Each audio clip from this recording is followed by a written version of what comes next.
Today I am going to teach you about the macro or the Excel VBA. First of all, we should be aware of that what we are up to. Excel VBA and macro. What is the use of it? What is the benefit? Who should do this? And so let's try to answer these questions. First of all, Excel is a data management tool and one of the most prominent one also. You can imagine how much of efforts the programmer of this particular application has done in order to make things automated for you. What I mean to say, whatever you are doing, let's say you are applying a function or a method or anything, for that particular task the programmer has done a programming and you are as an end user making use of it. In a simple words, that has been created an interface for you and you are simply using that interface, which is known as a user interface. Now most of the task has been automated, but there can be several other tasks also which need to be automated according to your profile's requirement or maybe your company's requirement. So what Excel says, it said that we have done the automation for most of the important tasks, but even if you want to do the automation, you can also do that, and for that we are giving you the rights, which is known as macro or Excel VBA. Means you are doing a programming in order to do the automation. So I believe you are having a fair amount of idea what we are up to now. Now how to proceed further? You can have a very basic file, and hopefully when you are coming to this particular video, you have gone through all the macro recording videos, so you are aware of that how to convert a normal Excel file into a macro enabled file. In case you don't know, go to File, click on Save As, and from here you need to click on Excel macro enabled workbook and click on Save. So this is what you need to do. Now this developer tab which you are seeing here, this is very important, because from this developer tab there is this option of Visual Basic. You need to click over here and you may go to the window of VBA. There is another shortcut to it, which is Alt F11 you can use. However, if you are not getting the option of developer, what you need to do, you need to go to File, then go to Options, Customize Ribbon, and here the developer tab option would be unchecked. So you need to check this option and click on OK. You will be able to see this developer tab immediately. Now in order to start the Visual Basic, you need to click on this Visual Basic, or again as I've told you, you need to press Alt F11.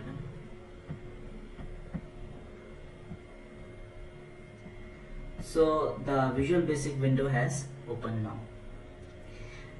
This will be blank, and the only thing that you can see here is a project, VBA project, and this is a project explorer. Now what all the things you will get to see in project explorer are all the plugin or add-ins file, all the active Excel files, all the sheets, user form, modules, class modules. You will be able to see all these options in the project explorer. So this is one option which need to be open all the time. In case the project explorer is not visible, you need to go to View and click on Project Explorer. You will be able to see the option. Now the next important thing in this is to have the properties window. In order to have that, you need to click on View and click on Properties window. Again you will be able to see the properties window. Now what is property window? Whatever things I have mentioned just a few minutes back, that is active files, modules, sheets, let's say user form, the buttons in the user form, they are all objects. So those objects properties, if you want to see and if you want to manipulate, then you need to have this properties window. So this is the properties window. Just for the sake of example, what I am doing here, I have made a selection of sheet 1, so you can see the name is sheet 1. Now you can see another name which is if function. So I am changing this name. Now this is the if function, this is the name which the user has given. If I am going back to my Excel window, you can see this is the if function name. Okay, going back to Visual Basic, and I am changing this name to data function, and you will be able to see that the changes has been made. There are many other things, and especially when you are when we are doing user form, it is very much useful. For the time being, I am just closing this Project Explorer. Now here, these are the option which you can see here. These are known as VBA editor, and these are few more options. Now the next important thing is to create a module, because in the module only you can create macros or subroutine or subinstance. In order to do that, you need to right click anywhere. You can click on anywhere. It's not a sheet 5 module. The module is going to be for the complete file, so it doesn't matter where you are clicking. So right click, go to insert and click on module. So you can see module 1 and the module has been created. The cursor is there, and for the first time you are seeing a cursor in this particular window. This simply means you can write your code over here, but you can't write it directly. You will have to create a macro, or again, as I've said, subroutine or subinstance. Why we call it subroutine? Because it starts with sub. So you need to type sub, that stands for substance, which is the least important thing you should be aware of. Then sub, and then you will have to give the macro name. And now the macro name, you can give any name, but there are two important instructions. Don't give a very general name, like you are giving a name like if, but if is already a function, so don't give a very general name. Second thing is, you can't give any special character apart from underscore. Means you can't give space, hyphen, @ you can't give any other special character apart from underscore. So I'm giving a name, let's say trial, and then you need to press enter. That's it. You need to type sub, fixed, then the macro name. You can give any name according to your requirement, and then press enter. The moment you will press enter, you can see here opening and closing bracket, and here it's end sub. So this is the area here. This is the area where you can type any programming. In a single module, you can create n number of macros or subroutine. Let's say I'm here and I'm typing sub trial 1. Also, in a single file, you can create many modules.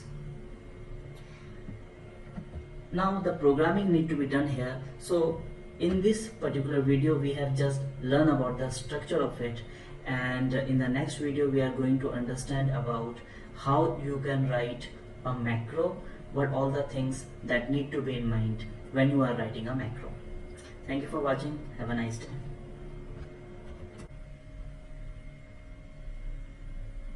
Hi students, this is Himanshu, and we are going to continue this macro training. So here we are, my cursor is set, and I'm going to write a macro or a programming.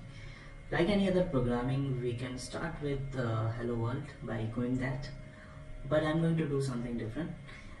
Here, first thing that you need to remember that in order to have the suggestions of method and functions, because as a beginner and for us also, it's very tough to keep in mind all the functions and method.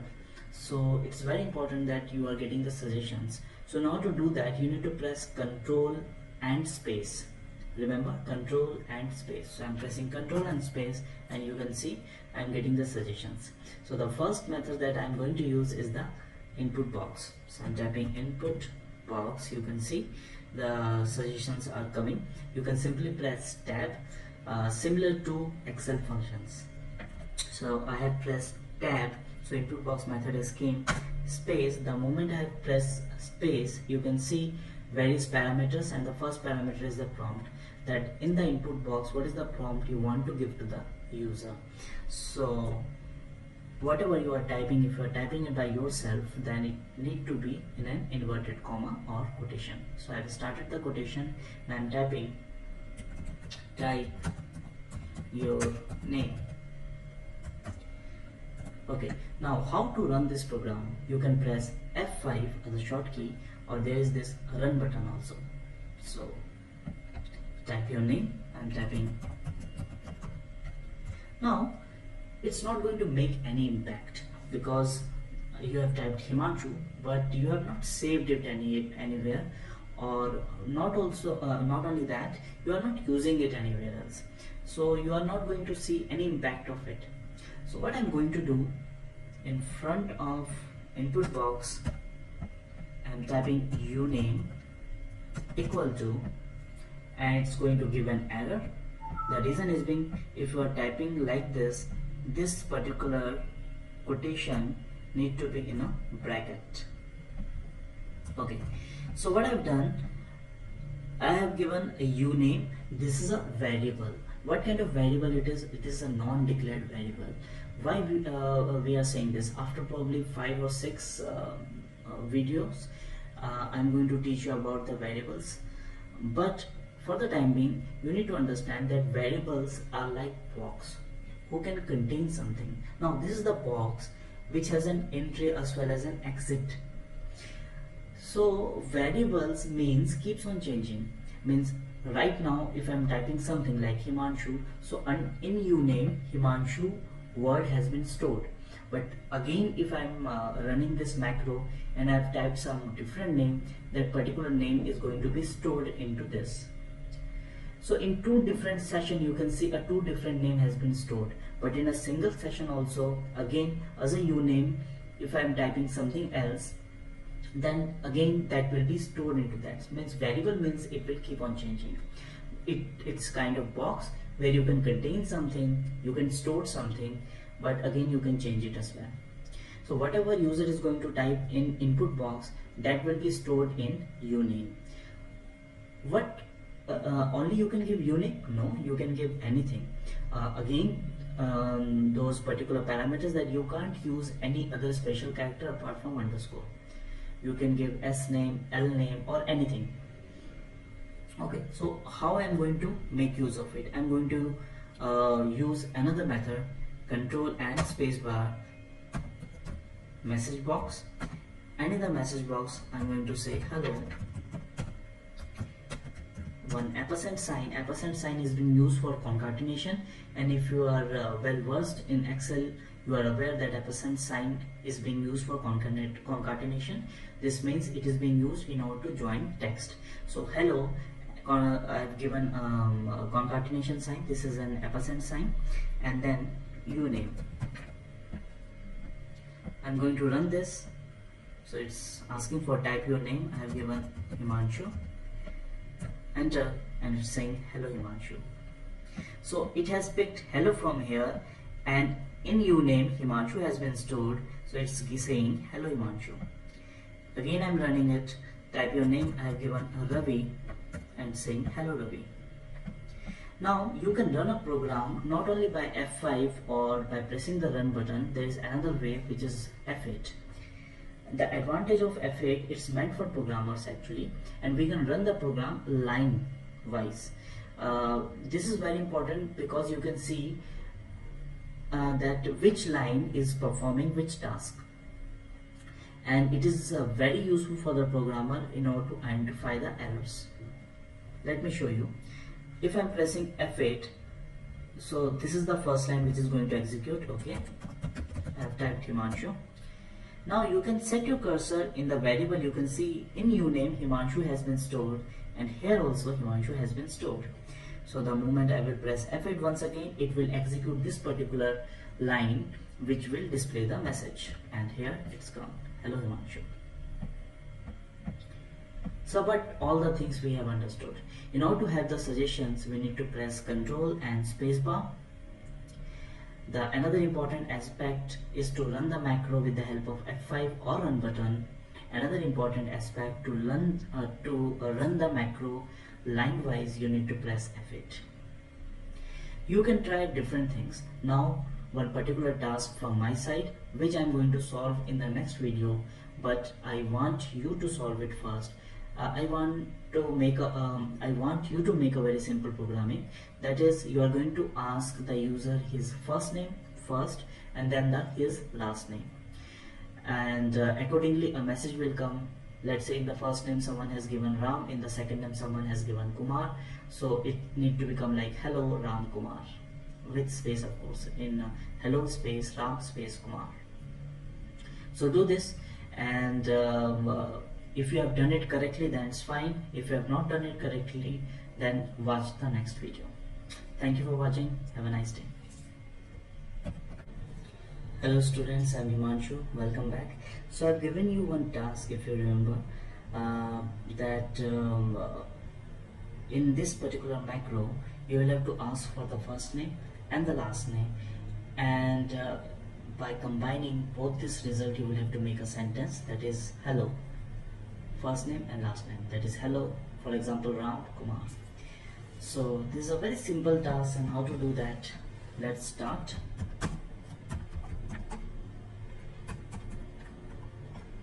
First of all, I'm going to make use of an undeclared variable, that is fname.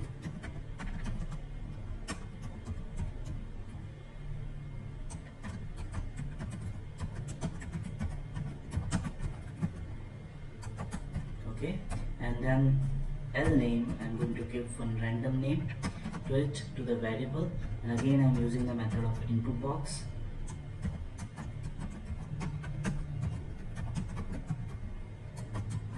Fine, and I'm going to make a combined sentence.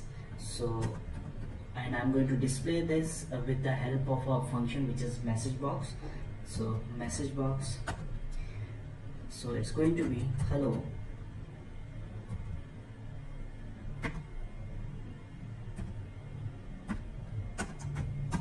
ampersand sign, then fname,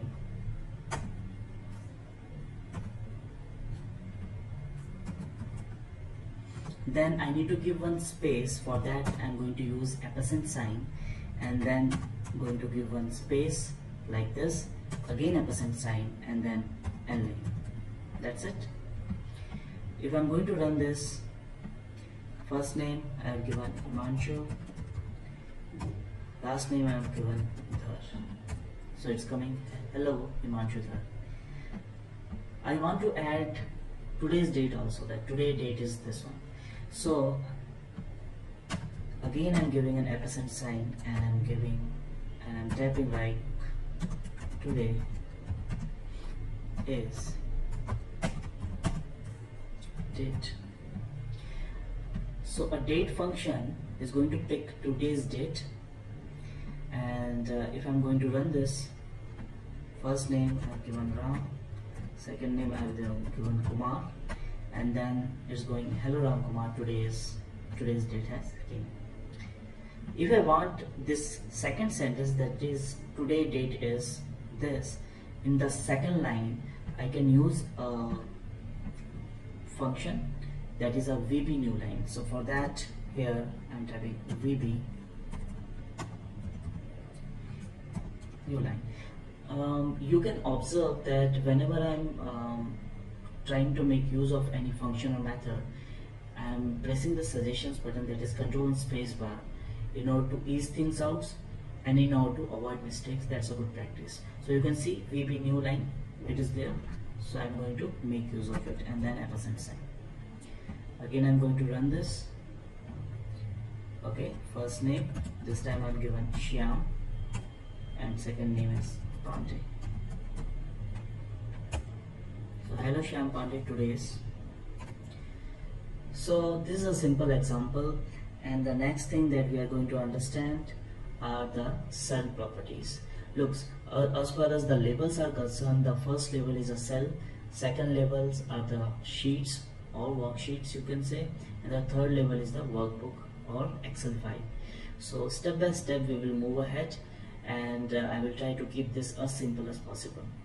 Thanks for watching. Have a nice day. Hello students, I'm Himanshu, and in this video, as I've told you, I'm going to cover the cell related properties or the range related properties. So for this, I'm considering one blank sheet, this one. Here I want to simply type name, and here age, and in this particular cell, which is C1, I want to type salary. So how to do that? So for this, there's one important aspect, that how to write a comment into programming. This is very simple. Just give a single quotation, start with the single quotation. You need not to end this, and type the comment which you want to. Like I'm typing methods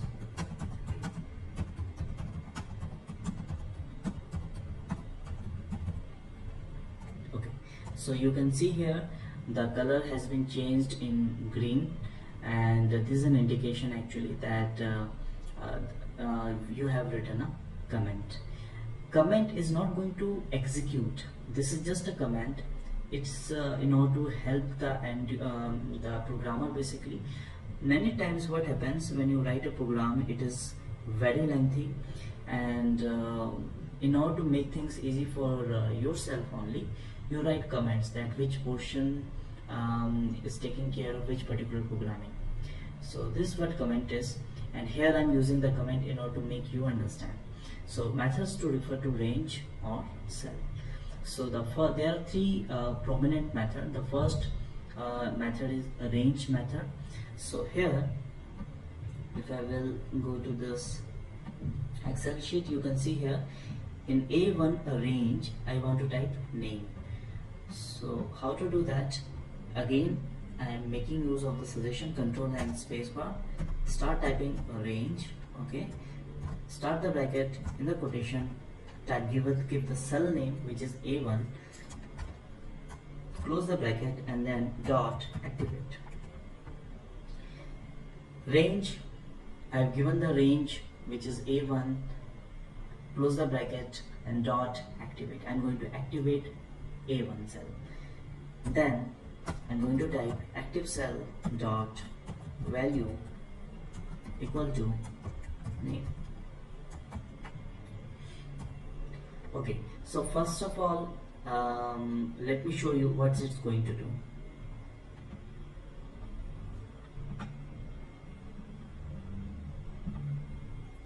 So I'm going to minimize this so that you can see this. Okay. Yesterday I've told you that we can run a program line wise with the help of F8 key. So I'm going to press F8 so you can see each one of this line what particular task they are executing. So function key and F8, A1 is going to be activated. The moment this particular line has been executed, you can see that A1 cell has been activated, and the second line is active cell dot value equal to name. Means whatever is the active cell, in that we want the value to be name. So it will perform this task, and you can see here. So very simple one. This is how it can need to be done. Now coming to the second method. Second method, I want to refer to this particular, which is B1. Now you can see the row index, the row number is 1 of this particular cell, and the column index is 2. So that need to be keep in mind. So second method is a cells method. In cells method, you can see the first parameter is a row index, and for B1 the row index is 1, and column index, which is B, which is column number 2, so it's going to be 2. Dot activate, and then active cell dot value, I want to write, let's say, age. Okay, now the third part is going to be the third method is a very simple one, and we are going to make use of a square bracket in this. So I want to do the selection of this particular cell, which is C1. So I can write like this, simply square bracket C1 dot activate active cell dot value equal to cell B.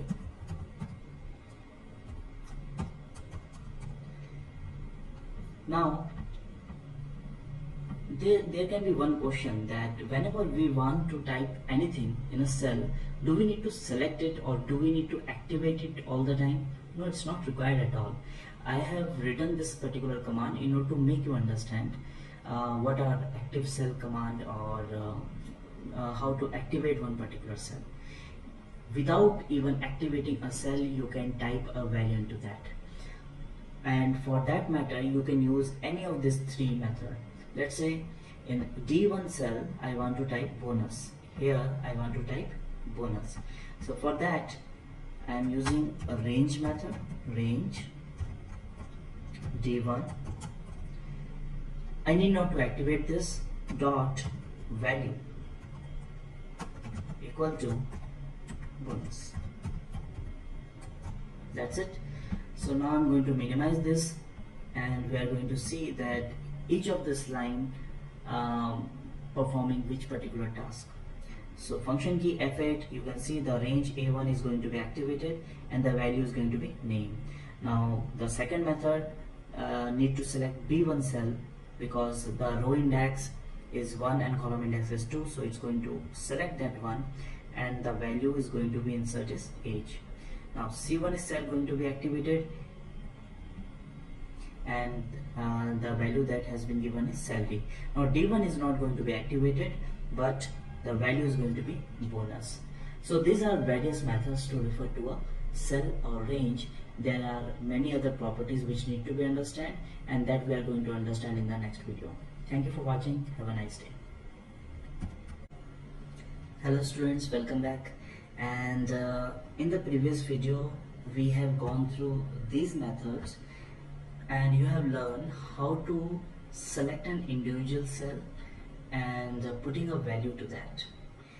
Now before proceeding further, I want to make one thing very clear, that what is the difference between selection and activate.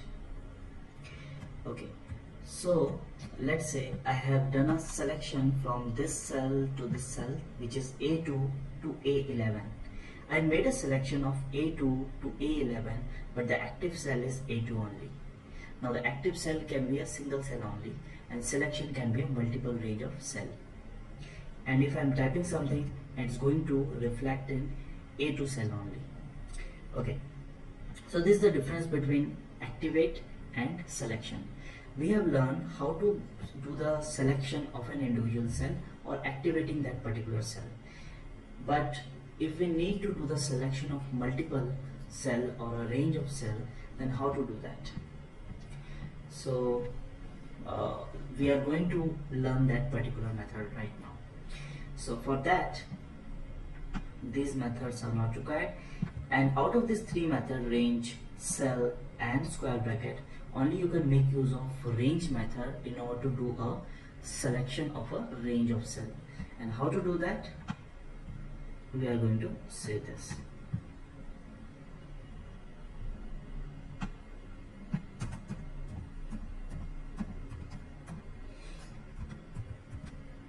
Okay, so let's say I am in this particular sheet, because till now we have not learned how to do the selection of a sheet. So I am considering that I am in this particular sheet and I want to do the selection starting from A2 till A174, the last cell.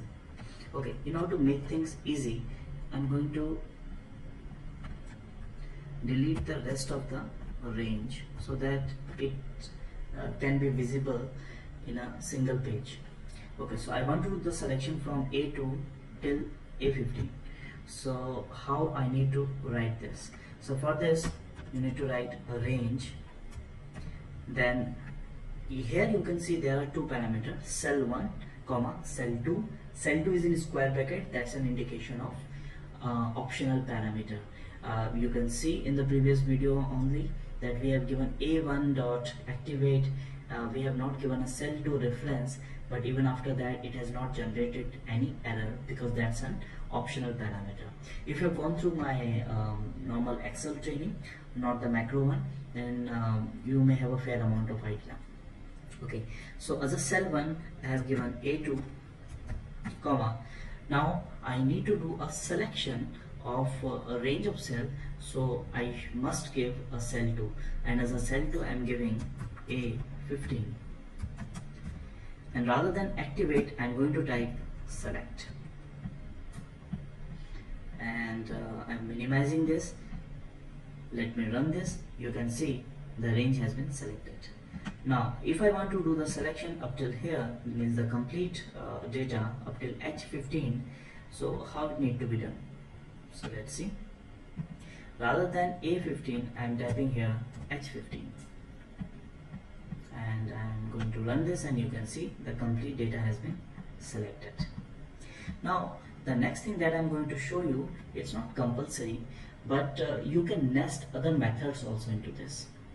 Also, I'm not going to make use of this particular line right now, but I'm not going to delete this because maybe in the future I'm going to use it. So we tends to use one trick, that is set or put a single quotation in front of it and convert this into comment. Okay, another method is going to be range. Rather than typing A2, I'm going to make use of cell method. And if I will go with the cell method, then A2 means this particular cell row number is 2 and column number is 1. So range bracket start cells. Now it's asking for the row number which is 2 and column number which is 1. Okay, comma, and cell 2. Cell 2, let's say up till A15 I want to do the selection. I'm in a single column, and for A15 I can make use of square bracket method as well. A15 dot select, and I'm going to run this, and you can see that that particular data has been selected. I'm just clarifying it once again that it's not compulsory to do this in this manner, but you can nest other methods also into this. It can be useful in the future projects. Okay, now as I have made a selection, the next thing that I'm going to tell you about, that how you can do a formatting to the selected data or to the activate data, and that we are going to cover in the next video. Thank you for watching. Have a nice day. Hello students, welcome back. And in the previous video we have learned that how to do a selection of a range of cell. Now you have made a selection, and if you want to do some sort of formatting, how to do that? So let me show you. Here you can see the previous command is still there, where I made a selection from A2 till A15, and that particular range has been selected. Similar to when you have made a make use of active cell command or activate command, and after that you use active cell dot value. Similarly, you have used select command here, and after that you can use selection command. So you can use selection dot whatever methods or function you want to apply to that particular selection of cell. Now the thing is, after selection dot, you can see no suggestions are coming. So for the beginner it is very tough to write commands. So how to do that?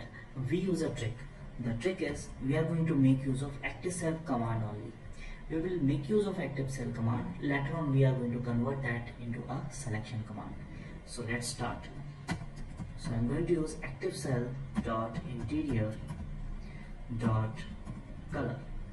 Now interior is a fill color actually. Interior dot color give equal to, and then you need to make use of the command which is RGB. So press the control spacebar in order to have the suggestions, because you will not it's quite impossible to remember all the colors. So start typing RGB and you can see all the colors. So you can try different colors over here. So I'm making use of RGB, yellow.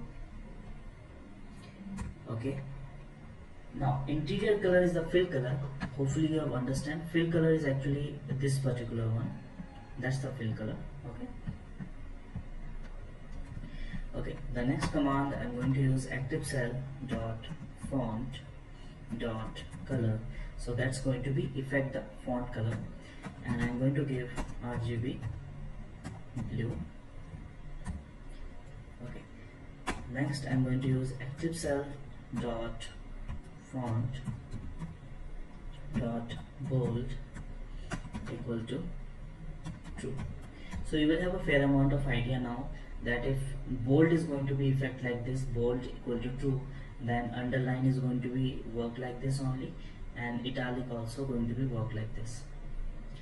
Okay, next I'm going to show you the size. Active cell dot font dot size equal to, let's say, 14. Active cell dot horizontal alignment equal to Excel center. Okay, and I'm going to run this. So the moment I'm going to run this, it's going to affect the first cell only, A2, because I have made a use of active cell command. So I'm going to change it. I'm going to convert this into selection command. Okay, the final command, which was horizontal alignment command, this one here, actually horizontal has been applied to left, right and center, and it's going to be top, bottom and center. Then it's going to be a vertical alignment. Okay, so this is left, right and center is going to be horizontal alignment, and this one top, bottom and center is going to be a vertical alignment. And okay, I made a change from active cell to selection, copy, and I'm going to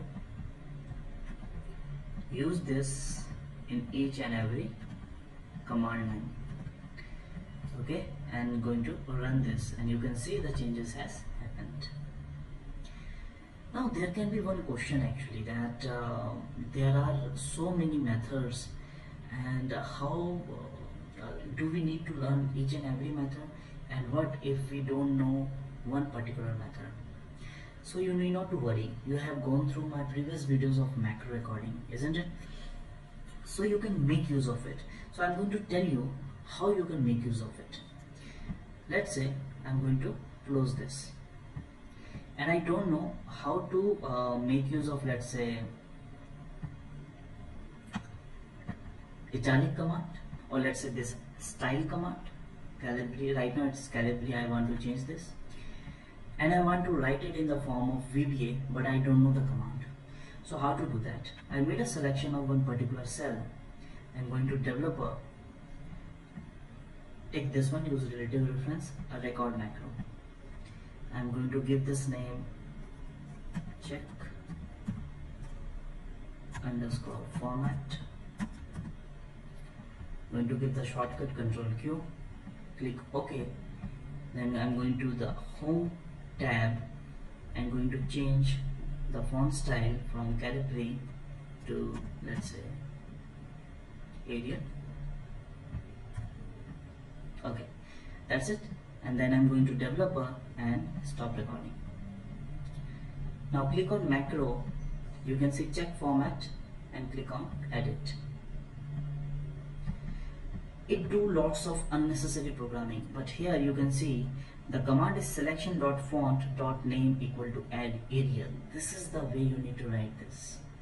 So if I'm going to my module and I'm going to use active cell dot font dot name equal to Arial, going to change this to selection. Now I'm going to run this. So you can see this has been changed to Arial. So this one trick, guys, you can use this Whenever you are stuck, just make use of macro recording and you can see the command and you can make use of it. That's it for now. Cell properties are not completed yet. There are a few more important things that need to be understood, but we are going to do it in the next video. Thank you for watching. Have a nice day. Hello students, welcome back. My name is Himanshu, and in this video we are going to have an understanding about the AND command, which is very important. What is AND command? It is very easy to understand because in Excel also we use this particular method. So how to do that? I'm just giving you one demonstration. Let's say I'm in A1 cell right now and I want to reach to the end of this particular document up till the level where it is filled. So what we generally do, we press Ctrl and down arrow key. Like I'm pressing Ctrl and down arrow key, so I've reached to the end of this particular document, or you can say up to the level where it is filled. And if I want to go to the right direction, then Ctrl right arrow key, up direction Ctrl up, and for left Ctrl left arrow key. So this Ctrl and arrows key has a command in VBA which is known as AND command. And how to use it, we can see that. So I'm considering that from range A1, like from this particular cell, I want to get to the bottom of this fill data. So here I'm typing range, then A1, bracket close, and then dot, and I need to press AND command now. So I pressed AND, bracket start, and here you can see there are 4 options: and Excel down, Excel to right, Excel to left, Excel to right, and Excel up. So I want to go to the downwards, so I have selected down, dot, select. That's it. I'm going to minimize this. I'm going to run this. So you can see I've reached to the down of this particular document, which is up till the level of A174. Now if I want to go to the right of this particular document, so what I need to do, if I need to go to the right, this means I want to reach here. So I've reached up to the level of down, then again I'm going to use the command active cell dot AND Excel to the right dot select. So what it will do, I'm going to run this step by step, means with the help of F8. So I'm going to press F8. So first it has went down, then again F8, so you can see it has moved towards the right side. Now the similar command can be written in a single line also. Okay, in order to demonstrate this and in order to make things easy for you, I am going to delete the rest of the data. Okay, so here there are 2 lines, and rather than these 2 lines I can write a single line. I'm going to convert this into comment, and I'm going to write range A1 dot AND Excel down dot AND Excel to the right dot select. And yes, I can do that very easily. And now if I'm going to run this, you can see first it will come down and till the right. So this is how you can make use of it. Now what is the use of this? We can use it in order to have a selection or a dynamic selection, you can say. Let's say there is no surety how much there is the data, and but I want to apply one particular formatting into this complete fill data, not the necessary blank cell. I want to apply that.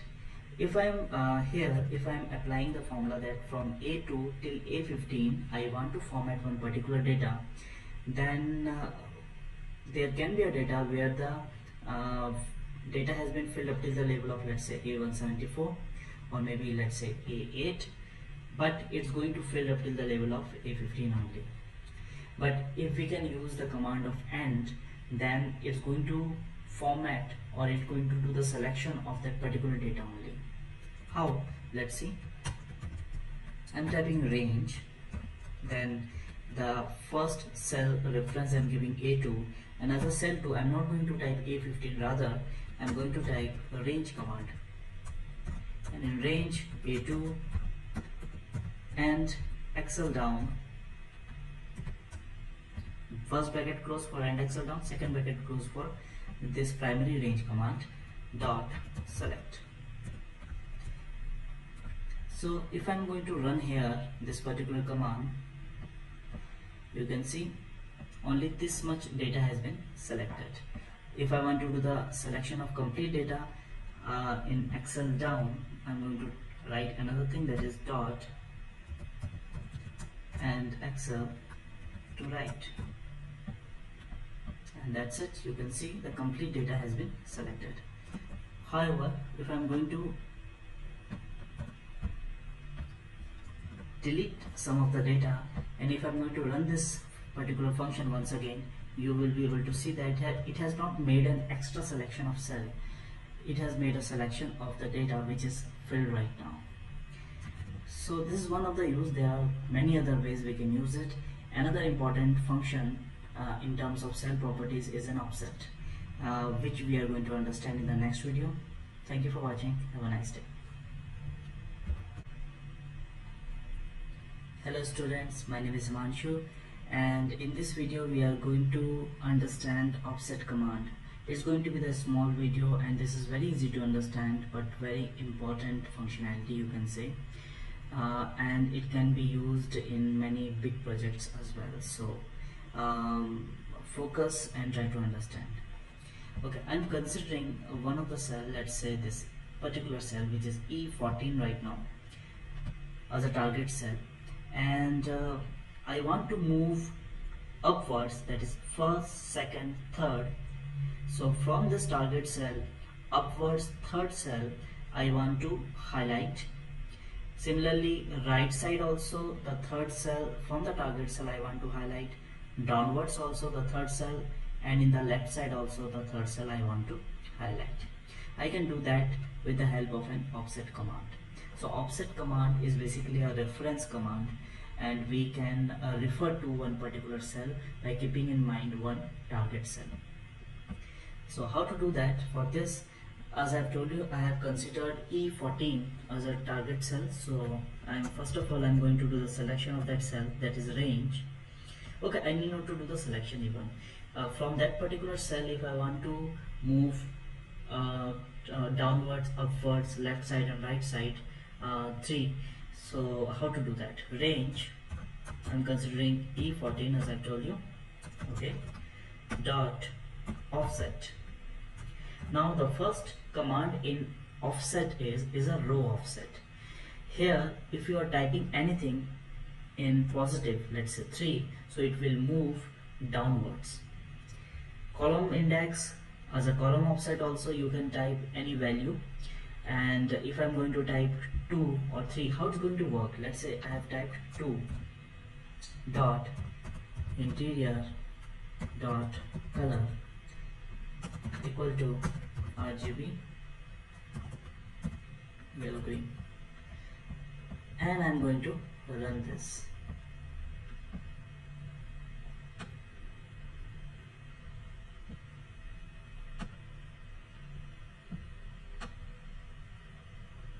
Okay, so here it is. You can see from this target cell which is E14, this particular cell has been colored. How this has worked? So this is the target cell, and row offset I have given 3, column offset I have given 2.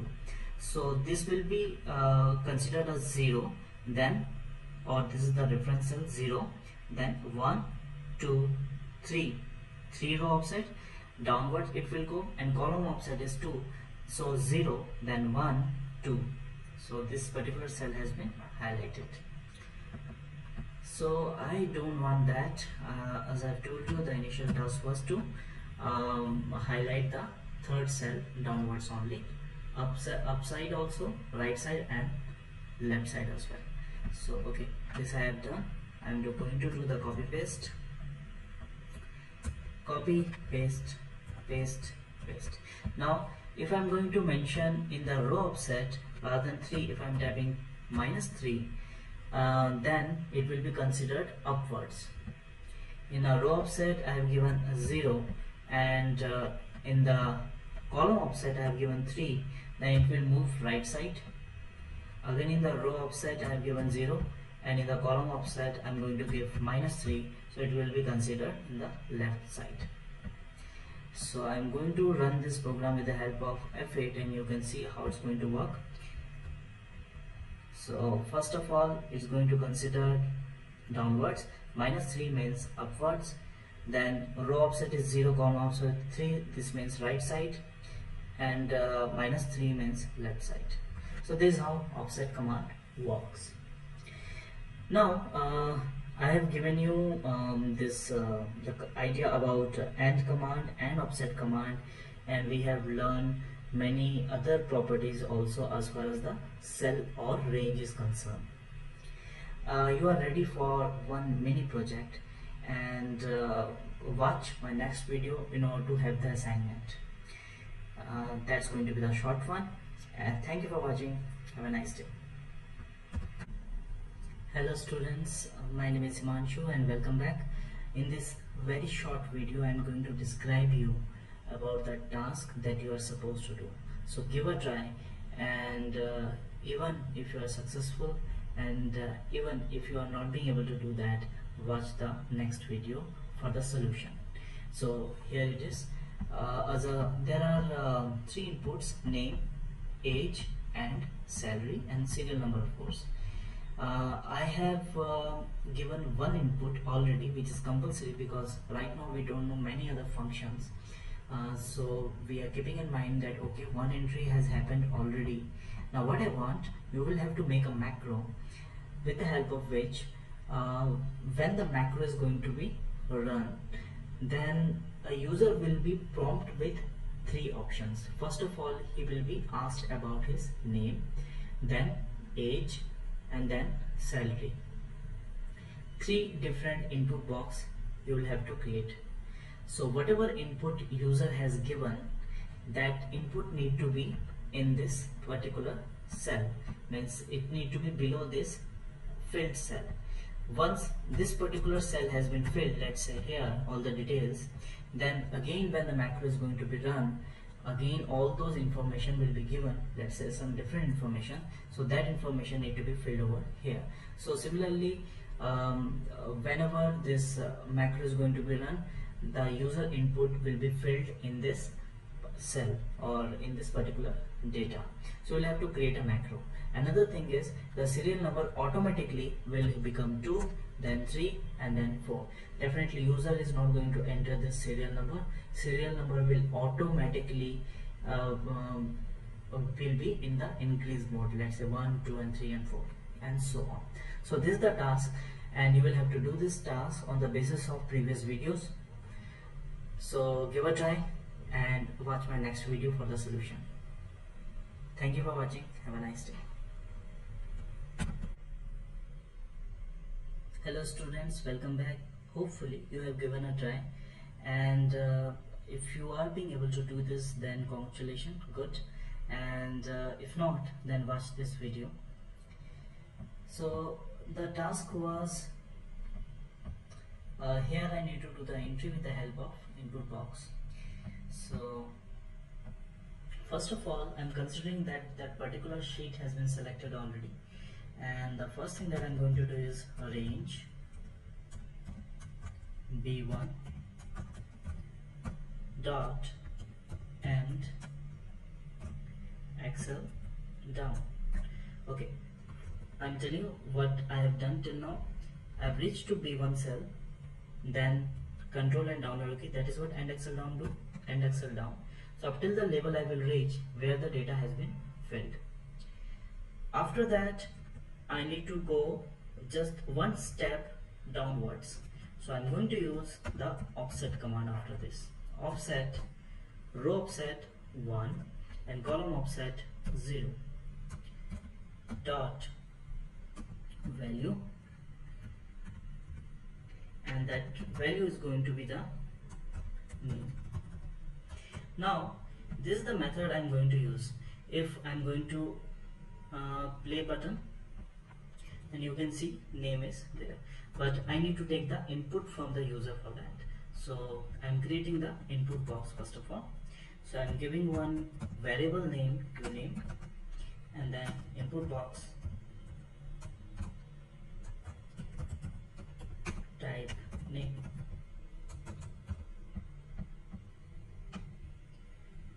Then I need to create another input box.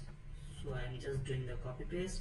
Here I'm changing the age and salary is required, so I'm giving age, type age, and here it's salary, so I'm giving salary. So in B1 it's going to be uname, means this particular whatever user is going to type in the input box, that's going to be stored in uname, and that is what I want over here. Okay, the rest of the thing I'm going to just do the copy paste. Here in place of B1, this is C and this is D, so I'm making it C1, and here I'm going to make it D1. In place of uname it's going to be age, and in place of uname once again here is going to be salary. It will work absolutely fine, but what about the serial numbers which will generate automatically? So in order to do that, I'm considering A1 cell again. The A1 cell and Excel down means this particular cell reference. Then again I need to go downwards, one step downwards, then offset row wise 1 means this particular cell, column wise 0. This means this particular cell. So what is going to be the value in this particular cell? Here I'm going to make use of range command once again, range. Then I'm going to type A1 dot and Excel down dot value is whatever is going to be the value of this plus 1. You can understand what I'm going to do. Here it's A1 and Excel down, whatever is going to be the value of this particular cell plus 1, so this will become 2. So this is the time to check it, so I'm going to run this program. So type name I have given, let's say Manchu, then age I have given 32, and then salary I am giving 26,000. So here you can see the entry has been made. We can check it once again.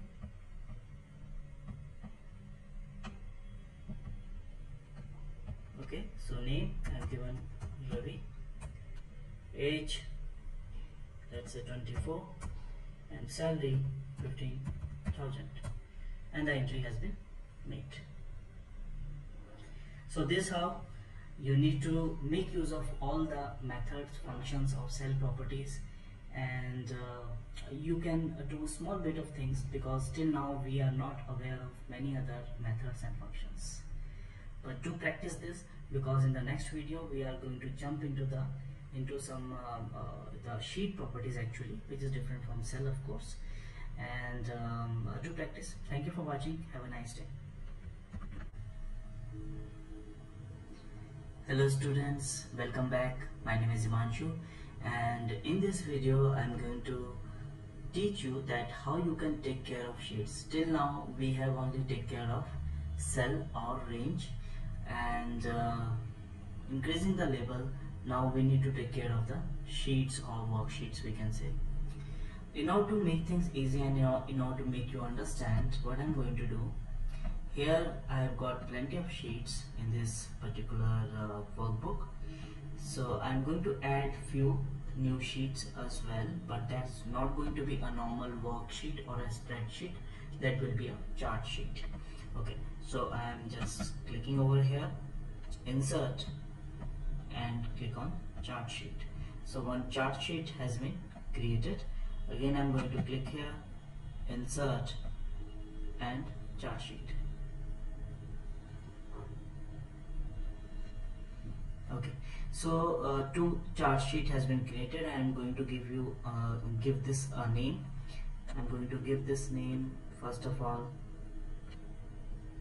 let's say trial, and here I'm going to give it RAM. Okay, so one of the chart sheet name is trial and another chart sheet name is RAM. So these are two different chart sheets. Okay, now how to refer to one particular sheet. So there are various methods for this, and first I'm going to make you understand about the worksheet method. So again, you need to start with the session, that is control and spacebar. Sessions are coming. I am start typing worksheets. So here it's worksheets and then bracket start, and the first method is you can type the sheet name. Now remember, there are two sheet name. First one is a sheet 1, you can see here, and another one is in the bracket, which is if function. So you need to give you need to make use of the name which is in bracket actually, which has been given by the user. So here let's say I want to refer to this particular sheet which is advanced if. So similarly I will type ADV and if bracket close dot activate. Now second method is seems to be a similar, but there is a difference. And what is the difference?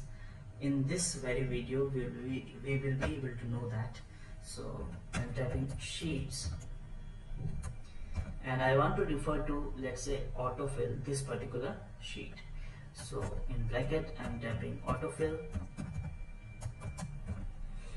dot activate.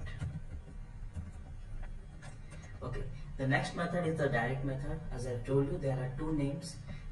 First one is this sheet 1, second one is in the bracket. So now I'm going to make use of the first name, and this is known as a direct method. I want to refer to this text example, which is actually a sheet 2. So I can simply type sheet 2 dot activate.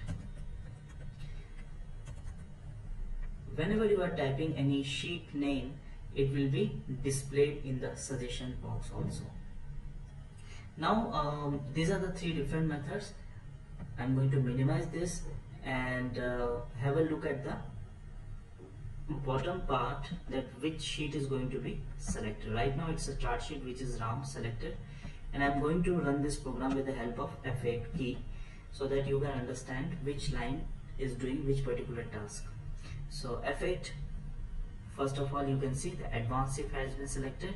Now the second line I'm going to execute, which is autofill. So autofill sheet has been selected, and then sheet 2, which was text example, if you can remember, this one you can see. So again text example sheet has been selected. So these are three different methods. Now coming to the point of what is the difference between worksheets and sheets method. It seems very much similar, but there is a difference when you are going to make use of an index number. How index number works? Index number works according to the sequence in the actual workbook. Let's say here if function is in the first place, so it will be referred with the index number 1. Then trial, which is a chart sheet, this is 2, this is 3, this is 4. But the thing is, here there is one method which is worksheet. Now worksheet refers to only spreadsheet, no other kind of sheets. Means chart sheet will not be considered into this, and sheets refer to any kind of sheet. So in order to demonstrate the difference, I am going to type worksheets, then as an index number I have given 2 dot activate, and here I am going to type sheets 2 dot activate. Okay, so I am going to start with F8. I am going to drag this line to here because I don't want to run all these three. You can do that in order to check. Okay, now I'm going to press once again F8. So you can see The worksheet refers to only spreadsheet, so this is one. It will skip this two, trial and RAM, because those are chart sheet, and it will do the selection of text example like this. But sheet refer to any kind of sheet, so it will, this is one and this is two for it, and you can see that it has done the selection. So when you are going to make use of an index number in a method, then you can see the difference. Another thing is, I have mentioned a chart. Here you can see RAM is actually chart 12, chart 13 is trial. So there are methods to refer to charts also. You can refer to charts with the help of sheet method here. In place of two, you can type the chart name like RAM or trial, or else you can make use of chart method as well, like this. So I'm going to type charts, and I want to refer to this trial. So in bracket I have mentioned trial dot activate. Okay, so this is one method. Another method is a index number, and for index number method, again the sequence will be followed. So trial, I have made a selection which is in sequence first, RAM is in sequence 2. So I want to do the selection of RAM, so I'm going to do charts, and index number I have given 2 dot activate. Now I want to refer to trial once again, this one, and I can make use of direct method as well, which is chart 13. I can refer it with the help of chart 13. So here I'm going to mention chart 13 dot activate. Again I'm going to minimize this, and we'll run this with the help of F8 key. Going to set my cursor over here. Okay, now F8, you can see trial which was selected, it is selected already. Chart 2, it will be selected, and chart 13, again trial will be selected. So these are various methods to refer to a sheet or worksheet or chart sheet, you can say. Next we are going to understand the sheet properties into this, which is very important. So first of all, do the practice of it, and after that look at the next video. Thank you for watching. Have a nice day. Hello students, welcome back. Himanshu this side, and in this video we are going to learn about the sheet properties or various methods or functions related to sheets. So let's begin. First of all, if you want to change the name of the sheet, name which is being displayed over here, you can see, and in the VBA window which is being shown in the bracket, so that name if you want to change, how to do that? Let's say I want to change sheet 1 name. In the previous video I have mentioned all the methods with the help of which you can refer to one particular sheet, so you can use any of those methods. My favorite is the direct method, so I'm going to use that. So I'm going to mention sheet 1 dot name, and what is the name I want to give? I can write it down, data function. Let's say I want to give it. Right now the sheet 1 name is if function, and if I'm going to run this,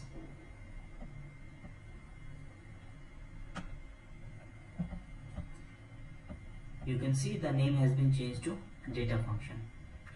Now the next method is I'm going to show is how you can create a new sheet.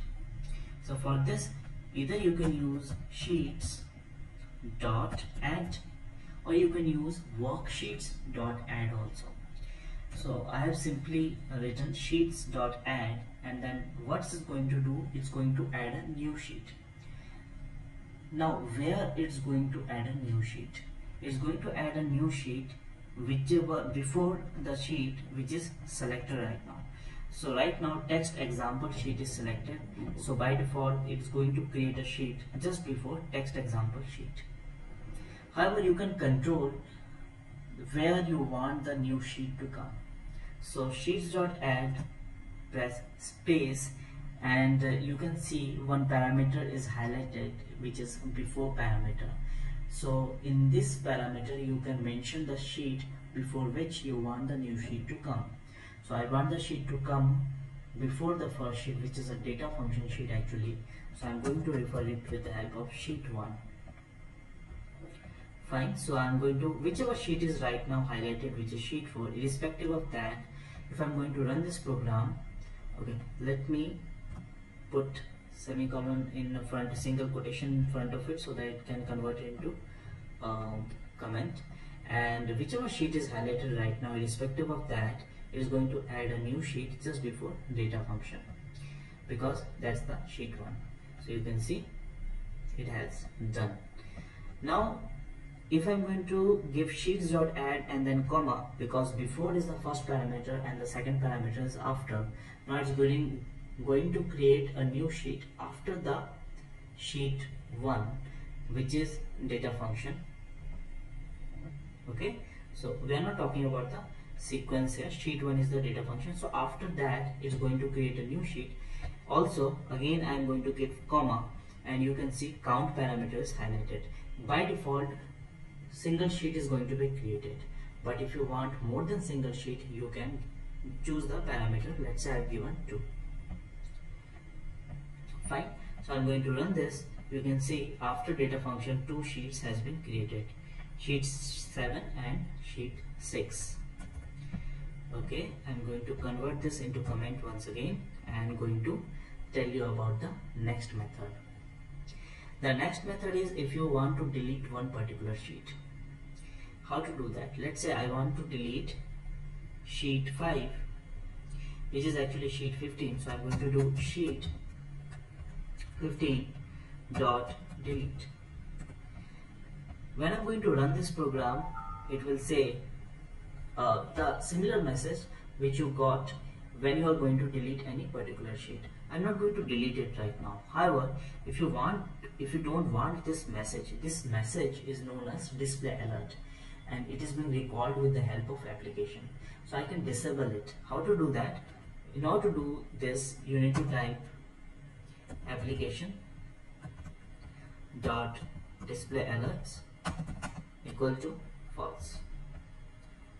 Also, it is very important that you need to, once whichever task you want to execute that has been done, you need to convert this into true as well. So how it's going to work? Display alerts are any kind of alerts, like if I'm going to delete this one directly, this message is a display alert. Without saving, if I'm going to close it, and if I want to close it, this is display alert. So these are all display alerts which are very important. Now I'm going to disable it with the help of this line application.display alert equal to false. And that after executing that particular line where I don't want the display alert to come, which is sheet 15.delete, I need to activate the display alert once again, because in that particular session I'm not going to get the display alert in some very important functionality or methods also. So it is very important, after false you need to do the true statement as well. Okay, so if I'm going to run this, you need to look at here, and you can see that this has been deleted without even giving any prompt. So this is another method in order to delete any particular sheet. Now the next method that we are going to understand is the how to protect any sheet. So for that matter, I am considering this data function, which is a sheet 1, and I'm going to refer it now with the different method, which is worksheet. Let's say it's not compulsory, however you can make use of any of the method which I have told you. Worksheets, then data function dot protect, give space and give 1 2 3 4. I'm going to run this, and it has been protected. Now right now I'm in this sheet, and if I'm going to do any changes, it will not allow me that. Most of the time I use direct method because we get suggestions into this. So let's say if I'm typing the direct method, which is sheet 1 dot protect. You can see the suggestions are coming. Now it is already protected. I want to unprotect it, so you need to give unprotect and then give the password. Run this and it has been unprotected. You can see I can type whatever I want to and I can do the changes as well. Now the next method is if you want to hide it. So I'm typing sheet 1 dot visible property equal to, there are three different properties you can see, that is actual sheet hidden, actual sheet very hidden, and visible property. Now visible you can understand what it is. Now what is hidden and very hidden? Let's say I'm going with hidden property, so it's going to hide this. But in order to unhide this, it is very easy for the end user. He can simply click over here, unhide, and it is very easy to unhide. However, I don't want the end user to unhide this. So that what I want the end user should not be able to unhide this. So I'm not going for hidden option, I'm going for very hidden option. And I'm going to run this. It is hidden. Unhide option is coming, but that particular sheet, which is data function, is not coming over here. Okay, so this is the advantage. How to do that then? With the help of coding once again, you will have to give it visible property. So it will be visible once again, you can see that. Now finally, another important method, if you want to count how many sheets are there, then you can simply use sheets dot count. But this need to be displayed somewhere. How we can find out how many sheets it has counted? So in front of it, I'm going to type message box. So it's going to be displayed in the message box. I'm going to run this and it's showing there are overall 16 sheets. So this is it. These are all the sheet properties, and in the next video I'm going to give you one task. So once you are through with the previous video of sheet and this particular video, check the next video for the task and try to complete that task. Thank you for watching. Have a nice day. Hi students, so I think you are ready for the task, and I'm going to show you the project, that how it's working. Okay, so the moment I will run the macro, this prompt or this input box will come and it's saying type the new sheet name. Means you want to create a new sheet and you need to give a name to it. So I'm giving the name, let's say Ram, RAM Ram, and I'm going to press OK. So a new sheet Ram has been created, you can see that, and it's in the last. So now the task to you is that you need to create a similar macro, and the task is, I'm repeating this, that the moment you are going to run this macro, it is going to ask you that you want to create a new sheet and what is the name you want to give to that sheet. You need to give a name. The moment user will give a name to this, with a similar name a new sheet will be created, but the condition is that sheet need to be in the last only, like this. I'm going to run this once again.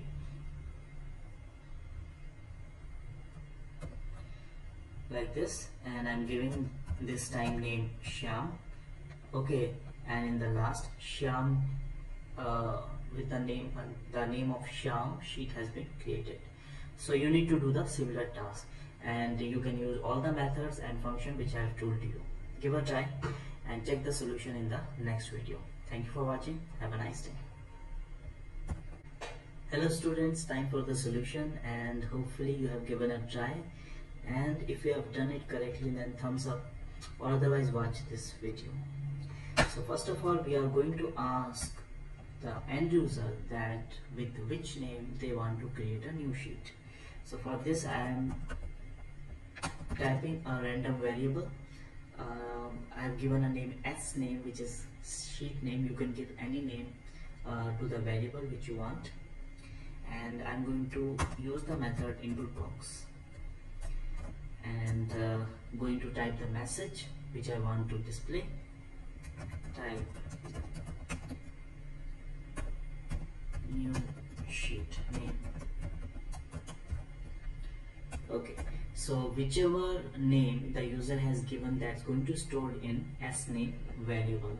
Now I need to type the method in order to create a new sheet. So for this I'm typing sheets dot add, and after parameter has been highlighted because I have given comma. Now after which sheet is going to add, I have told you that new sheet has to be the last sheet always. However, in this particular case, if I am going to mention Shyam and a new sheet has been created after Shyam, in the next time when the macro will be run, Shyam is not going to be the last sheet, but after Shyam only a new sheet will be created. So that will not be the last sheet, however. So I am going to use the index number method. So what I'm going to do here, I'm going to type sheets, and I need to give the index number of the last sheet. I mean, how many sheets are there in the workbook, that I need to count, and I have told you the method to do that. So for this I'm going to type sheets dot count. So now you can understand that is going to create a new sheet after the last sheet. And with a similar method I can give a name to this also. So I'm going to type sheets, then again sheets dot count name. What name I want to give? As name. So this has been created. Let's see how it's going to work. Okay, I'm going to run this. Okay, it's asking for the name. I've given HIM, him, and click on OK. A new sheet has been created, and that's the last sheet. Again, I'm going to run this. I'm typing him1, and him1 is the last sheet. Another alternate to this is, whenever new sheet is being created, that's an active sheet actually. So a new method which you can use is the active sheet method. Active sheet dot name equal to as name. You can do this as well. So I'm going to run this, and I'm going to give a name, let's say Kavita, and another sheet has been added with the name Kavita and the last one. So this is how this needs to be done. In the next video we are going to cover the workbook related properties. Thank you for watching. Have a nice day. Hello students, welcome back. My name is Himanshu, and in this video we are going to understand about the workbook related properties. In workbook, unlike sheets, there are not so much of methods in order to refer, and there is only one method, and I'm going to show you. But before that, I'm going to create few more workbooks also. So I have created few more workbooks. So this is book.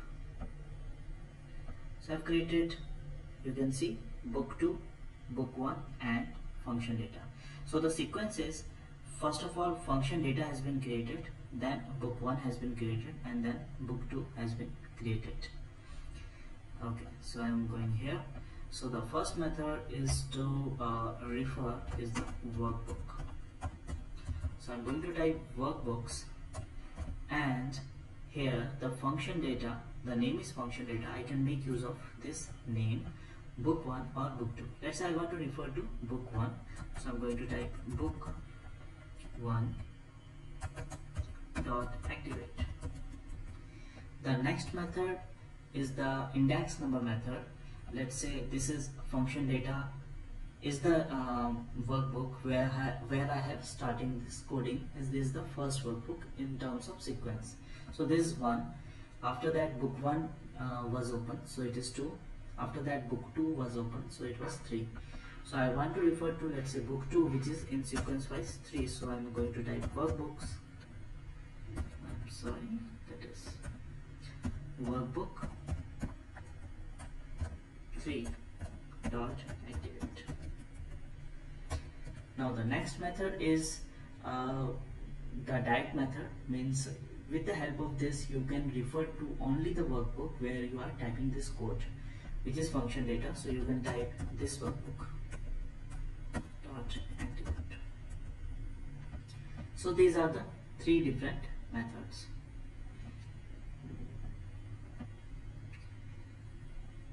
So if I'm going to run this, okay, so F8, now you can see book 1 has been activated. Now workbook 3 means book 2, so I'm going to press F8.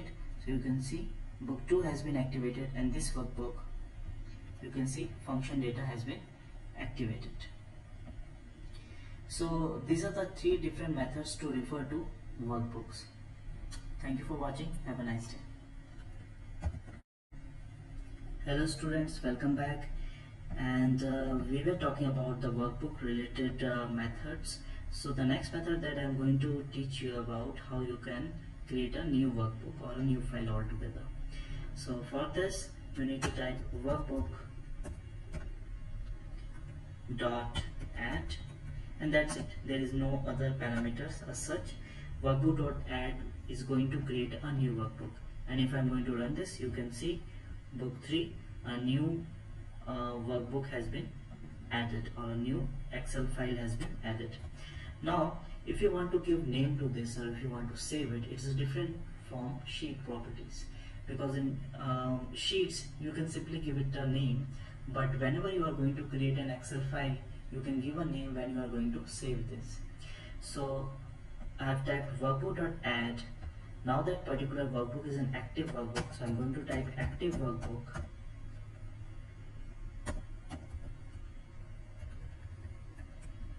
dot save as, and then file name.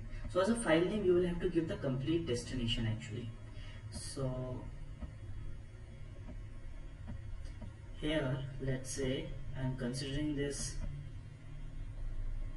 Excel file, and under this is one test. Okay, I'm considering this Excel file only. Click over here and take the address. I have just copied the address, and within quotation just paste this, give a backslash and give the file name. Let's say I've given him12. That's it. And if I'm going to run this, you can see a new workbook has been added with the name of him12. And if I'm going in this folder, here you can see him12, a new workbook or an Excel file has been created. Now apart from this, I'm going to convert this into comment.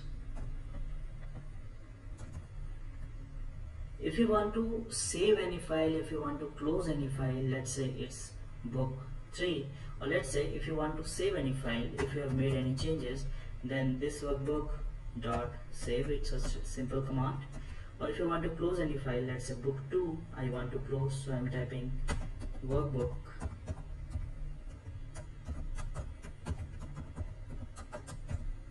dot close. That's it. If I can run this, you can see this workbook.save has made the changes, if at all any changes I have made in the current workbook. And workbooks book2.close, you can see the book 2 has been closed now. So this is about workbook and the properties. In the next video we are going to do one project related to workbook, and is going to understand how to do the copy paste as well. Thank you for watching. Have a nice day. Hello students, welcome back. And till now we have taken care of ranges, we have taken care of sheets and workbook. Now related to workbook, we have some tasks, and with that help we will be understanding then how to apply a copy paste also in VBA. So let's start. First of all, our task is to understand what I am going to do. I want to provide a macro or run a macro in which a user will be prompted by asking about a new workbook name. So this macro will create a new workbook. It will ask the new workbook name from the user. Whatever name the user has given, that particular name is going to be given to that new workbook. Also, the existing workbook sheet 1 data, which is this one, if function, you can see, and this is the data. So the existing workbook sheet 1 data need to be copied and need to be pasted in the new workbook which has been created in the sheet 1 only. Then it need to be saved and then close it as well. So all these things I need to do it with the help of macro. So let's do it. So here I am in this particular window, so I am start typing this program.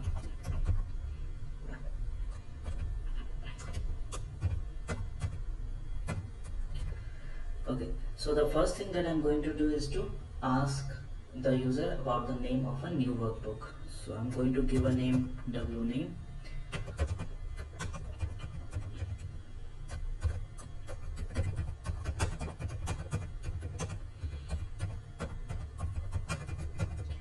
Okay, so the new workbook name is going to be stored in this variable which is W name. The next thing is I'm going to add a new workbook. So for this, a simple line,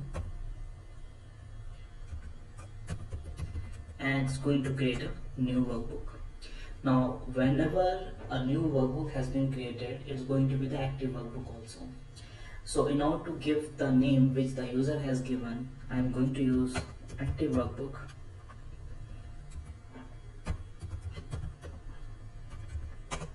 And then the file name.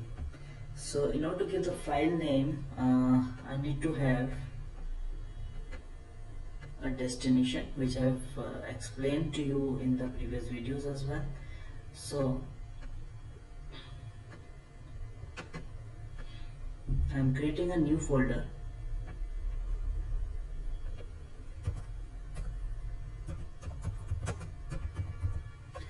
I have given the name file try, and I'm going to copy its destination or source, you can say, and here I'm giving this backslash quotation ampersand sign and then uname.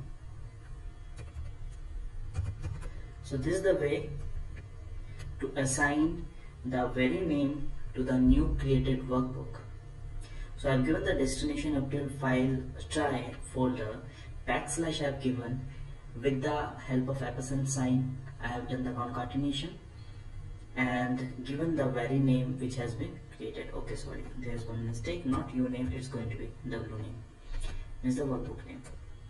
Okay, so up till this level, what's going to happen, a new workbook will be created. Also a user will be prompted with the question that what is the workbook name you want to create, and the very name will be given to the created workbook. Now I need to get back to my original workbook, which is function data, and that is very easy. I'm going to apply this workbook dot activate.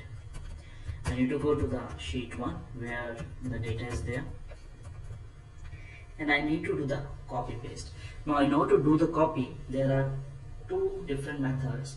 Not two different methods, but if you want to copy the complete data, then there are two ways. I'm telling the first way. First way is going to be A2 is the first cell reference, and the last cell up till which I want to do the copy. If I will go to this data here, you can see the data is up till H174. I can give that, but irrespective of whatever data is there in that sheet, it can be H174 for the time being, but it can be more or it can be less also. So I don't want that. Even if it is less, then it should select and copy that particular data only. and if it is more than H174, that it need to do the copy of that data. So I'm not going to type H174 fixed, I'm going to refer to the last cell, and for this I'm going to do range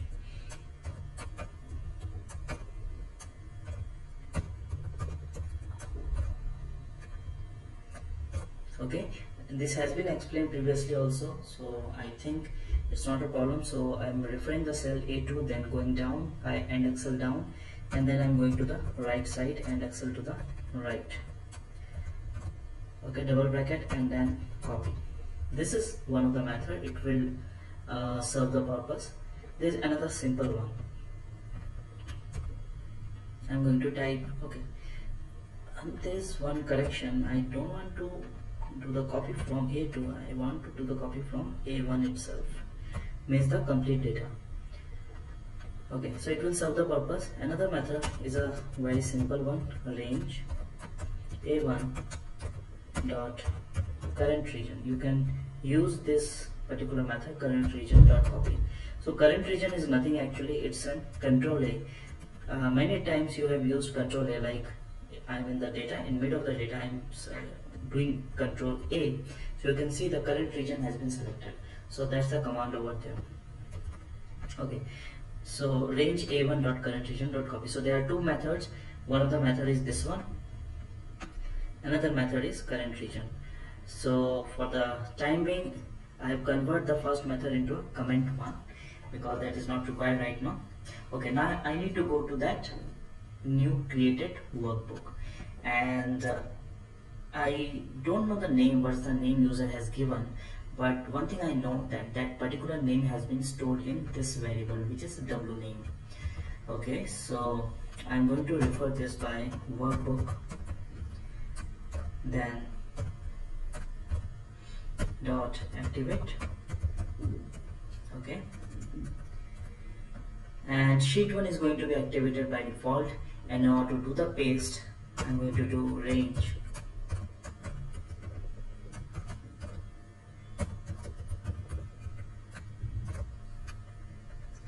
you need to go for paste special and first do the column width, which is a good idea, and then go for range A1 once again,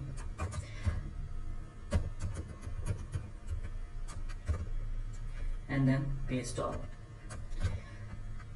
I hope you must be aware of that what is column width is. Let's say if I've got this data, I have done the copy and I'm going to paste it over here. You can see it has not been done very in a good manner because the column width is not equal. However, if you can do one thing, that is paste special and then go for column width. So column width is going to be pasted at first, you can see there, and then control V.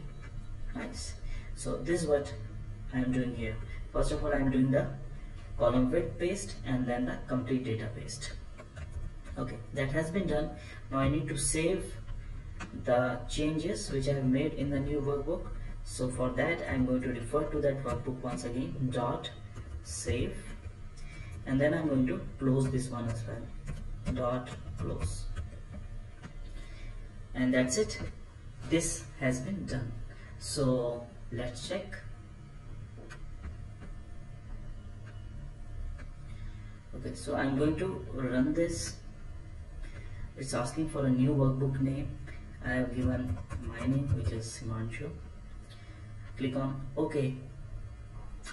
You can see it has been done very fast. A new workbook has been created with the name Himanshu, and a data has been done the copy paste, and it has been saved as well. Okay, so let's check this. Here you can see Himanshu has been created, and if I'm going to this data, you can see you will find this data as well, which has been copy pasted. So we are done with range, cell and workbook, copy paste, and there are many more methods that we have done. Just do the practice, and the next very important thing that we are going to cover is the variable. So it's going to be more of a concept kind of module. The next module is going to be, but that is something very important that need to be understand. Thank you for watching. Have a nice day. Hello students, welcome back, and in this video we are going to have an understanding about variable, or to be precisely we can say declared variable. Till the time we were using variable, it's not that we have not used variable, but we were using undeclared variable. If we'll go through our next video, this is the module we have created, and here you can see w name equal to input box, whatever user is going to type in that input box, that will be stored in w name. This is what? This is variable, but this is non-declared variable. Because of the simple reason we have not defined it, we have not declared it, and it's not going to generate any error also. So we are going to understand its structure, that how to go about this. First of all, the advantage of using declared variable, what is that? You will get an error, so you will say how this is good. This is very good actually. Means if you're not getting an error, that's not a good thing. In programming, getting an error and moreover having an understanding of that error is a great thing. In this module 1 only, if let's say I want to create a workbook name, and if the user is giving a special character, so a workbook name can't have a special character, so it will generate an error as well. In the declared variable or in the non-declared variable, there are many other flaws. So in order to have an understanding of it, I'm going to write a very simple macro. Here I'm going to type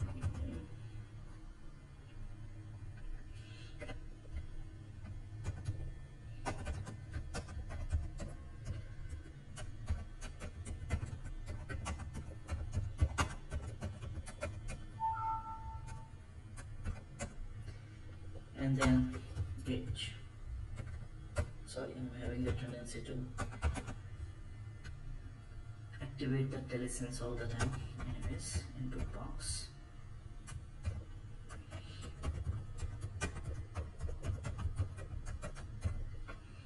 Okay, so here I'm asking about the name and the age, and that's going to be stored in the variable which is uname and age respectively.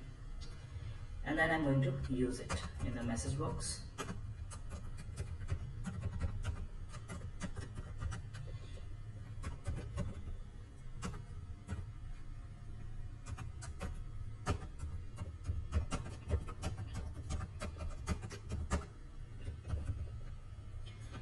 Very simple, we have done it in the first class probably.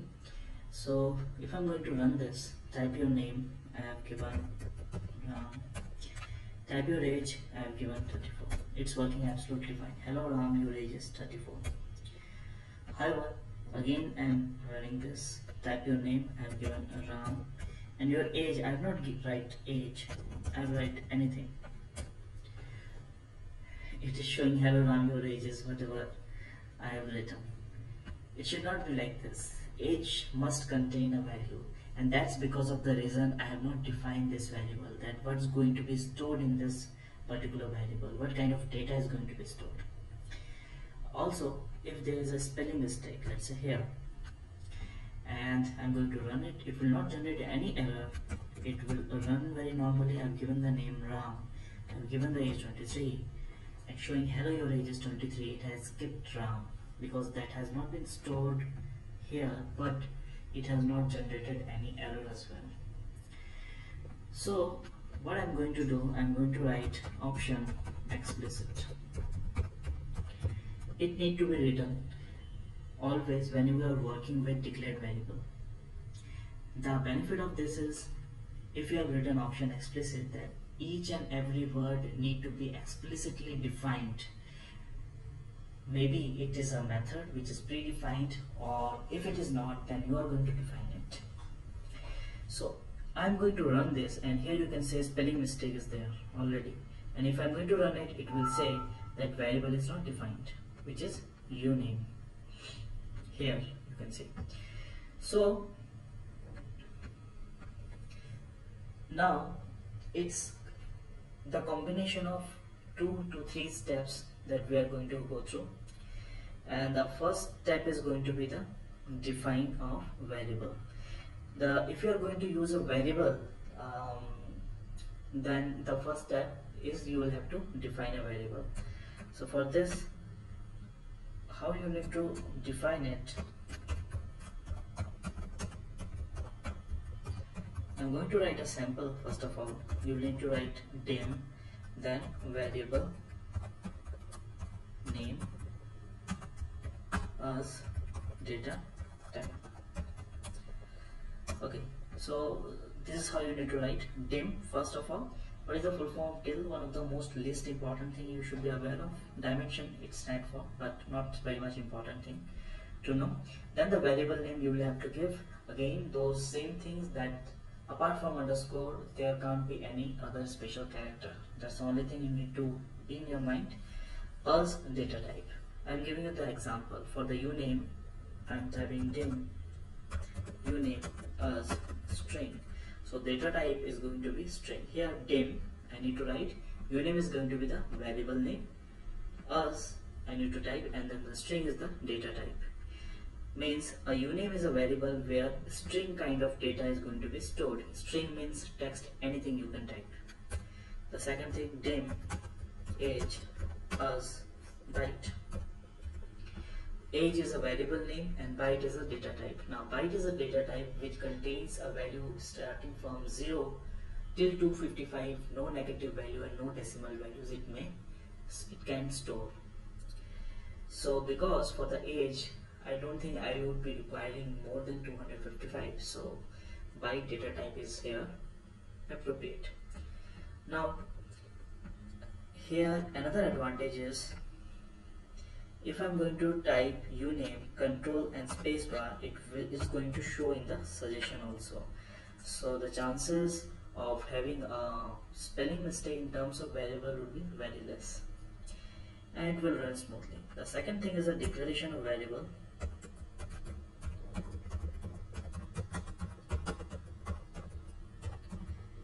And we are doing it from a very long time. So uname equal to input box, age equal to input box, or uname equal to, you have typed the name directly. This step is known as the declaration of variable. And once we are done with this, the third important part is going to be the debug error. So there are two kinds of important debug error. First is the mismatch error, and second kind of debug error is a overflow error.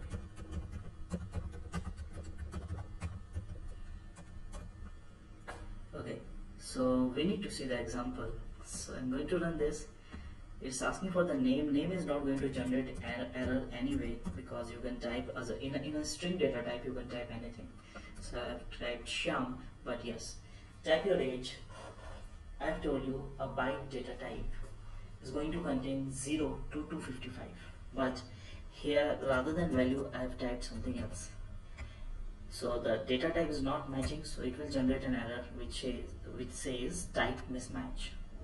And if you are going to click on debug, it will show the exact line where the error has been generated.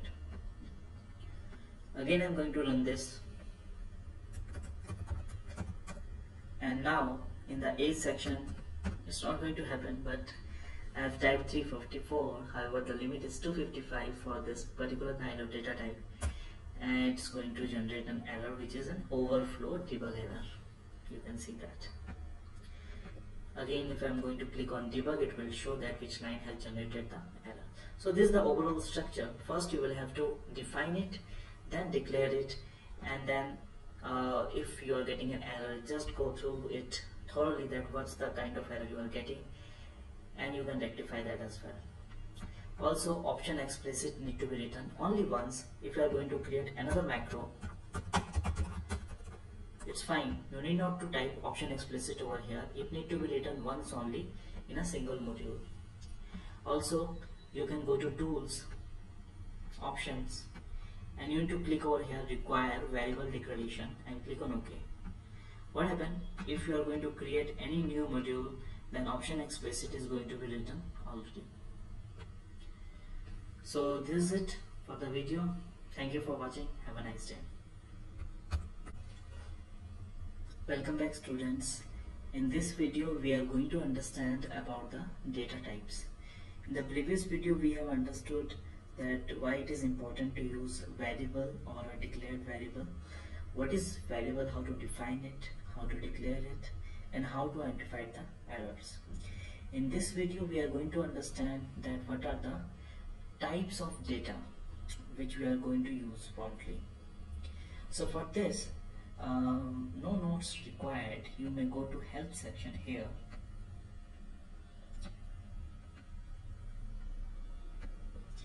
Okay, and here you need to type data type and go to data type summary. Okay, so these are the data types you can see. I am going to explain few of the data types which are important and going to cite few examples also. The first data type is a byte. You can see here it's going to take storage size is 1 byte, so it will take 1 byte of space, and the range, as I've told you previously, it's 0 to 255. Byte contains value only, which is 0 to 255, no negative value and no decimal value it may store. The second data type in the value is, I'm going to skip boolean, I'm going to explain integer, I will come to boolean later on. The second data type is going to be integer. It's going to take 2 byte and it may contain minus in negative value 32,768 till positive 32,767. Again, it doesn't contain any decimal values, it will not be able to contain a decimal value. So byte can be used for age or anywhere where you will find that it's not going to increase above 255 and it's going to be the whole number as well. Integer, you can use it similarly, and long you can use for a very long integer value.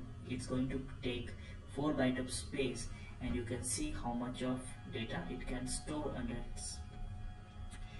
But none of this, like byte, integer and long, can store a decimal value. For this you will have to use a double data type. A double data type taking the storage size of 8 byte, and you can see it contains a huge value. It may contain a huge value in decimal and negative value as well. Now the question could be, why not to use double to avoid errors all the time? Because of the size. You can see that double takes around 8 bytes of space. So in macro it is very important that not only doing the programming, but it is also very important that the file size or the programming size should also be very less. Okay, the next thing is the boolean. Boolean take 2 bytes of space and it contains only true and false. One thing I want to explain, that true is not a text, false is not a text, true and false is not also a value. Many people consider that because they are trying VLOOKUP and in place of false they are using 0, in place of true they are using 1, so it works. Yes, it works absolutely fine, but it doesn't indicate that true and false is equivalent to like 0 and 1. No, neither it is a string or text or nor it's a value. It's a boolean category. It contains only whether the condition which you have put is whether it's true or whether it's false. The next data type is a date. Date data type contains 8 bytes of space and it contains a date, of course. Let's say if you want to store a date of birth, so you can type like dim dob as date. Also it can store time as well. For time there is no separate data type. In date only you need to store the time as well. Let's say if you want to store the in time of an employee, so you are going to write like this, dim in time as date, not time. Okay. The next data type I'm coming with is string. It contains a text, takes 10 bytes of space and plus string length, and you can type whatever you want into this. Another data type is variant. Variant is not fixed. Any numerical value up to the range of double you can set, and generally it is being used for in the case of arrays, and we will see the example as well, not to be worried. And the last data type, which is very important, is going to be the object. It contains 4 bytes of space and object reference. What are objects? All these are data types, but let's say if I will talk about a workbook like an Excel file or a sheet or a range or pivot table or a chart, these are all what? These are objects, or any other application for that matter. So if you are going to store one particular reference sheet into one particular variable, it's going to be the object variable. The difference is going to be when you are working with the object variable, set word need to be used in where you are going to declare it, and we are going to see the example, not to worry. So these are all data type, and you need to know that where to use which data type in particular, and this is very important, of course. The next thing we are going to understand, to understanding of object variable, I'm going to give you one example, or you can say a task, in the next video, and you will have to try to complete that task, so you will have a better understanding of object variable. For this video, that's it. Thank you for watching. Have a nice day. Welcome back, students, and time for the task. And this is very simple, just listen it very carefully. The first step is you will have to create a new sheet. Now while you are creating a new sheet, there are 2 important things that need to be remembered. First, the sheet that you are going to create, you can't give it a name. Don't give a name to that sheet. The second important thing, you also can't define the position. Means you can't use after and before parameter while creating a new sheet. You can't say that this sheet is going to be created before this sheet or that sheet, last or first. You can't do that. So a new sheet need to be created. You can't give a name, you can't define its positions. It's going to be a simple function, sheets.act. Okay, now the new sheet has been created. The second step is going to be, you will have to go to this if function sheet. You will have to copy this particular data and you will have to paste that in the new sheet which has been created. Now remember, follow the step. Don't do this like if you are going to if function first, then copy paste, then creating the sheet. Don't do that. Follow the steps. First you will have to create a sheet, then go back to if function, which is this particular sheet, copy the data and paste it in the new sheet. I'm giving the example also, like I am running this macro right now, and right now this particular sheet is activated. So the general rule is whichever sheet is activated is going to create before that.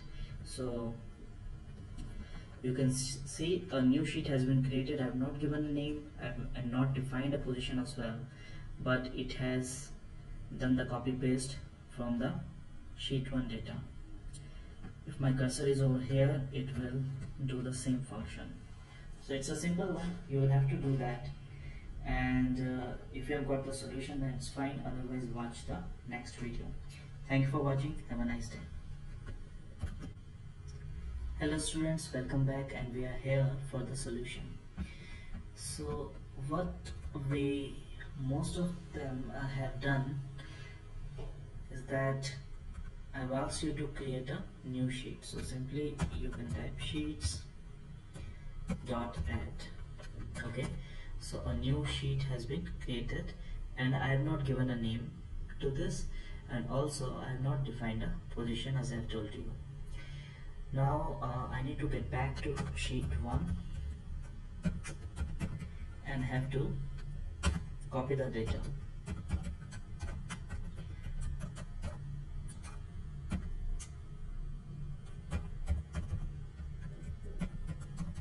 Okay, we have done that. Now I need to get back to the new sheet which has been created. But how to do that? Because I have not defined the position, I have not given the name also. So how to get back to the new sheet? Not possible at all. So in current scenario it is not possible, but yes, with the help of variable it is possible. So I'm going to define a variable, that is dim my sheet as worksheet. Okay, so my sheet is going to be a variable. What it's going to store is going to store a worksheet in this. So a sheet dot add, this means a new sheet has been created, and that is going to be stored in set my sheet. As I've told you, when you are going to declare an object variable, a set word need to be put in front of it. So set my sheet, this means I'm going to set my sheet variable, and what I'm going to store in this sheets dot add whatever a new sheet which has been created. Then I went to sheet 1 dot activate, I have done the copy, and I need to get back to the new sheet, and now it is not at all a tough task, because in my sheet variable it is already stored. So I just need to type my sheet dot activate, and then I need to do the paste. So range a1 dot paste special column width range a1 dot paste special and paste all. That's it, it has been done. Okay, so here you can see this sheet has been created.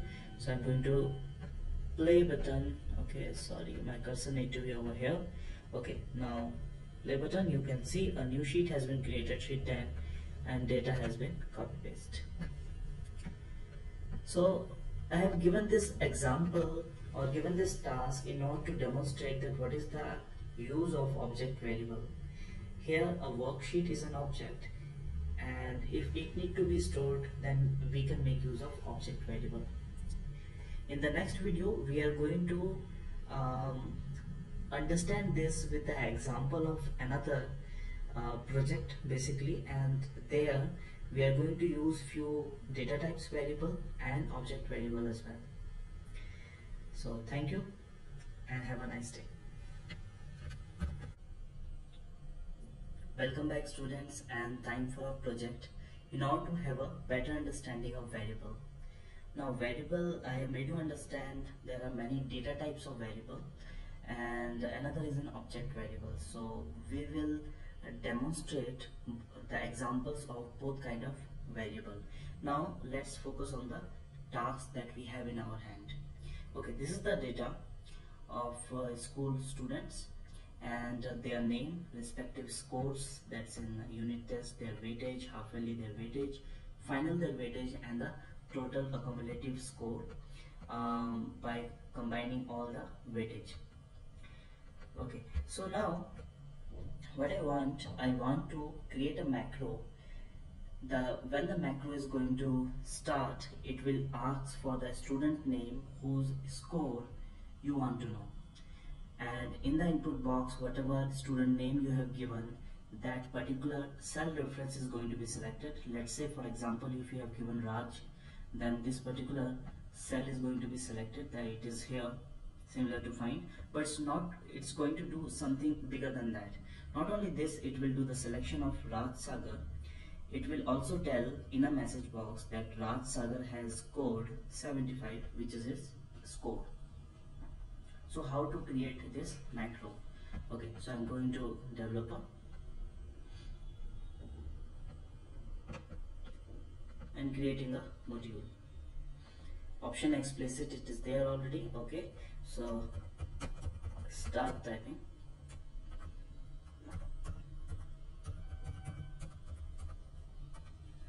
Okay, now the first one is I need to create few variables.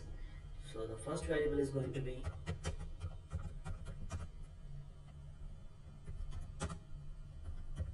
where I'm going to store the student name, which is uname,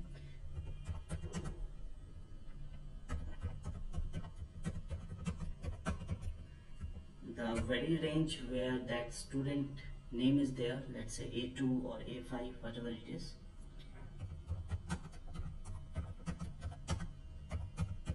and the student score. Okay, so now the first thing is I need to mention the sheet where I'm doing this task. So this is if function data, which is sheet 1, you can see here. So I'm going to mention sheet 1 dot activate. Okay, the next thing is I need to ask for the student name. So here,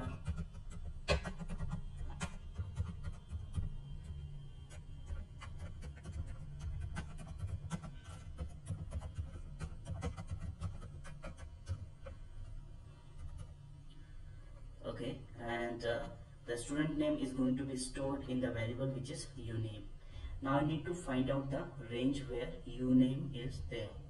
So set find range, because that's an object variable, the range is an object variable. So set find range, and how to find out? The trick is range starting from A2 till range A2 dot and Excel down dot find. What I've done, I've given the starting range which is A2 till the last range. We have already done this task, so it need not to be understood separately. So from the beginning till the end, what I'm going to do, dot find. Find is a function and it's asking for the first parameter that we need to give is a what. So what we are looking for? We are looking for this particular name. Okay, so I have given this variable which is going to store the name that we are looking for. And the good part about this is it's going to find out whatever as a range. You can see here as range. What does it mean? If I have given Raj, it's going to select Raj Sagar, of course, but till now we have not written that particular command which is going to select this. But if we have typed Raj, it's not going to store Raj or Raj Sagar. It's going to store A9 cell reference, because it's going to store it as a range.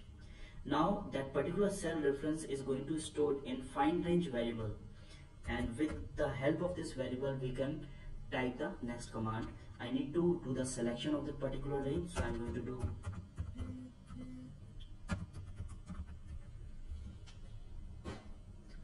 okay. Now I need to find out the score.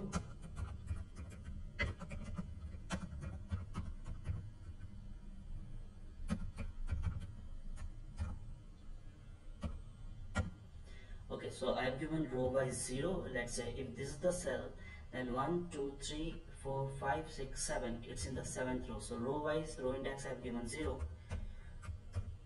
Row offset is 0 and column offset is 7. So in the 7th column, the score is there. Dot value. Okay, so we have got the score as well. Now I need to give a message.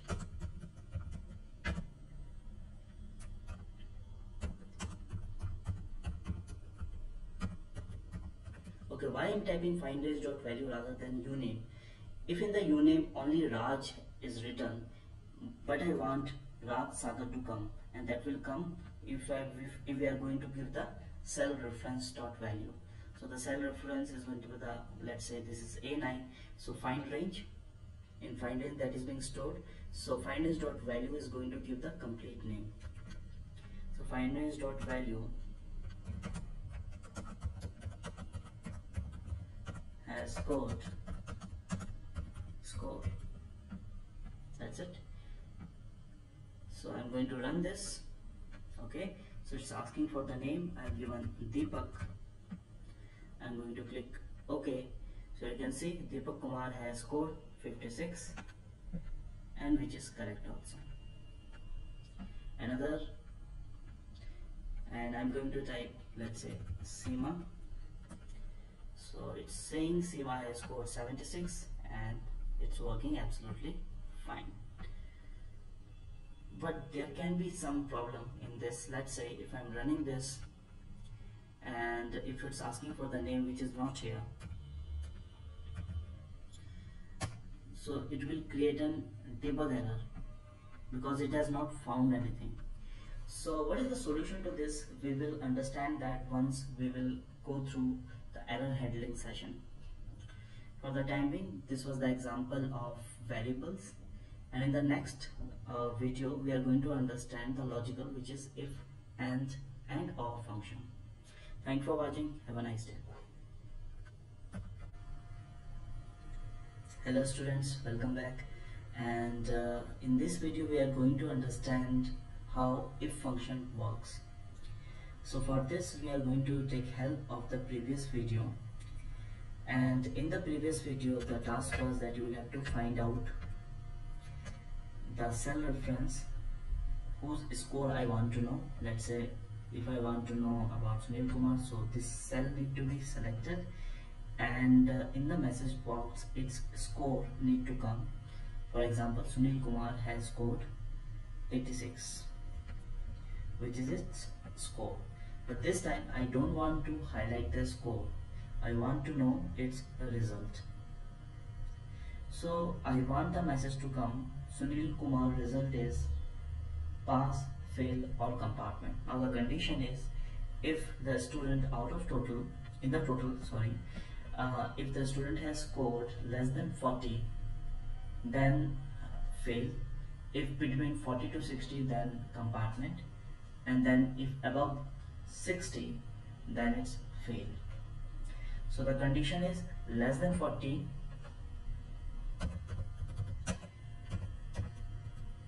then it's going to be fail.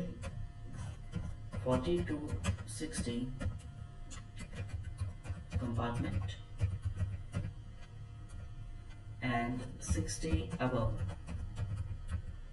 pass. Okay, so this is the task right now. And not only in the message I want this result to come, if I'm looking for the result of pin to sync, then the message in the message box it should come pin to sync result is whatever, and that result need to come over here as well. So how to do this? So we have done the programming up till this level where the score has been established. Means in the score variable the student's score is going to be stored. So on the basis of this variable we are going to apply an if function. So for this, if this is how you need to write, score is going to be less than 40, then now I have realized that I required another variable where I am going to store the result. So I am going to type dim result as string. Okay. If score less than 40, then result equal to fail. If you don't have any further conditions, then type end if and close this function. Nothing else need to be right, but we have got two more conditions, so I'm going to type here else if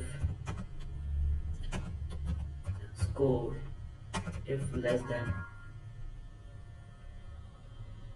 60, then result equal to compartment, and the last condition need to be right like else whatever is left, which is pass condition, result equal to pass. And finally you will have to type end if and close this function. Now I want the result to come in this 8th column as well. So what I'm going to do, I'm going to do find range dot offset row wise 0 column wise 8 dot value equal to result. Also we want a message box, so in the message box I'm going to type find range dot value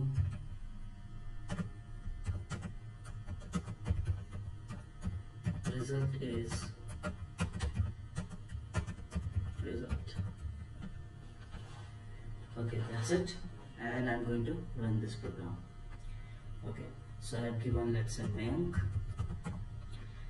So there it is. So Mayank Chatterjee has been selected. Also Mayank Chatterjee result is pass because it's greater than 60, and so it is coming. So this is how you can apply an if function. In the next video we are going to understand how and or function can be applied, and I will give you a few tasks also related to if functions so that we can have a better understanding. Thank you for watching. Have a nice day. Welcome back, students. In the previous video we have gone through how if works in Excel VBA, and in this video we are going to focus on and or function. Now if you are aware of how and or function works in Excel, this is very similar. If function can take care of only one logical test.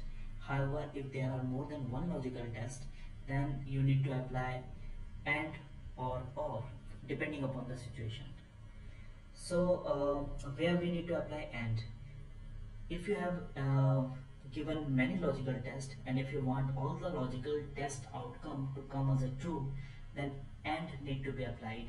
And when you have applied many logical tests, but out of those logical tests, if you want any one of the condition need to be true, then the complete output should come as a true, then you need to apply an or. You have not got the idea? You will get the idea while we will be doing this particular task. Here the task is, now school authority is saying the result will not be based upon this total marks.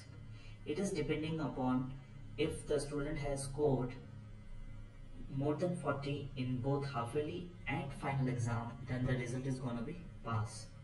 However, if he has scored less than 40 both in half yearly and final exam, then the result is going to be fail. However, in one of the tests, if he has been able to score more than 40 but less in one of the exam, then it's going to be compartment result. So here, with the help of if, we are not going to we will not be able to solve this problem, so we will have to apply an and or function. And how to do that, we will see the example. And the situation is same. Again we are going to make a macro, and in input box will come, it will ask for the student name will be given, that particular cell will be selected, and then the result will be stored over here, and in the message box also it will come like the previous video, but the conditions are different. So I'm going to Visual Basic. This is the condition which has been created already. I'm going to do some minor changes. Instead of here I have you name a string, I am storing the student name. Then in the find range I am going to find out the particular cell reference where that particular name is stored. Then I am going to find out the score, and the result will be stored in the result variable. But I am not looking for score here, I am looking for H, this means half yearly score.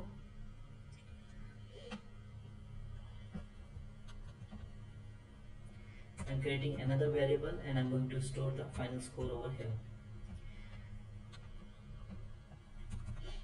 Till here it's going to be the same, means you can see the previous video.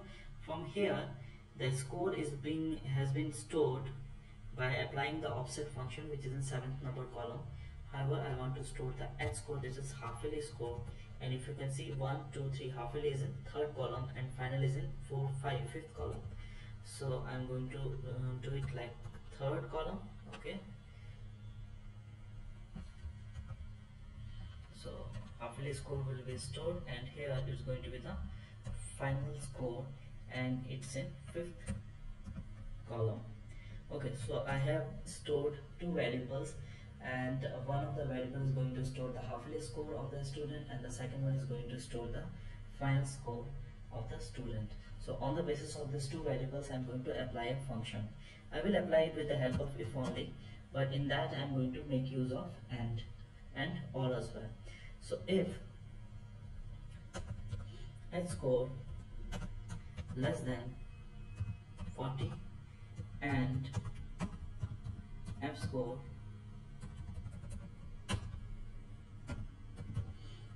less than 40, then result equal to fail.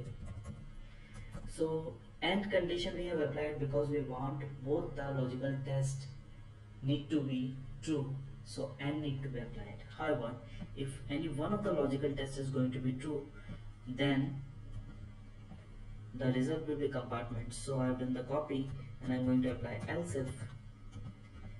Rather than AND, I'm going to apply OR, and here the result is going to be compartment. Now there's one important aspect that need to be understand. How OR function works.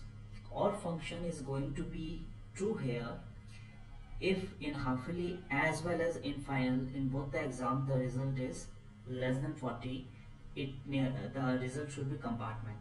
Now it based on two conditions. If in any one of this the score is less than 40, then compartment will come. But also if in both the test the result is less than 40, then compartment need to become according to only this particular line. But if in both the test, if the result is less than 40, then the result need to be failed, and that I have established in the previous comment. So in logical conditions, it is the rule that whatever logical test you have applied previously, the function is going to be locked in that. So this means less than 40 in both the test is going to be fail always. So the remaining condition is if in any one of this test is going to be less than 40, then it will be compartment. I can apply else and give the pass parameter, but if the conditions are rule specific, then write the complete one. So I'm going to write else if it is going to be greater than 40 in both the exam, then the result is going to be pass.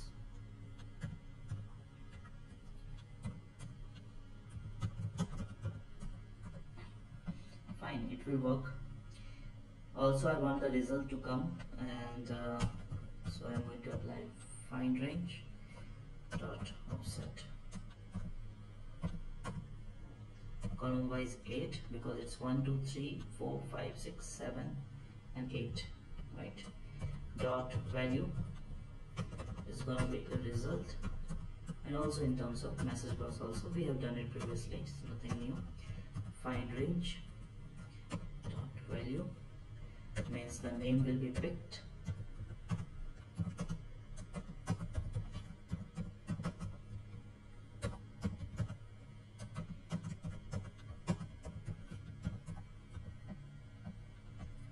is a result. Okay, so I'm going to run this function, and I've typed SEMA. Okay, SEMA result is pass because in both the exam, half-yearly and final, it's greater than 40. Okay, so I'm looking for one compartment result. You can see the Rajiv, it's less than 31 and greater than 40 in one of the exams, so it need to become compartment. So I've run this, I've written Rajiv, and you can see compartment result has came. So this is how and OR function need to be applied. In the next video I'm going to give you a few tasks, those going to be simple. Just try those tasks, and you will have a better understanding. Just go through those tasks. Thank you for watching. Have a nice day. Hello students, welcome back, and time for the task. The task is very easy. Here I'm considering that we are not creating a sheet from here. We are creating a sheet with the help of this button, which I have made with the help of insert and shape. You can watch my previous videos of macro recording, so there you will get the hint that how this has been created. However, I have assigned a macro to this, and how this functions. If I'm going to create a new sheet with the help of this, if there are more than 10 sheets, 10 and more sheets are there, then it's not going to create any further sheets. However, if there is less sheets, then you can create a new sheet, and a new sheet will be created with the help of this very button. Here you can see 1 2 3 4 5 6 7 8 sheets are there. If I'm going to click over here, you can see another sheet has been created, Again another sheet has been created. Again I'm clicking, now there are 10 sheets. It will say you can't create more than 10 sheets. So this is the task. This is what you will have to create with the help of macro. Best of luck and watch the next video for the solution. Thank you for watching. Have a nice day. Hello students, welcome back and time for the solution. Hopefully you have done this successfully, but let's see how to do this. First of all, I am creating a variable dim.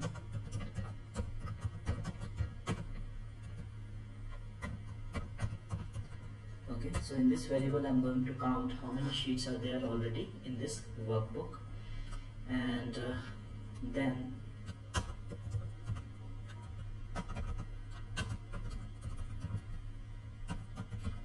it's going to be stored in this. I am going to apply a logical function now. If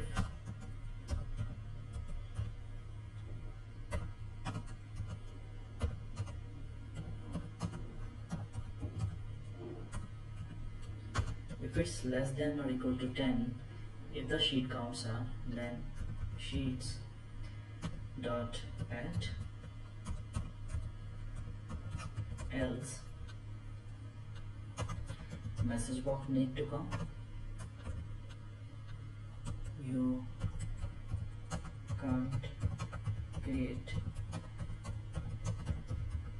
more than 10 sheets. Also I'm going to give a critical sign. It will give a critical sign, and it's not compulsory to give, but if you will give, it's good. And this is it.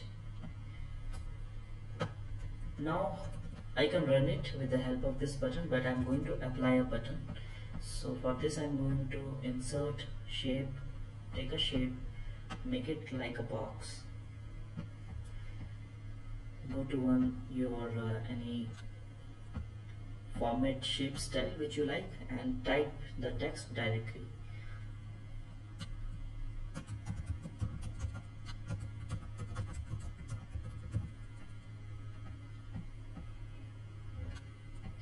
You can give any format which you want. Right click, assign macro, and this is the macro name actually. It is randomly written GHHG. Okay, fine. Okay, we can give this, not an issue. Right click, assign macro, and I'm going to assign this particular macro. That's it.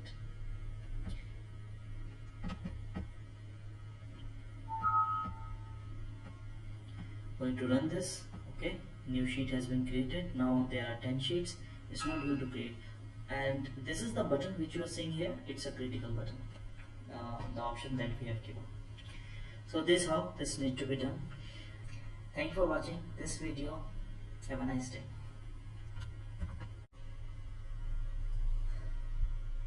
Welcome back students. In this video we are going to learn one alternate of if, which is a case, or we can say precisely select case. So I've got the similar situation that if the score is less than 40 fail, less than 60 means 40 to 60 compartment, and above 60 pass. So we have written this if condition based on this. If you can remember, the condition is going to be same, but I am not going to apply an if function, rather I am going to apply a case. So how to do that? Up till this level it is absolutely fine, and I am not going to do any further changes in this, just removing this if part, and in place of this I am going to apply a case part. How to do that? Let's see. So up till now score is stored under score variable. Score is stored, and I'm going to apply select case score and type select and select. Here in this one line, what's happening that I am transferring this score variable into case variable. Case is also a variable, but it's a predefined variable. and we are going to make use of it because under this variable lots of programming has been done from the very start, and with the help of which we can write function easily. So score variable is stored in case variable now, and with the help of case we can write function. Like I'm typing case is less than 40, no then nothing, and then result equal to fail. Again, if there is no further condition, you can you need not write and if there is end select written already, but we have further conditions also. So I'm going to write case is less than 60,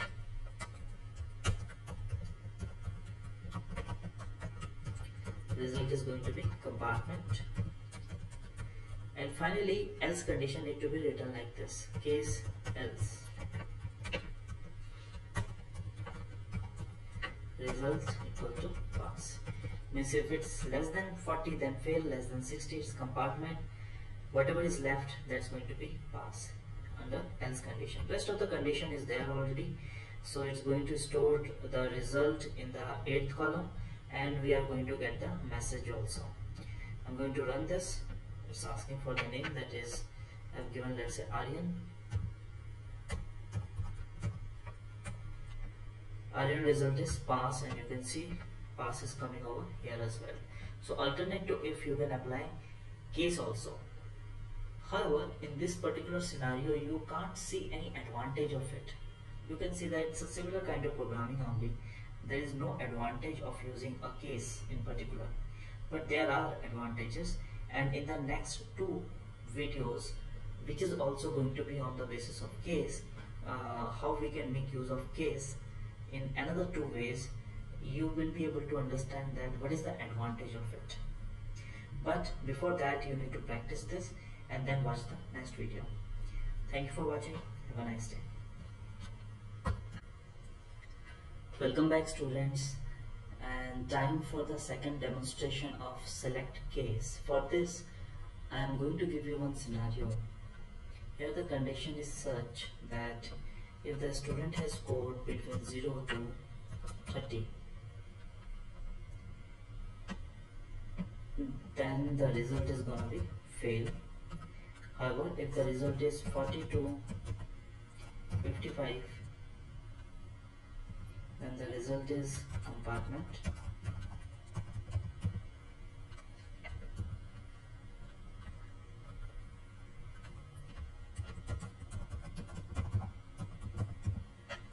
Okay, and if the result is between 65 to 80,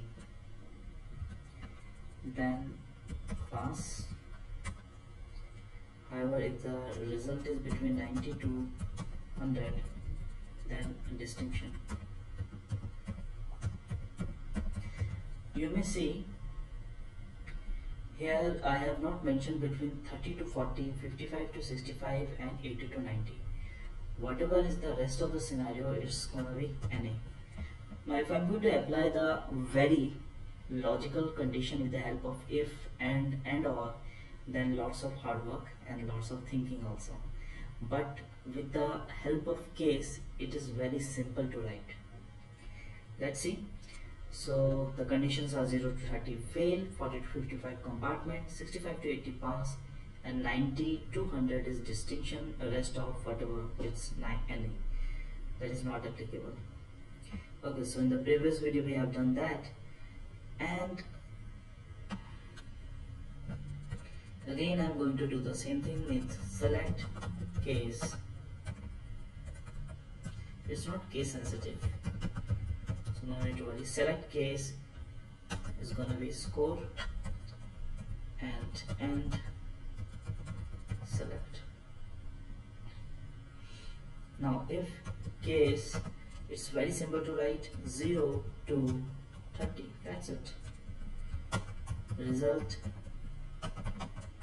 fail. Then the condition was 40 to 55 compartment, so case 40 to 55,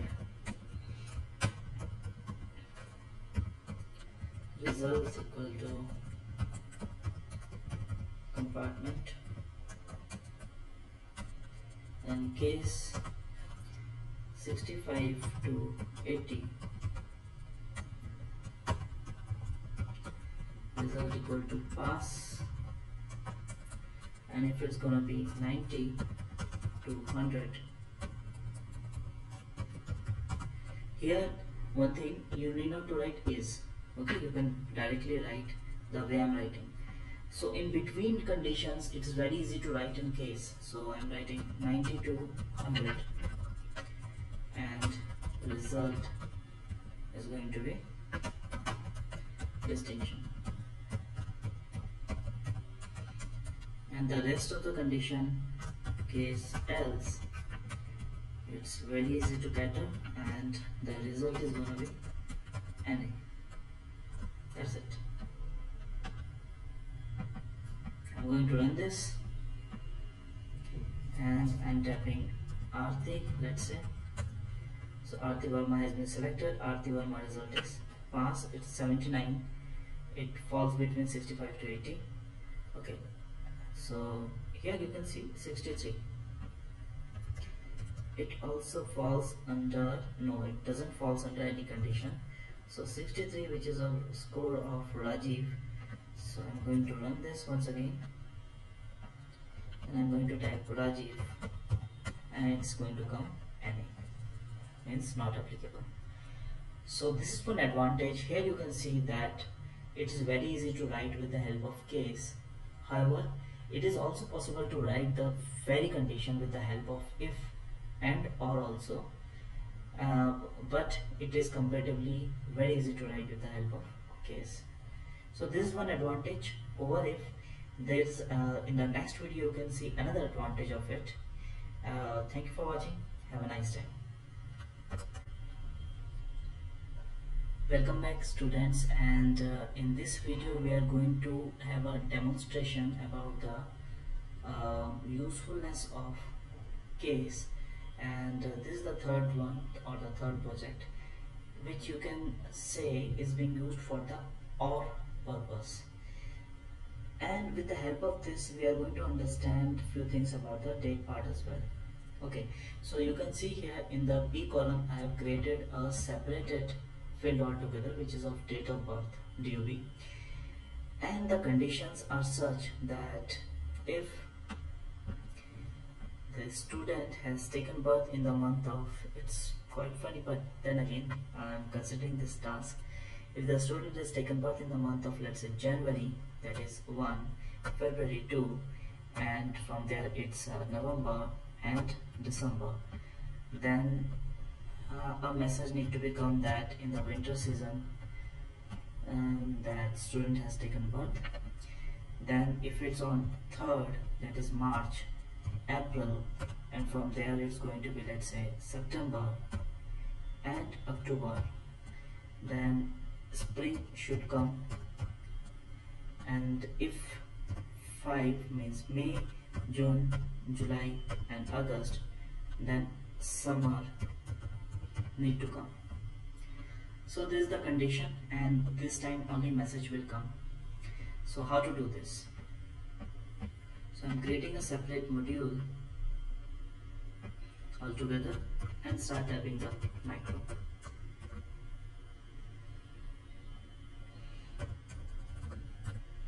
Okay, so the first variable that I am looking for is the name, of course, dim.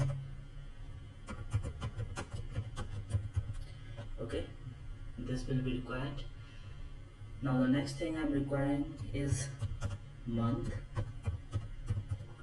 So I'm typing new month as, look, I have not typed month because it will contradict with another function which is month. Whenever you are typing any variable or a macro name, don't give a variable or macro name which is common to any function or method, otherwise it will contradict. So dim new month as integer, and the next thing is dim season as string. Also I need to find out the range, so dim find range as range. Now this thing is in sheet 5, which is sheet 15. So I'm typing sheet 15 dot activate. So in the uname, and the rest of the part is going to be similar to this one. So from here till this one I'm going to copy, and I've done the paste. Okay, so here it will ask for the student name. In range, it's the student name is going to be found and that particular cell is going to be selected. Now in the next part, I need to register the U month. That is, if the student has taken birth in the month of January, then 1 need to be restored. If 2, then if February, then 2. If April, then 4, like this. So U month equal to, in the find range dot select, that particular cell has been selected, and find range is the cell which student particular month, the date of month we want to know. So U month, how we are going to store that? In the U month I'm going to type find range dot offset, row wise 0, column wise 1, because it's in the next column only. So 1 dot value, but it's going to store it as a date. I want the month, so I'm going to apply a month function in front of it, and in month function there is only one parameter, which is a date parameter. So as a date I have given this complete function, so it will pick the month in values. Okay, so now I have got month of the particular student in U month variable. So the next thing I'm going to do is select case U month and select.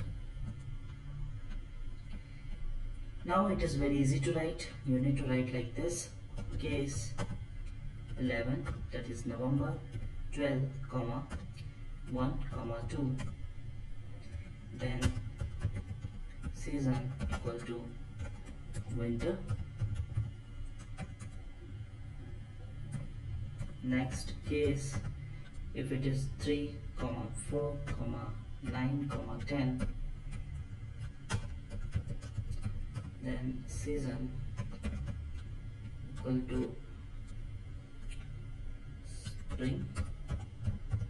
It's not absolutely correct, I know that, but right now we are doing a particular task. So case, if it's remaining, there is 5, 6, 7, 8, you can go for the else also, but I will not suggest that, because if it's going to be the else any other situation, because it's very specific, so mention it.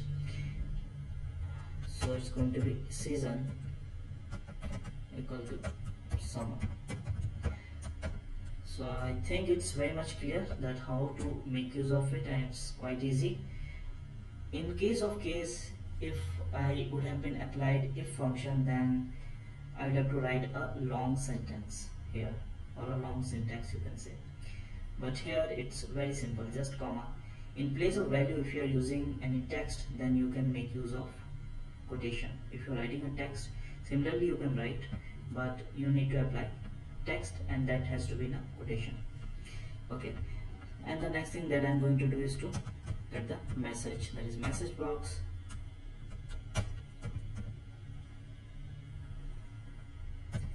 that is find range dot value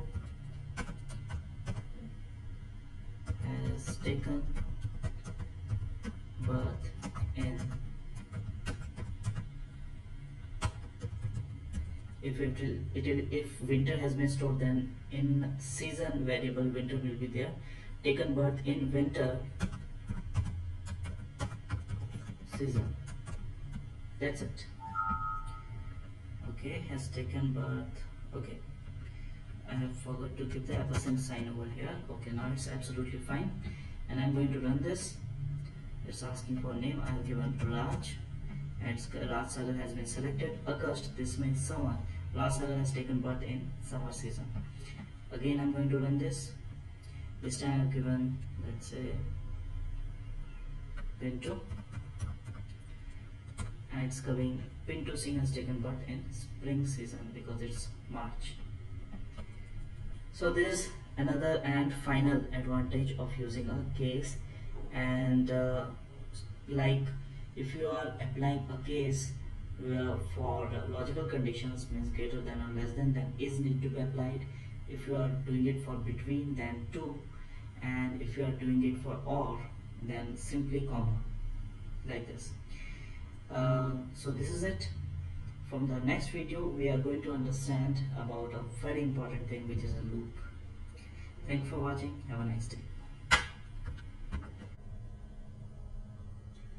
Welcome back, students. In this video today we are going to understand a very important topic, which is loop. So before we proceed, I want to make you understand what is loop. Loop is nothing but actually a repetitive action. That is what loop is. And for instance, if you have watched the movie Doctor Strange, and the final scene, you can see how Doctor Strange has bargained with the Dormammu, and that was a loop example. But if you have not watched it, then watch this video and you can have a better understanding that how loop works. Okay, so I'm going to create a sub-instance. Okay, so I'm going to do a very simple thing. I'm going to do the selection of sheet 1, then I'm going to do the selection of range A1, and then I'm going to go one step downwards with the help of offset command. So what I'm going to do, active cell dot offset, row index I'm giving 1 and column index I'm giving 0 dot select. That's it. So this is very simple. Till now nothing that is we called a loop, or that is called a tough. So F8, sheet 1 has been activated, A1 is activated already, and this is the active cell. From that active cell is going to go downwards, one step downwards only. That's it. Now this is the step of going downwards. I want to repeat that particular task. So I'm typing do, and here I'm typing loop. Now these are two commands. The first one is to start the loop, which is do, and the second one is to repeat that particular task, that is loop.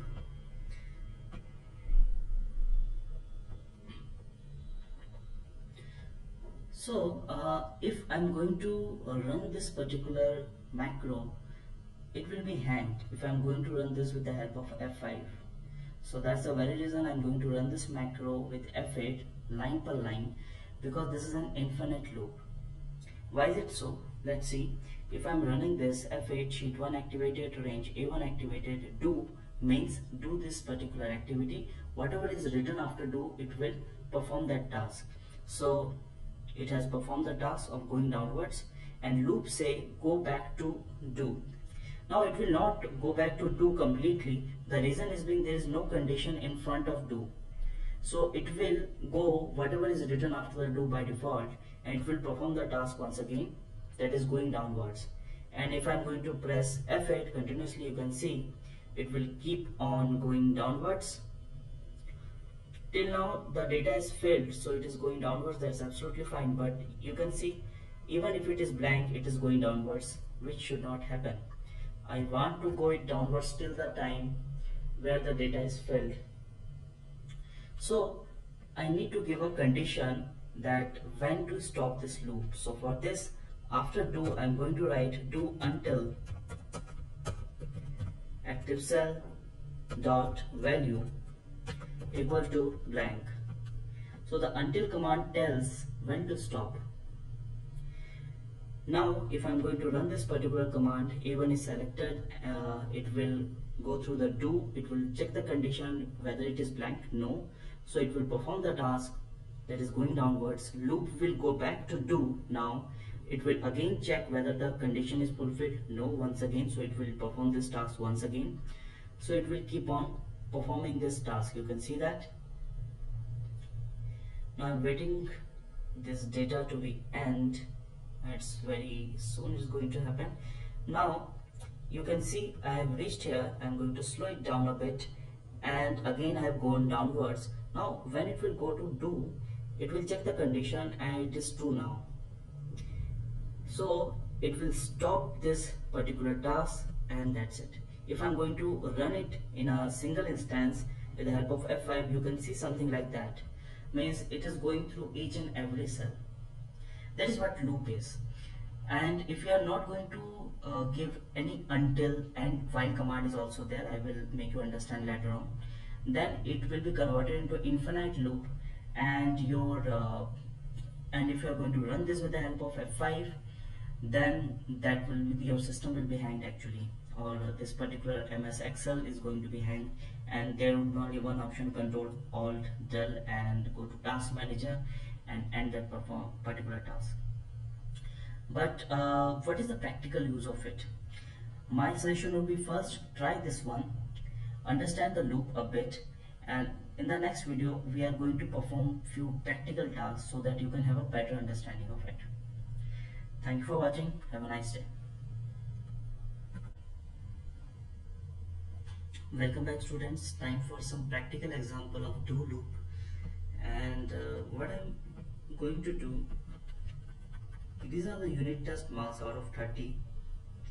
I want to highlight all those who have scored less than 15 and separately those who have scored more than 15.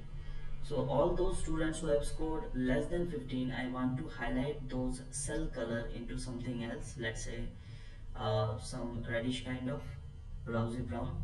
And those who have scored more than 15, I want to color their cell with yellow green, let's say. But I want this to happen not in a single cell. I want this to happen from the beginning till the end, till here. So how to do that? Now the procedure will remain same, the basic funda, and here sheet 1 is going to activate it, of course, and I'm going to activate B2 cell because I'm going to start with B2. So here it is. Now I have applied do condition, of course, up till the point where you will find a blank cell, and loop, and here I'm going to apply the conditions. The condition is, now B2 is activated, so I'm going to apply if active cell dot value less than 15, then active cell dot interior dot color equal to RGB rosy brown, else active cell dot interior dot color equal to RGB yellow green, and if. Okay, so I have applied the condition and it will not serve the purpose, but because in B2 cell, which is an activate cell, it will keep on repeating the task, so I need to go one step downwards, the same thing which we have done in the previous video also. So from that active cell now dot offset row wise 1 column wise 0 dot select, and then loop once again. So let's see how these things work. So I'm going to apply with the help of F8. Okay, I want to remove it so it can be visible. Okay, F8, sheet 1 activated, B2 cell is activated. Do until active cell dot value, if it's blank then it's not blank, so it's going to run the condition. It's not less than 15, it's greater than 15, so it has gone to else condition and the color has been done. And if then active cell dot offset 1 comma 0 will move this particular task to downwards. Now this is the active cell, and in this active cell again it's going to perform the same task, but here the color is going to be different. Similarly, it will keep on doing this task. You can see now this particular cell is activated. In if I'm going to run it with the help of play button or F5, you can see in a single instance I've got the solution and I have performed the task which I was wanted to with the help of loop. So this is how a loop condition can be applied. A more practical example. Now, if you have performed this task, and once you will perform this task, I have got another task for you with the help of loop. You have seen this condition before also, that is, if less than 40 fail, 40 to 60 is gonna be compartment, and above 60 it should be pass. The condition which we have done previously, but on a single cell by finding those cells. However, I want the result to come from here till the last cell, means here. Okay, so I want the result from top here till the end of the cell. Based on this condition, based on this total score, I want the result to become over here, and you need to do to the complete data with the help of loop, of course. And how you are going to do this is the task, and if you are being able to do this, then very good, and if not, then watch the next video. Thank you for watching. Have a nice day. Welcome back, students. Hopefully you have done the task, and if not, then watch this video, and even if you have done, then watch it, that whether you have done it in the same way that I am about to do. So let's start. So I'm going to the VBA window.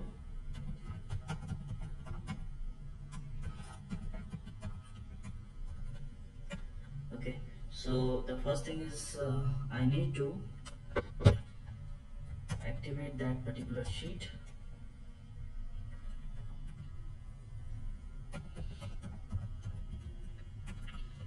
And I'm going to do the selection of this particular cell, which is this particular cell, which is H2. So range H2 dot activate. Okay, so that's the now activated cell. So what I'm going to do next, I'm going to check if active cell dot value less than 40, then active cell dot offset row index 0, column index 1 dot value equal to fail. And if okay, first of all, it's not done. I'm just going to show that how this things is going to work. So I'm here, and if I'm going to run this, you can see sheet 1 activated, H2 cell is activated, and if active cell dot value means this particular cell value, if it's less than 40, which it is, so what's going to happen, active cell dot offset 0 means the row offset, the first one, which is this one only, and column offset is 1, which is here, the result is going to be failed. But here it's not less than 40, it's greater than 40, so it has not performed any task because I have not given any further conditions. So this is how this thing is going to work. I'm going to set the rest of the conditions.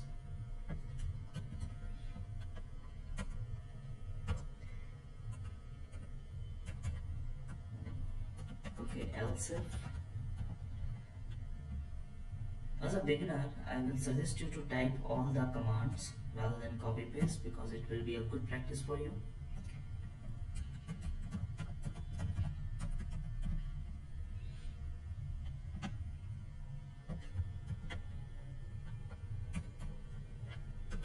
And finally an else condition, there we go. Okay. Now I'm going to apply two conditions once again in the similar fashion. Do until active cell dot value equal to blank, and here loop. But another important thing is, it's going to perform the task on the activated cell, which is H2. I need to go downwards, So again I'm going to write active cell dot offset row index 1 column offset 0 dot select, so it will go downwards. That's it. And if I'm going to run this, you can see the result has came in the complete data. There is another variation to do, and there are a few important aspects which need to be kept in mind, and I'm going to explain it in the next video. First, do this task and then watch the next video. Thank you for watching. Have a nice day.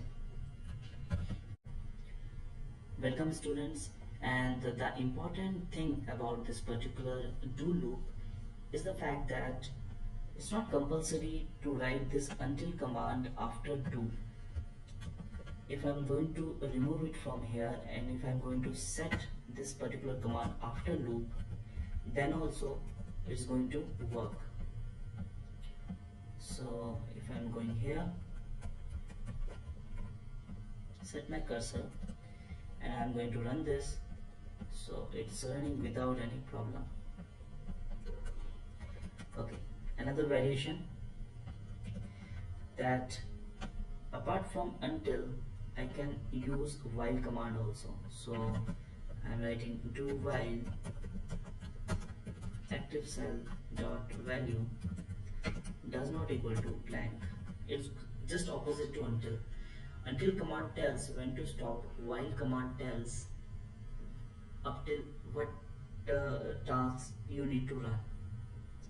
That's the whole difference actually. And while I was applying the until command, I was saying that till the time you have not got the blank cell, run it.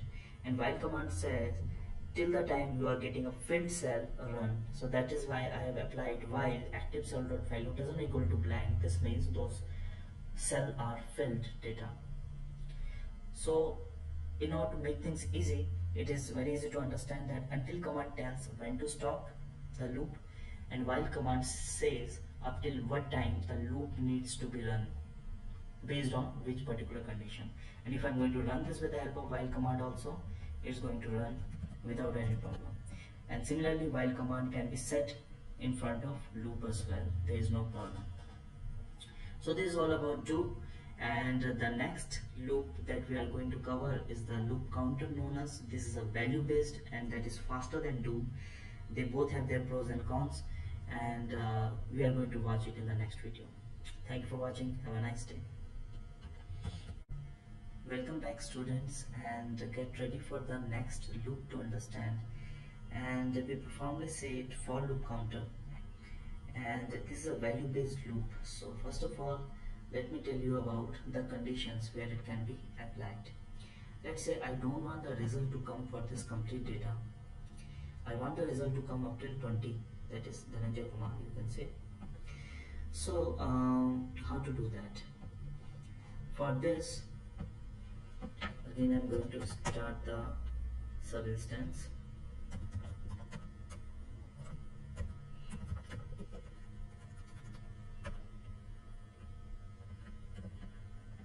Okay, and I'm going to do the selection of that particular sheet 1 activate, and I'm going to do the selection of not this H2 but this particular cell, which is H1.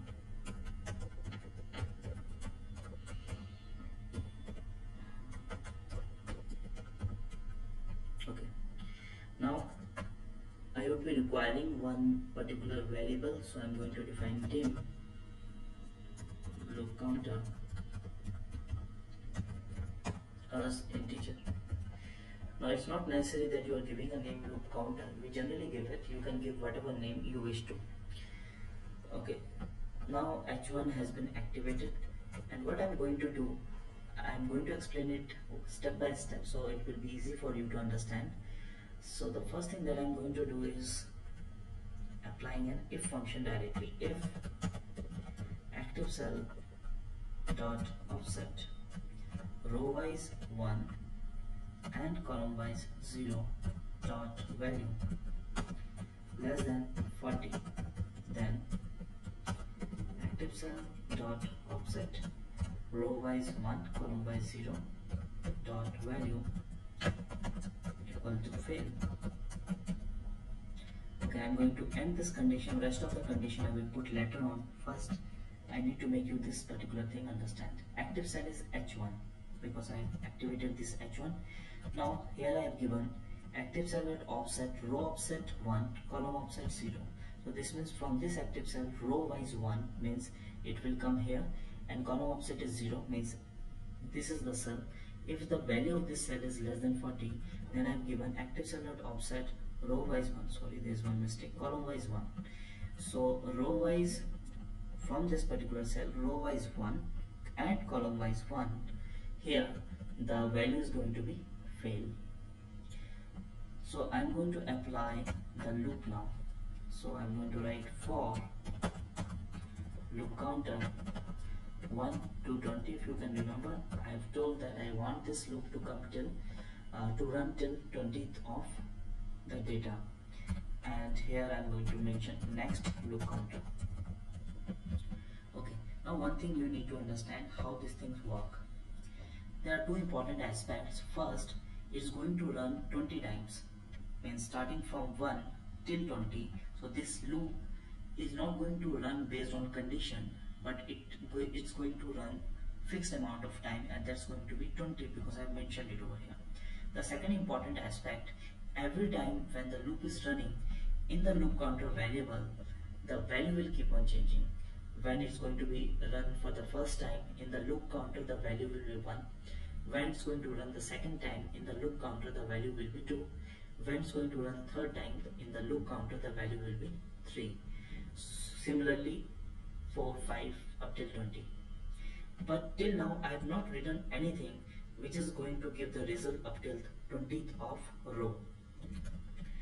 So what I'm going to do, instead of index 1 here, row index 1 here, I'm going to apply loop counter, and here also I'm going to apply loop counter. So how these things work, I'm going to run this so that you can have an understanding of it.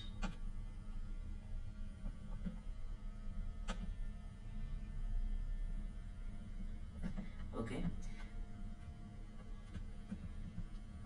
so you can see H1 cell has been activated. Now for the first time when it's going to run, you can see under loop counter value 1 has been stored. Here also row offset 1, and here also row offset 1 will be considered, and accordingly the result has not come because it's greater than 55. Next time when the loop is going to run, under loop counter 2 has been stored, so offset row index 2 will be considered. This means this particular cell value is going to be considered.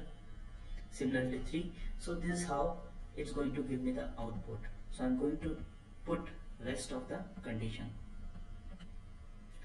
So I'm going to do the copy paste. Once again I'm telling you, because as a beginner you need to do lots of practice, so don't do the copy paste too much, just write it by yourself for the better practice.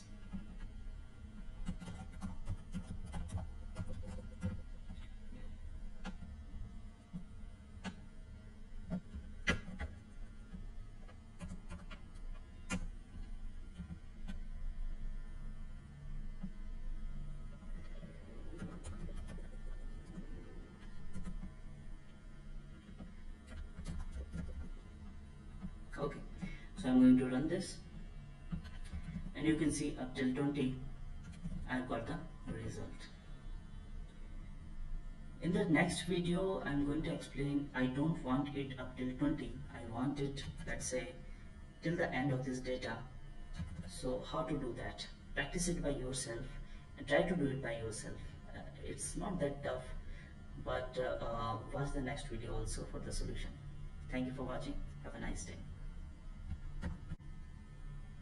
Welcome back students, and in this video I'm going to explain furthermore about the loop. But before that, I have given you one particular task that if I want the macro to be run to this complete data, not up till 20, but this complete data from the beginning till the end, then how I should do this. So I'm going to use another variable dim row count as integer, and here I'm going to count the row, and in order to do that I'm going to use range A2 from A2 till range A2 dot end Excel down dot rows dot count. So it's going to count the row starting from A2 till the end of the data. You know how this thing works. I need not to explain to you because you have watched the previous video, of course. And rather than 20 here, I'm typing row count. So if the row count is 174, so it's going to run from 1 to 174. That's it. And if I'm going to run this, you can see here from 1 till 174 it's running. Okay. Now the next thing is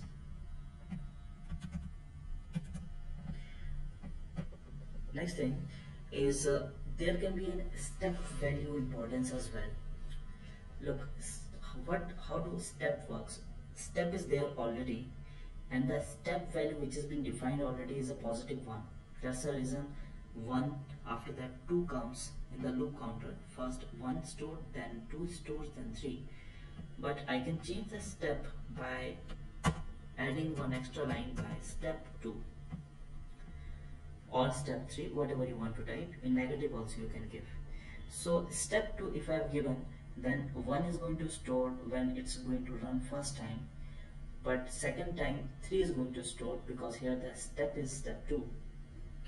So first it will give answer here, but it's going to skip that because it's in the second row. So from third it will give the answer. Again it's going to skip that. Here I will get the answer. If I'm going to run this with step 2, you can see the difference. Similarly, if I'm giving step 3 rather than step 2, so I'm going to run this, you can see there can be an interval of 3 cells in particular. So this is the importance of step, and I'm going to give you one task also. So the task is, first do this and after that try that task. The task is, there are many sheets in this particular data. I want all the sheets to be deleted apart from this sheet. You can choose any specific sheet in your workbook. Right now I'm choosing advanced if ADV space if this particular sheet. Apart from this particular sheet, I want all the sheets to be deleted with the help of loop in a single go. So how to do this? This is the task. Try it and watch the next video for the solution.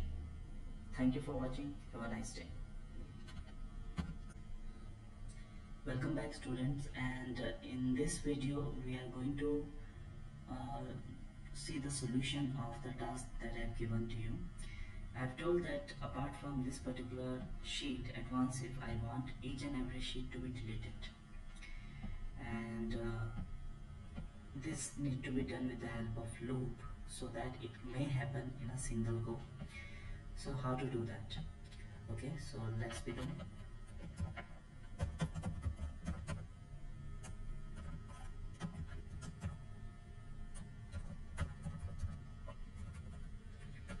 Okay, so first of all I'm going to declare a variable.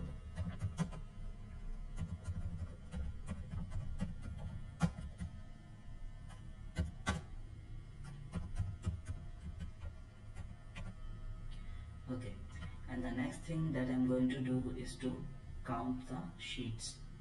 So again I'm going to declare a variable,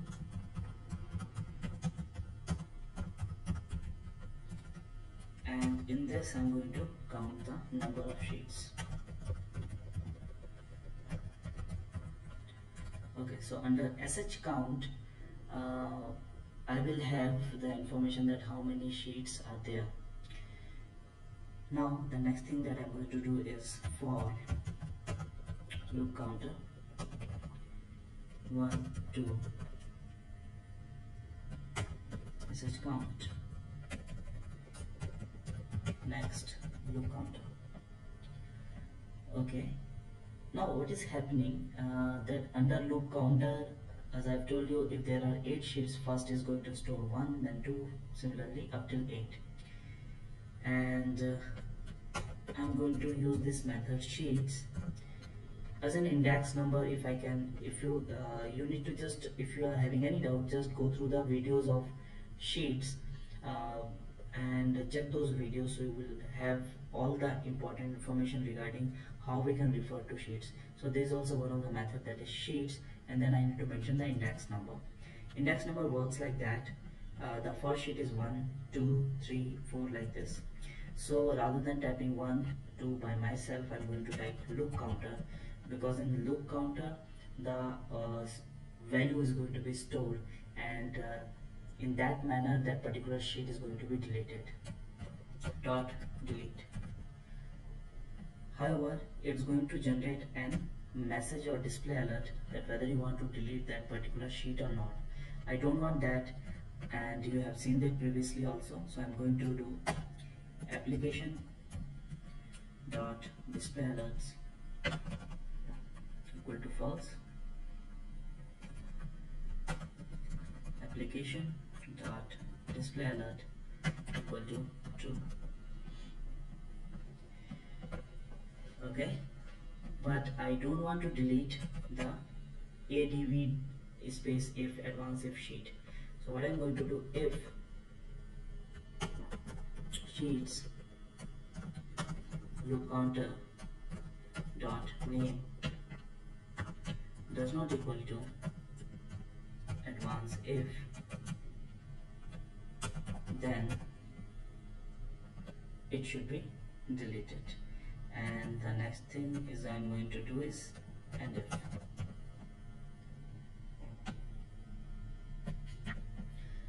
Okay, fine. So it seems to be like working absolutely fine, but that's not the case, because there is one drawback to this. If I'm going to run this, okay,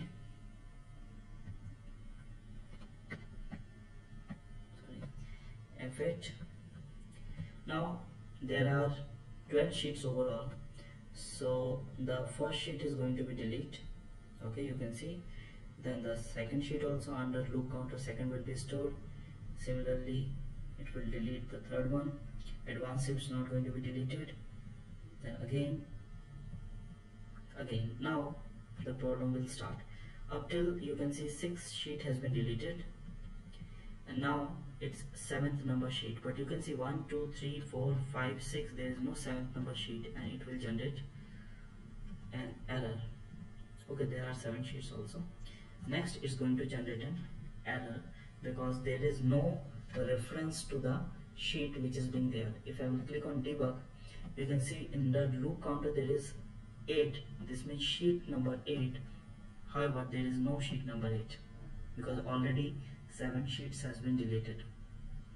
So all the sheets has not been deleted. So what is the solution to this? Then again the step part which I have explained to you. So I'm going to reverse this order. Rather than 1 to sheet count, I'm going to do sheet count to 1. But just by writing this, it's not going to happen because sheet count, let's say if it's 5, then after 5 by default 6 will come. So I'm going to use step, that is step minus 1. So what's going to happen? If it is 5, then 4 in the next step is going to be. Okay, so I'm going to increase and create few new sheets so that it will be more understandable. And then if I'm going to run this, absolutely fine, it's going to run, only advanced if sheet is remaining. So this is how this program need to be right, and this is the advantage or benefit of step, which is very critical and important. So hopefully you have understood this. Try few more things by yourself, and in the next video we are going to understand another loop, which is a for each loop, which is generally is being in order to take care of the objects. So thank you for watching. Have a nice day. Welcome back, students. This is the time to understand the next loop, and that's going to be the for each loop. and generally it is being used in order to take care of objects like workbook, worksheets, range, any application, and so on.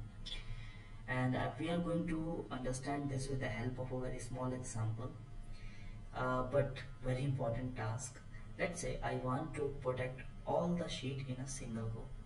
We know how to protect a sheet. Go to review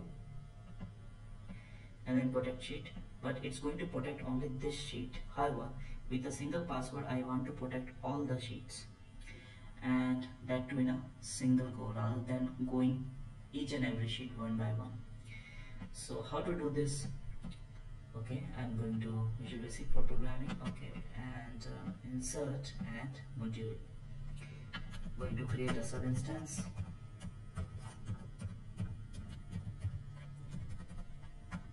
Okay, the first thing that I'm going to do is to create a variable dim.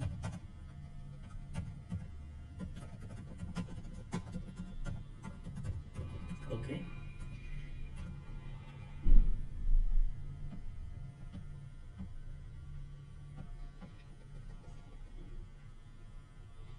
okay, the next thing is I'm making use of it, but we want another variable in order to have the password. So dim you pass, I'm giving as string. So now I want to ask the password from the user. We pass equal to box password.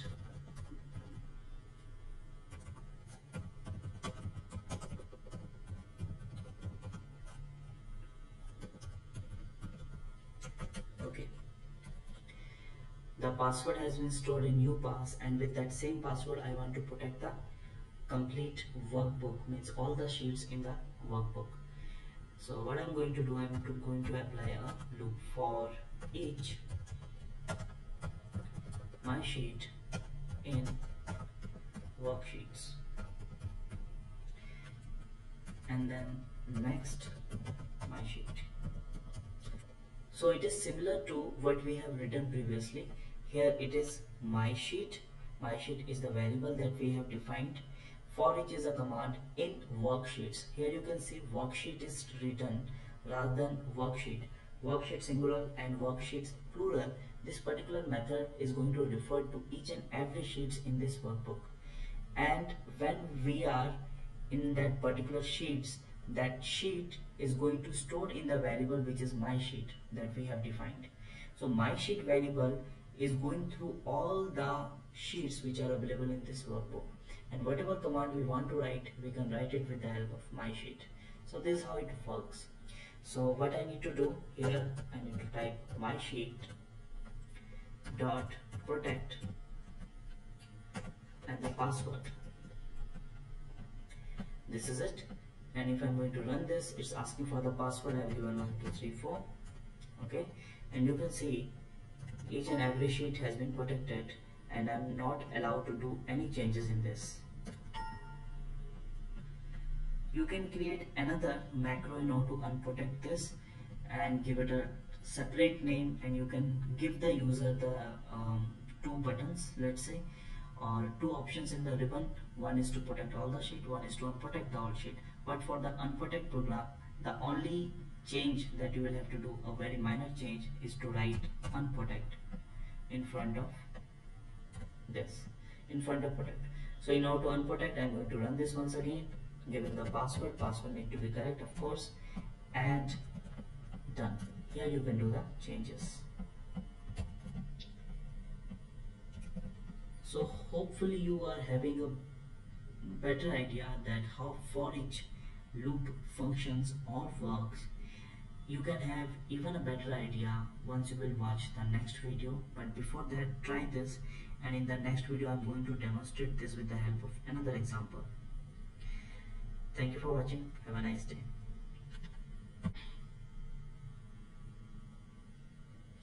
Welcome back, students, and in this video we are going to take care of another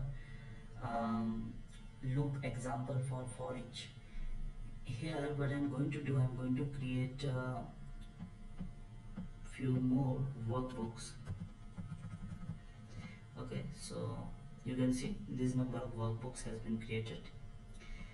However, apart from the current workbook, I want to close all the workbooks. Many times this kind of problem happens that you have got many workbooks, you can see over here as well. However, you want to close all the workbook, but so many workbooks are open that it is some task. So how to do that?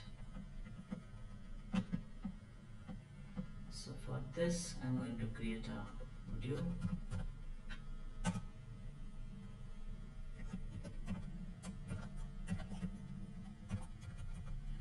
Okay, and this time whatever your name you want to give, you can, to the variable of course. So dim my work as workbook I have given. Okay, and the next thing that I'm going to do is for each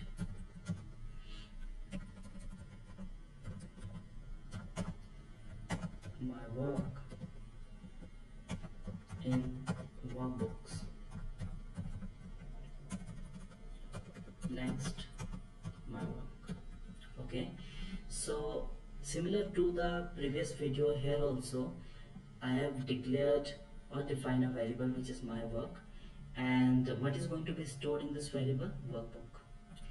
Here I am mentioning for each my work in workbooks. Now workbook is a set of collection where all the active workbooks is stored, and what my work is going to do, this particular variable will go through each and every workbook, and at that point of time that workbook as a variable has been stored in my work. So whatever I want to type, I need to type with the help of my work.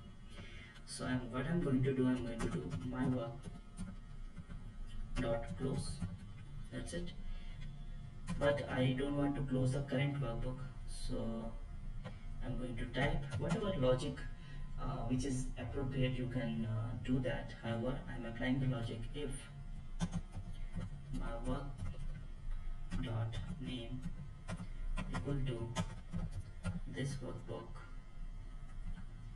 dot name, then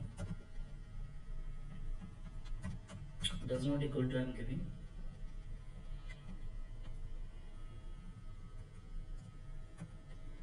end of. However, if you want to mention any other workbook, then you need to mention that particular workbook reference or name. In many ways you can do this. However, I'm going to run this now, and now you can see only one workbook is open, all the other workbooks are closed. So there's another example, so you must have having a fair amount of idea. Now time for one task. In the for loop counter examples, I have given you one task that all the sheets need to be deleted apart from this particular sheet which is advanced if. Same task you will have to do, but this time you will have to do it with this particular loop which is for each. So go for it and watch the next video for the solution. Thank you for watching. Have a nice day. Welcome back students. I am hopeful and very certain that you are being able to perform the tasks which I have given to you in the previous video, because that was easy. But in case no, then watch this video how to do that. The task was, I'm just reminding it, that apart from this particular sheet advanced if, we need to delete all the sheets in a single go with the help of this loop. So then my sheet as worksheet. Okay, and then I'm going to use for each my sheet in worksheets, and next my sheet. And what I'm going to do, that is application dot display alerts equal to false. Then my sheet dot delete. Then again application dot display alert equal to true. And what it is for, you are well aware of, and if not, watch the previous videos. Okay, so the sheet is going to be deleted. However, I don't want to delete the advanced if sheet.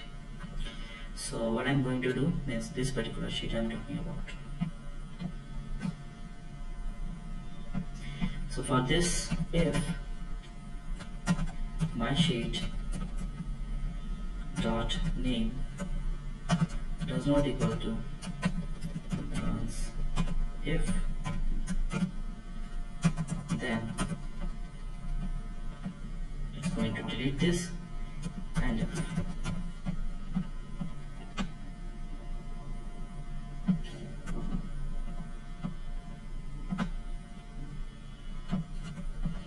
Okay, so it's going to perform the task. Just look at the sheets, and if I'm going to run this, all the sheets going to be deleted apart from this particular sheet. So this is it, and in the next video watch for another task. I'm going to give another task based on loop, so watch the next video. Thank you for watching. Have a nice day. Welcome back, students, and get ready for the task. Now the task is previously what we have done. When we have understood the do loop, at that point of time I have asked you to fill the cell color based on condition, whether it is less than 15, then one particular color. If it is greater than 15, then one particular color. But that particular condition was in a single column, in this particular column. However, I want similar kind of conditions. Let's say I want 3 conditions. If it's less than let's say 20, then it has to be a rosy brown.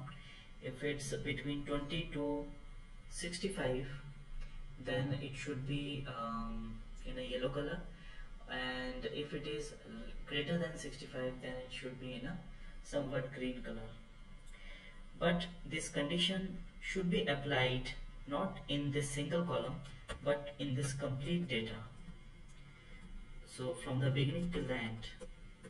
So based on a column, if you are going to apply a function, it is easy. But if it's going to be the complete data, then how it's going to work? So which loop you are going to apply, I'm not going to tell you that. You will have to do this task, give a try, and watch the next video for the solution. Thank you for watching. Have a nice day. Welcome back, students, and time for the solution. So the task was that in this complete data ranging start from B2 till the last data, which is H174, I guess, each and every cell need to be colored based on condition or their value. Okay, so for this I'm going to the VBA and going to write a function. So first of all, I'm going to declare a variable dim my range, which is going to refer to every range or each range. Dim my range as range, then dim total range, the complete data as range. Once again, I'm going to do the selection of sheet1 dot activate, and I need to mention the total range because it's an object variable, so I need to make use of set. Then set total range equal to range B2, the first cell, this one you can see, and from here range B2 dot end Excel down, so it will go downwards, dot end Excel to the right side. So that's the complete data. or the complete range reference, which is going to be stored in total range. And now I'm going to use for each loop. So I'm going to use for each my range in total range. Next, my range. Similar but different from sheet task and workbook. For a sheet there is a predefined command which is worksheets, and for workbook also there is workbooks. But for range there is no such command, simply because of the reason range in what particular range you want to apply that need to be mentioned. So for that particular reason I have mentioned total range as range separately. Okay, now how I'm going to apply the function. Now the each and every cell here is means this particular program or loop will go through each and every cell, and when it's moving from one cell to another, that particular cell reference is going to be stored in this my range variable. So whatever I'm going to type, I'm going to type with the help of this my range. Okay, so let's begin. I'm going to mention if my range dot value less than 20, then my range dot interior dot color equal to RGB rosy brown. Else if my range dot value less than 65, then my range dot interior dot color equal to RGB yellow. Else my range dot interior dot color equal to RGB yellow green. And this loop is very fast, and if I'm going to run this, that's it, and you can see it has been applied to this complete data. So now I think you are having a very well or good idea about that how loop works. So this is how you are going to apply loops. We have learned three kind of loop, that is do loop, for loop counter based on value, and the third one is a for each loop that is being primarily used in order to take care of object, and you have seen the examples also. So practice those things, and I'm going to give you another task into this. In one of the videos, while we were doing do loop, I've given you the task that here pass, fail, compartment, result need to come.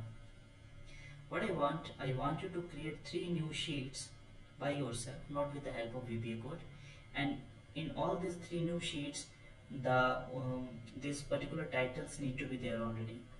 Now these 3 new sheets will have the name, that is pass, fail, compartments. Means you will have to give one particular sheet name pass, another compartment, another fail, let's say. When the loop is going to run, here pass, fail, compartment, result will come, and also that particular data, means the complete data, is going to be shifted. All the fail result will go to the fail sheet, all the pass result will go to the pass, and all the compartment result will go to the compartment sheet also.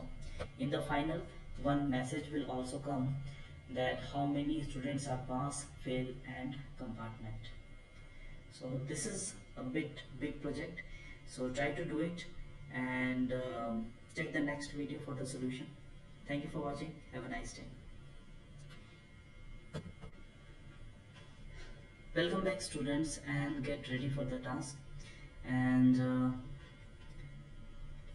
we have done this task previously, but there are few more important activity that I have added to that. So I'm going for the module where this task has been done. Okay,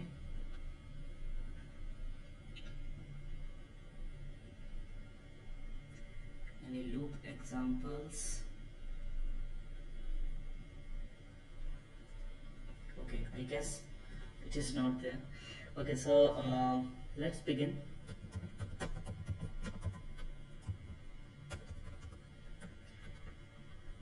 So the task is here I need to have a result pass fail compartment. Not only this, I need to shift the result to in this pass sheet, or the pass student need to shift it to this pass field, fail and compartment. Okay, so and also we need to count also that how many students are pass, fail and compartment. So first of all we need to get the result, and for this I am going to first of all selecting the sheet, which is sheet 1 dot activate. Okay, then I need to go to this particular range. Now it depends that which one of the loop I want to use. I want to use, let's say, do loop into this. So I want to select this particular cell, which is H2. Okay, so range H2 dot activate, and then I'm going to apply if active cell dot value less than 40, then active cell dot offset row wise 0 and column wise 1 dot value equal to fail.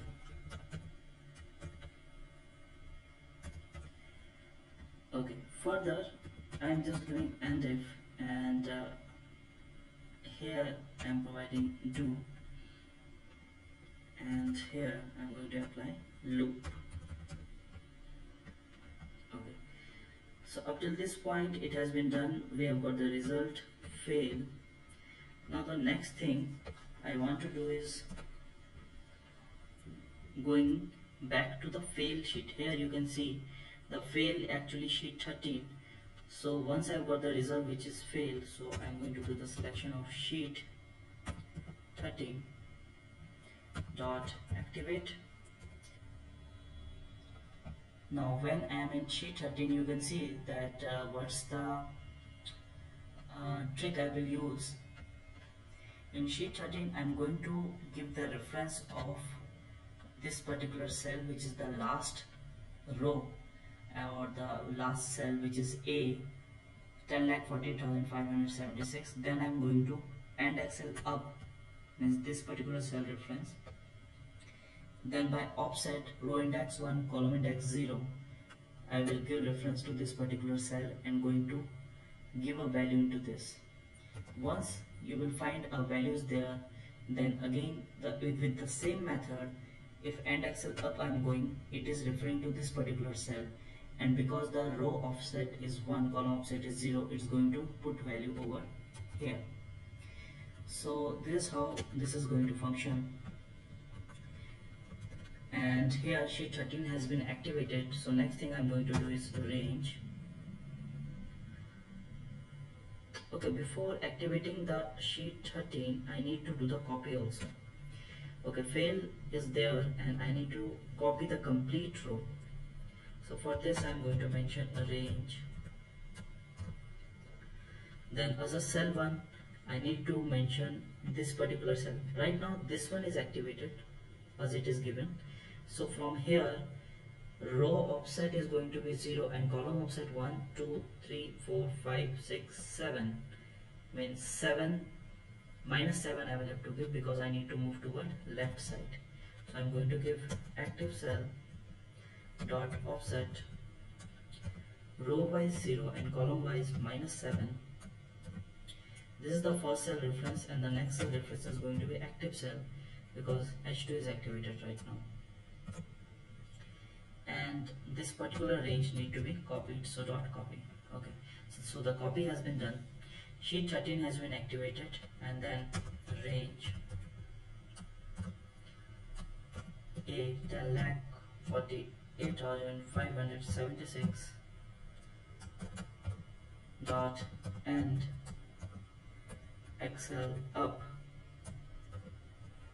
dot offset row wise 1 column wise 0 dot value, not value of course, dot pay special.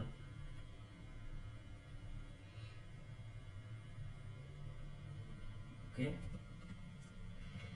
directly we can do the pay special, or otherwise we can activate and then we can do the pay special, but pay special we can do and to go for pay stop. And this is it. So I'm going to copy this particular part. I'm going to use it once again. Here it's else if it is less than 60, then the result is going to be compartment, and not sheet 13. Here you can see compartment is sheet 10, so I'm going to refer to sheet 10, and the same thing will happen over there as well. In the last section I'm going to copy this one particular part and else paste, and the result is going to be pass, and for pass it is sheet 11, so I'm going to refer to sheet 11 and it's going to do it task. Then and if also, okay, another important part, it has done the copy paste, but right now sheet 13 has been activated, so I need to get back to my own sheet, which is sheet 1, so that that particular cell reference need to be selected, because once the program has been run, it went here, let's say in this particular sheet, here it has done the copy paste, but in order to loop to run, we need to go back, we need to drop down to the next particular cell. So in order to do that, we need to get back to our sheet here. So I am going to mention that sheet after each line. I'm going to mention sheet 1 dot activate. That's fine. Copy this and paste it wherever it is required. Okay, the next thing that I'm going to do is active cell dot offset row wise 1 column wise 0 dot select, and you are well aware of why I've done that. Okay, so let's do it step by step.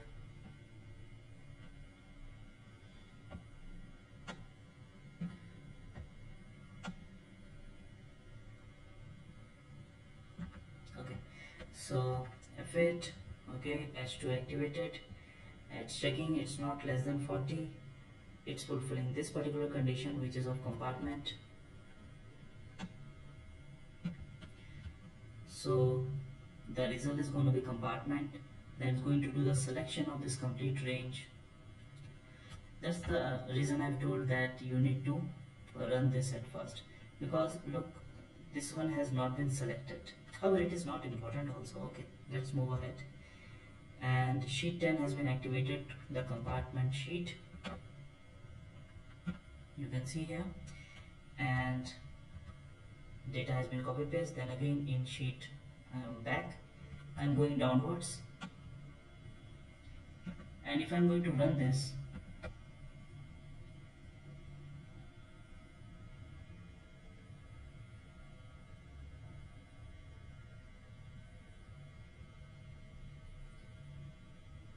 we can see this happening, and it's very good.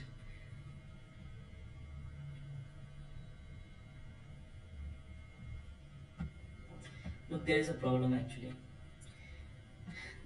and the problem is I have not given any condition to stop this, the very major problem. So I am going to until active cell dot value equal to blank. Okay, however,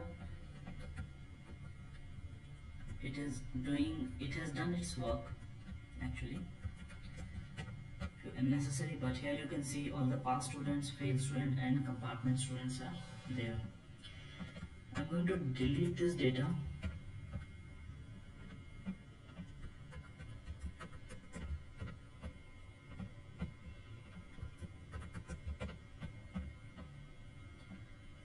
Fine. And also this data. Also I need to count how many students are pass, fail and compartment.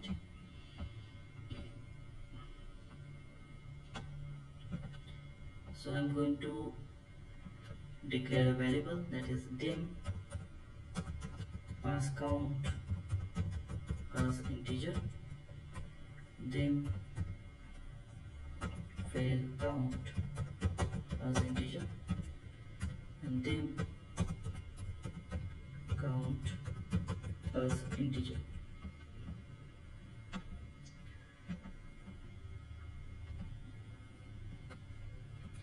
Then pass count.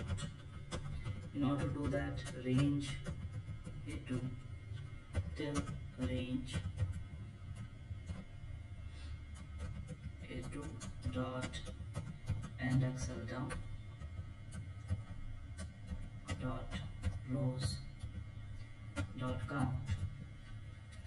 Okay, so the past student is going to be counted.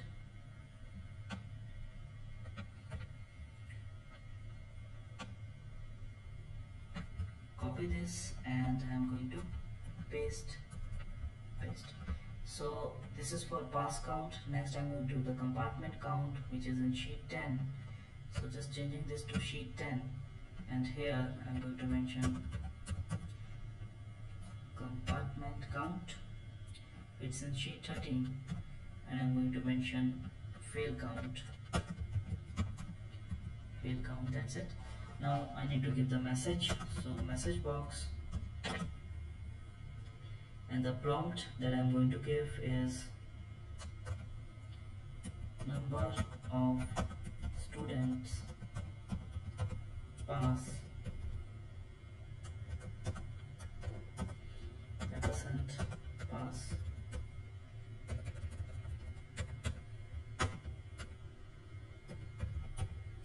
pass count. Okay, then another percent sign and then VB new line,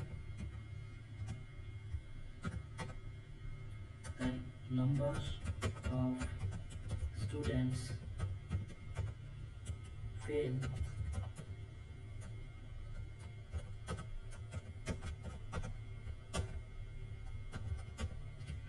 count. Okay, in case in a single line if you are not being able to write the complete syntax, then press one space, one underscore and then enter. You can type from here also. Okay, so fail count has been given. Okay, then a percent sign once again, and number. Okay, I want to give another new line, VB new line,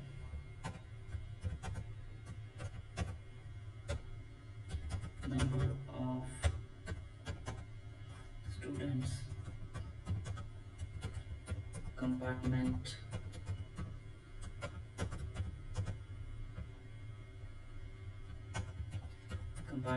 count.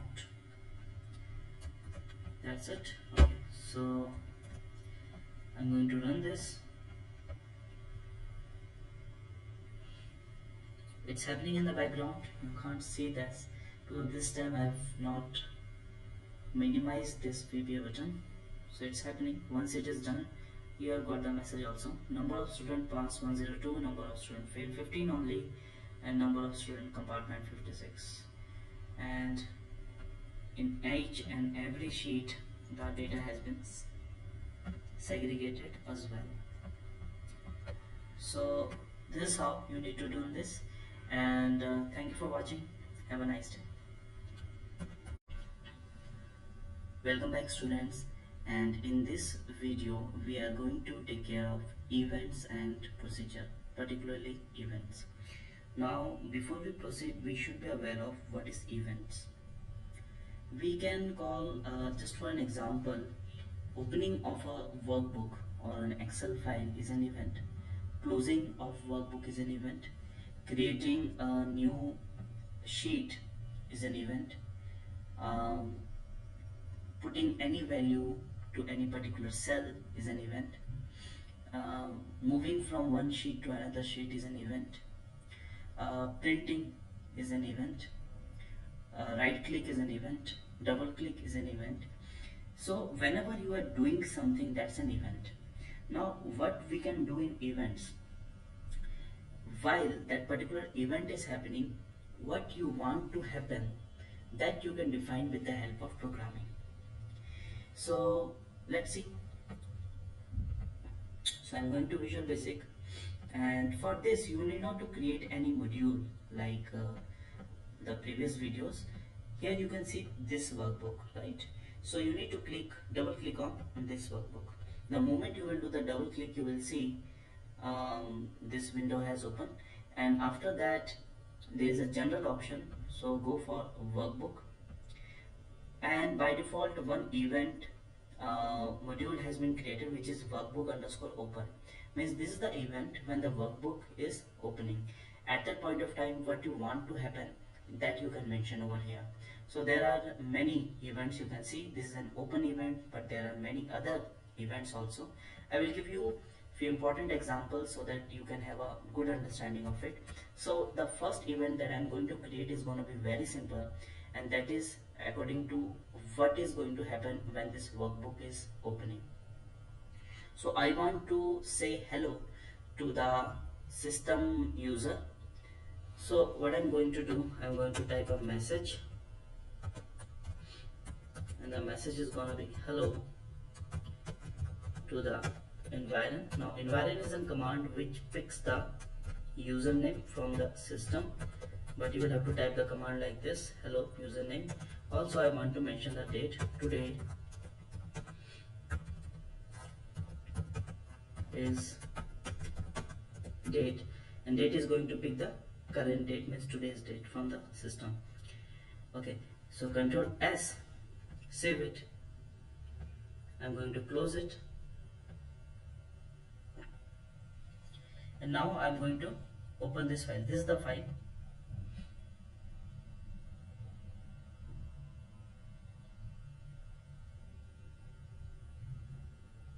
and the event has been triggered. So this is how an event functions. Now I am going for developer once again in Visual Basic window. Double click on this workbook. Okay, so this is one event which will be triggered when the workbook is opening. So I'm going for few more options. I'm selecting workbook, and there is one option that is before close, you can see. Okay, so I have got this event of before close, and there is a predefined variable which is cancel as boolean, and you must be aware of that boolean. And in my variable video also I have told you that in boolean data type only there are two elements, one is true, another is false. So what does this mean? Workbook before close cancel as boolean means whenever you are trying to close the workbook, at that point of time this particular event will be triggered. Now cancel as boolean means you can cancel the closing of this workbook if you are mentioning cancel equal to true, and if you are mentioning cancel equal to false, then it will be closed. Now the condition is, let's say right now the time which is in the system is 9:51. Okay, you can see that, and I want the event that if anybody is closing this workbook before 9 a.m. 9 or 9 a.m. then a message should come that your login time is not yet over. Let's say I'm considering 10 a.m. so message need to come that your login time not yet over, but after that the workbook can be closed. So here I'm going to define a variable dim uTime or uhour as integer. Okay, so I'm going to play with the hour only, and I'm not making it very much complicated. So dim uTime as integer, and then I'm mentioning uTime equal to hour, and hour is going to be picked from the time. So time will tell the current time according to the system, and our function is going to pick the hour from that current time, and that's going to be stored in u time. So I'm going to set if u time less than and equal to 10. So if it is before 10 a.m., then cancel equal to true. I want one message box also to come, that is your login time is not yet over. Also I want to give one critical sign, else cancel equal to false. Also, if there will be any changes in the workbook, I want that to be saved. It's not necessary to give, but yes, I have given. And message box also I want to come that you may close the file and then end if. Now if it's going to be equal to 10 and less than 10, then it's not going to close. So right now it's 9, and I'm going to save this, close it, and I'm going to close the file. You can see that your login time is not yet over. I'm going to press Alt F4 in order to close this.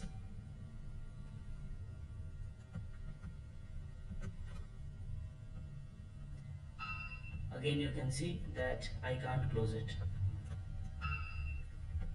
I'm pressing Alt F4, then also I can't close it because of the event. Now if I'm mentioning this time, let's say 8 for the sake of understanding, so it's going to close.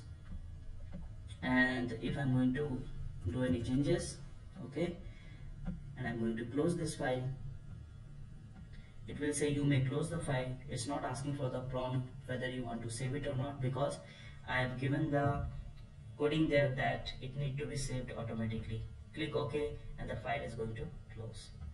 So I'm going to open this file. The initial opening event is going to trigger. I will get the message, of course. Also you can see that the value that I have input over here, it's also saved automatically. So these are the two examples which I have given about the events. There are many more things that you can do. I'm going to give you one task, that is, whenever a user is going to create a new sheet from here, we have done it with the help of macro, but it is very you can say that it's not very familiar for the user to create a new sheet with the help of a shortcut, because he is having the option of creating it from here. So the user, of course, going with the normal way of creating a sheet from here, and the moment he is going to create a sheet from here, a sheet name will be asked, and whatever name the user has given, that particular name need to be given to that new created sheet. There is an event called new sheet. You may check and try to do this task, and check the next video for the solution and many more things. Thank you for watching. Have a nice day. Welcome back, students, and time for the solution. So I'm going to Visual Basic, this workbook, and here you may see a new sheet. Event is there. By default, it's giving me a variable which is sh as object, and we can assume simply that sh is actually a sheet, a new sheet which has been created. But however, if you have got a doubt about anything, that what is that variable and when this event is going to be triggered, then there's a trick, and that trick can be fulfilled with the help of message box. So you need to type message box, then type sh dot name. Okay, so when this event is going to be triggered, a message box will come, and in the message box the object name is going to be there.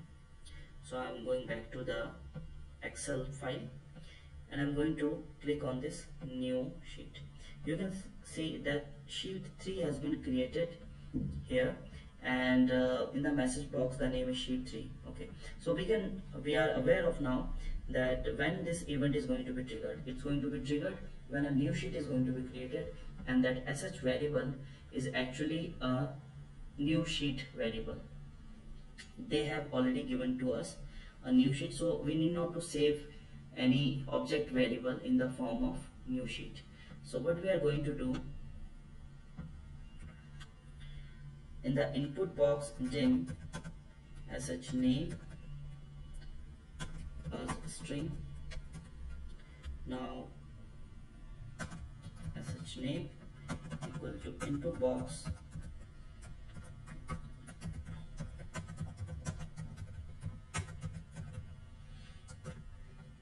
type the sheet name. Okay, and then a new sheet has been created, and the object which was defined to that is sh already. So sh dot name equal to sh name. That's it. So I'm going to run this. It's asking for the name. I have given him, and you may see. So again I'm going to run this. It's asking for the sheet name. I have given Ravi, and you can see this. So very simple. So there are many more events that you can create.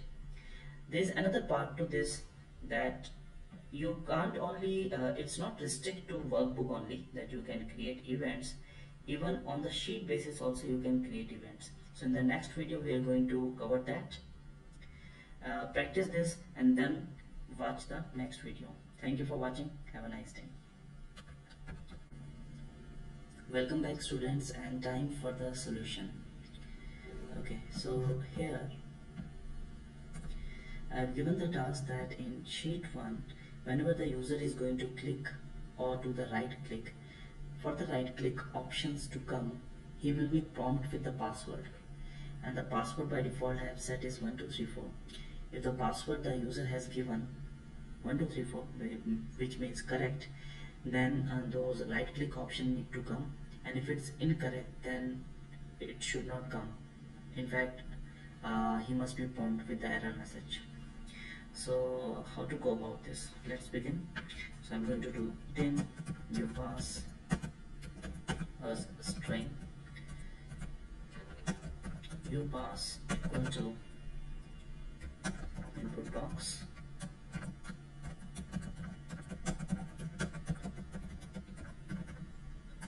so I'm asking for the password, and that's going to be stored in upass variable, and then I will check whether this upass variable is equal to 1234 or not. So upass, if upass does not equal to 1234, then cancel equal to true, and message box also saying wrong password. Okay, that's it. And for else we need not to give any conditions, because else it's going to work absolutely fine. Okay, so now I am here and I'm going to type, going to use that particular event. Right click, it's asking for the password. I have given some wrong password, so it's saying wrong password. Again I'm doing the right click, it's asking for the password. I have given 1234, which is the correct one. Okay, and I'm getting the options. So this is how there are many more events that you can check, and in the next video we are going to understand about various functions which are available. Thank you for watching. Have a nice day. Welcome back students, and this is the third video for the events, and I have told you that on the workbook basis we can create event, but on the sheet basis also we can create event. So let's say this is sheet 1. I'm going to double click on sheet 1 like this, okay, and click over here, select worksheet, and first event has been created by default, which is a selection change. Now if you have watched my previous video, I am curious to know that what this event is supposed to do. Okay, I will read it carefully. Private sub worksheet underscore selection change. By the name, it feels like whenever we are doing the cell change, this event is going to be triggered. Target as range, they have also given us a variable which is target, and it's going to store a range. Now which range? The new cell which we are going to do the selection, or the previous cell? Okay, we don't know, so I'm going to check this with message box once again and doing target dot value. That's it. Okay, I'm going to the sheet back. This is the sheet 1 if function, and I'm going to select over here. Okay, so this is going to trigger whenever we are going to select any cell. This means cell selection change, and the cell that we have selected, that variable has been given as a target. So now what I want, that if we are making a selection of any particular cell, and if that value is greater than 90, that should convert into green color, or let's say 80. So I'm removing this one, and I'm going to set the condition, that is if target, because already variable we have got, so we need not to define any variable in this. So if target dot value is greater than 80, then target dot interior dot color equal to RGB yellow green, and if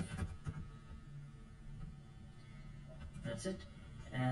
Here it's not going to make any impact, but I'm looking for the value which is greater than 80. Here it is, you can see. So this is how it's getting triggered. Okay, there is one option of before right click. Okay, so what I want, that let's say by default password is 1234, and before right click, when you do the right click, then there are few options that you got, but I want those options to come only when the user has given a right password, which is 1234, and that's the event you need to create. So do this and watch the next video for the solution. Thank you for watching. Have a nice day. Welcome back students, and in this video we are going to learn how we can create our own function. We use function quite often, like if function or any text function, VLOOKUP functions, but we can create our own function also depending upon your requirement. If you are having any requirement in your department or maybe in your company, then you can create your own function also according to the requirement.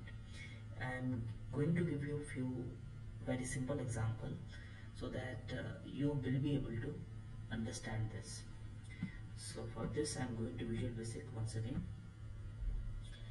and here it's not going to be the subroutine, means it's not going to be created with the help of sub instance or macro. Rather you will have to type function, and then you will have to type the function name. Let's say I want to create a function with the name current date, which will pick a current date from the system. It will be a bit different from today, because today is going to pick a date in its own format, but I'm going to apply a function current date which will pick the date and will apply the format which I want.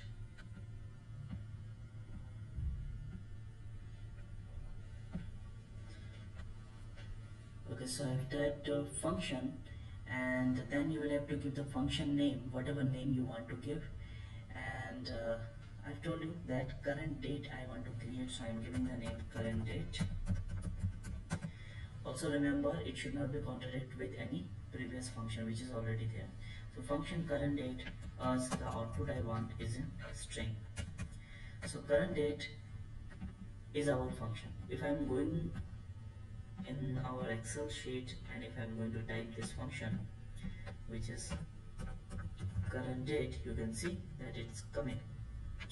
Okay, so what's going to be the output of current date? Now I need to mention that. So current date equal to is going to be format. What I'm going to do, the format date, which is going to pick the current date, and I want the format for it is d. This means it's going to pick the weekdays, then comma, then day dd. Then for month, I want the month to become in the complete word, so I'm going to put M, and then complete year in 4 digits, so y. Okay, so I've set the format, that's it, and I'm going to run this over here. So current date, and this is no parameter function, zero parameter function, so I need to give any parameter in this, bracket close and enter. You can see it has picked the current date in the format which I was looking for. Now I'm going to, and I want to create another function where I want to do the formatting similar to this, but not of the current date, but I'm going to ask from the user that which date they want to format, and whichever date the user is giving, I want to convert the user date into one particular format. So I'm going to create another function with the name user date as string. However, here, unlike current date, there's going to be one parameter, and that parameter is going to be type date as date. So I'm going to type user date equal to, again, format, and what I'm going to do, the format is the type date, whichever date user has typed, and I want the formatting this time DDD. I want just 3, that is if it's Monday M1 I want, so I write 3D, and then DD, month complete I want, year just last 2, so whichever format you want. Okay, so here I'm going to type user date. Here there's one drawback, that it's not going to show the suggestions or parameter suggestions like the usual functions. However, you can click over here and you will be able to see the parameter suggestions. However, if you are aware of the parameter, directly you can type, but here this is the option, so I'm going to type the date, which is 2nd of September 2009. So it's going to convert it in the format which I have given. In order to have even more good understanding, I'm going to create a function for age. There is no function as such age, where if you are going to apply this function, you will be able to know your age. The only thing that need to be given is the date of birth. So let's create function age as integer, and the only parameter here I will be required is DOB as date. Okay, so what's going to be the age, and the age is going to be date minus DOB. I'm going to put this in bracket and divided by 365. So the current date means today's date minus date of birth divided by 365. Because of the leap year, it's not going to be absolutely accurate, but here I am saving this as an integer, not as a double, so it's going to give us a right answer only. So if I'm going to apply age and date of birth, directly I can type also, so I'm giving 18th of May 1986, and it's going to give me the age, which is 32. So this is it. In the next video we are going to see few more examples. Thank you for watching. Have a nice day. Welcome back, students. And in this video I'm going to give you one task related to creating a function, and I'm asking to create a very simple function, and that function name would be depreciation. Now there is a function known as SL and I'm aware of, but depreciation function is supposed to do the same thing. Here you are asking the depreciation actually uh, get to is going to help you getting the value or depreciation value of a fixed asset. Let's say if you have purchased anything at 10,000 and selling it after 2 years at 6,000, this means 4,000 less, but every year the depreciation value was 2,000. So this is that simple. So depreciation function you will have to create, and what all the parameters in a function which will be required is going to be the current price, of course, sell price, not the current price, basically you can say sell price, purchase price, and years used. And on this basis a depreciation answer need to come. So create a function with the name depreciation, and check the solution in the next video if you have not got it right. Thanks for watching. Have a nice day. Welcome back students, and here is the solution, that is how you can create a depreciation function. So I'm going to type function depreciation as double, because maybe I will get the answer in decimal values.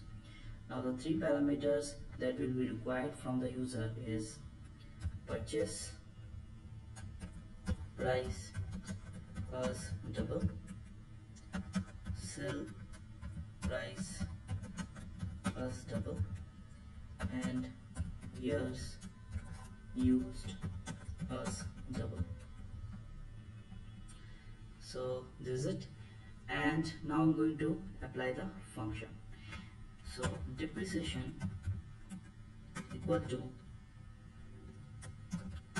purchase price minus sell price divided by years used.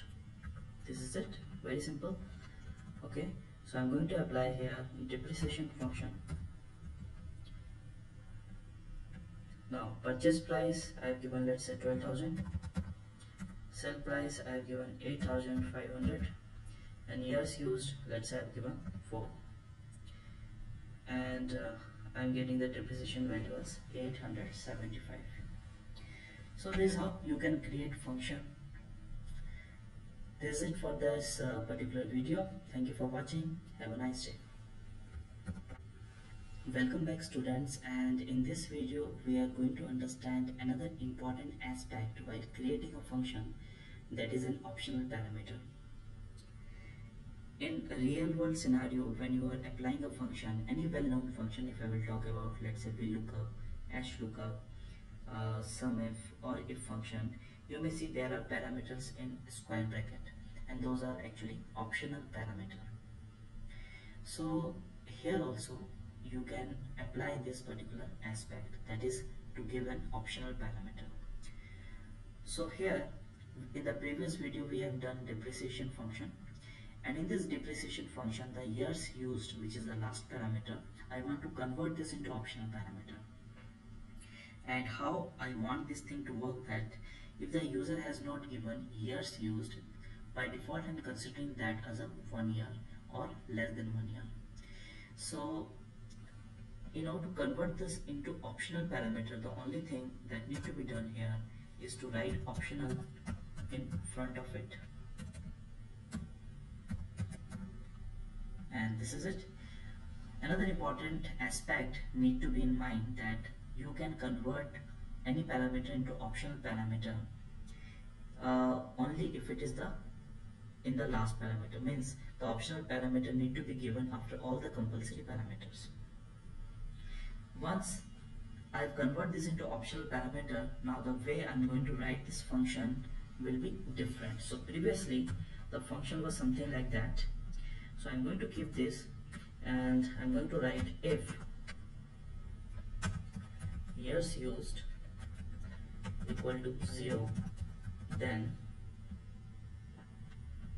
rather than years used I'm going to write 1, else.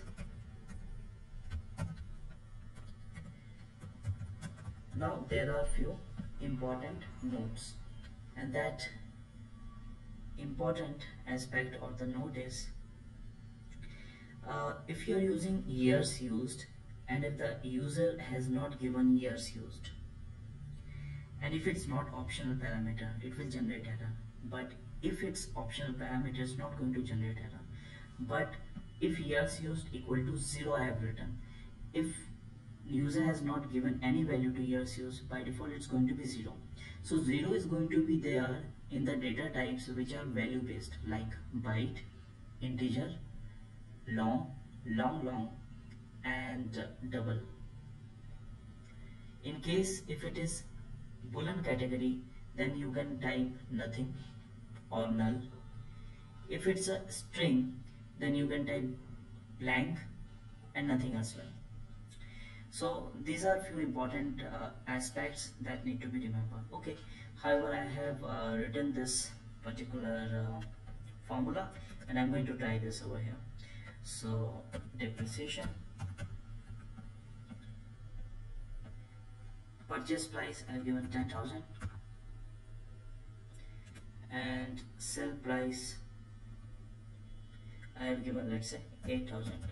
I have not given years used, so by default in a single year it will consider as 2000 has been the depreciation value. Click OK. It's working absolutely fine. Again I'm going to run this, equal to depreciation.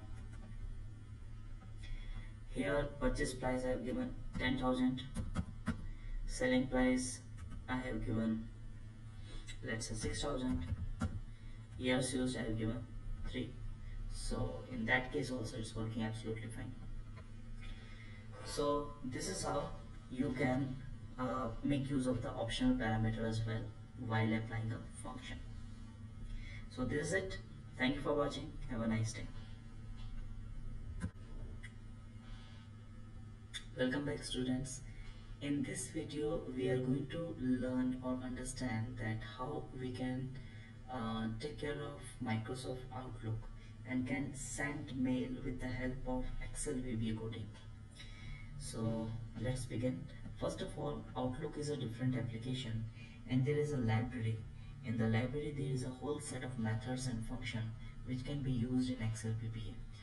But unfortunately this particular library is not activated by default. So you need to activate this. And how to do that? Follow the procedure. First you need to go to tools, then click on references.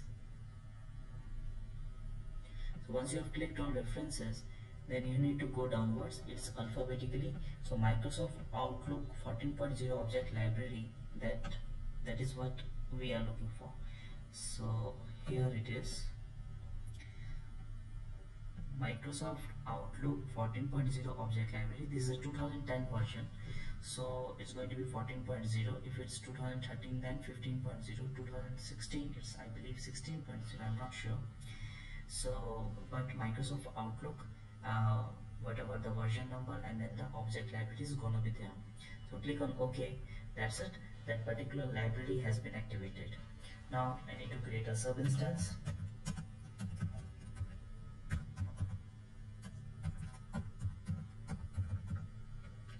Enter.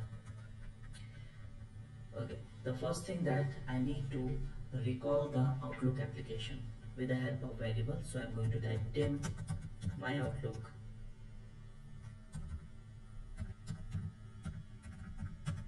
as Outlook. So you can see the library has came and you are getting the symbol of library also, Outlook dot application. The next thing, dim create mail as Outlook dot mail item. Now first application, the first variable is to take care of the Outlook application. Once the Outlook application is open, then I need to create a mail instance. For that I have created a variable which is create mail and that's going to be a mail item. Mail item is the item through which you can send a mail actually.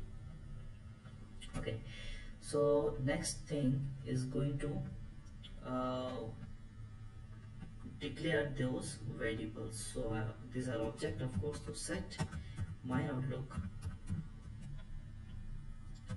equal to new outlook dot application. This is how you need to type this. And second, create mail. So I'm going to do set create mail equal to, I will make use of this variable over here, my outlook dot create item, and I'm going to choose create all mail item, that is outlook mail item. That's it. So it has been created. Now whatever I need to type, I will type with the help of create mail. So create mail dot display, or many things, but there are many things that I will have to type. So for that reason I'm going to use with. So you will be able to see how the with is being used. So with create mail, you will have to type like this and end with. So in between here, whatever you want to type with create mail dot and further, you can type over here by simply pressing dot. So dot, the first thing I'm going to do is body format, and the body format by default is actually an HTML. Dot, you will have to do display, and dot, I'm going to do HTML body equal to, now here you can write the content also, dear ABC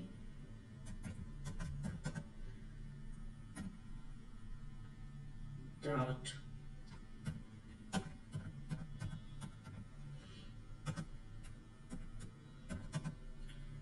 HTML body. Look, this sequence is very important. First of all, we need to give the body format, which is going to be the OL format HTML. Even if you are sending any regular mail with the help of Outlook, you can see that format is actually an HTML format, not the plain one. Dot display is going to display that particular instance, and it will also carry the signature if you have got any. .html body, under .html body you can type whatever you want, any further paragraph also you can. One suggestion could be you can type it with the help of HTML taggings also, and whenever you are typing it with the help of HTML tags, then put those things in quotation. And the next thing is, you can see ampersand.html. Why this thing has been written? If you are not going to type .html body, that's not going to pick the by default body which is having the signature. So if you are not going to type this, you will not get the signature. So the sequence and the way it is being written, it is very important. Okay, so the next thing is going to be to whom I want to send the mail.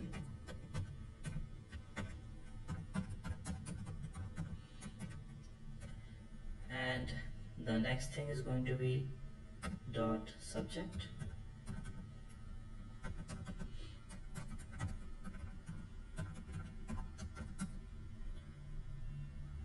Okay, so then dot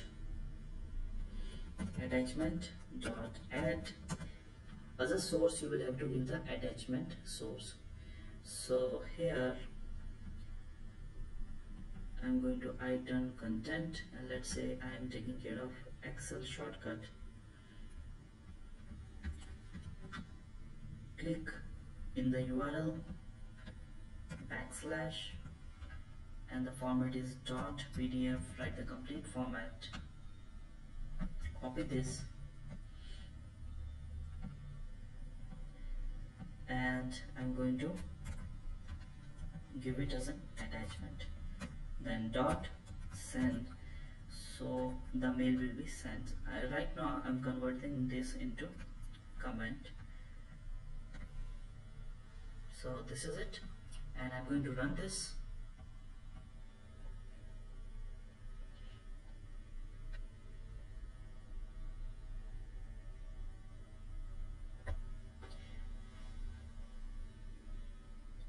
So it's going to call the application. It will take a bit of time. Okay, so here you can see this instance has been created. Whatever has been assigned as a default mail ID is going to be here.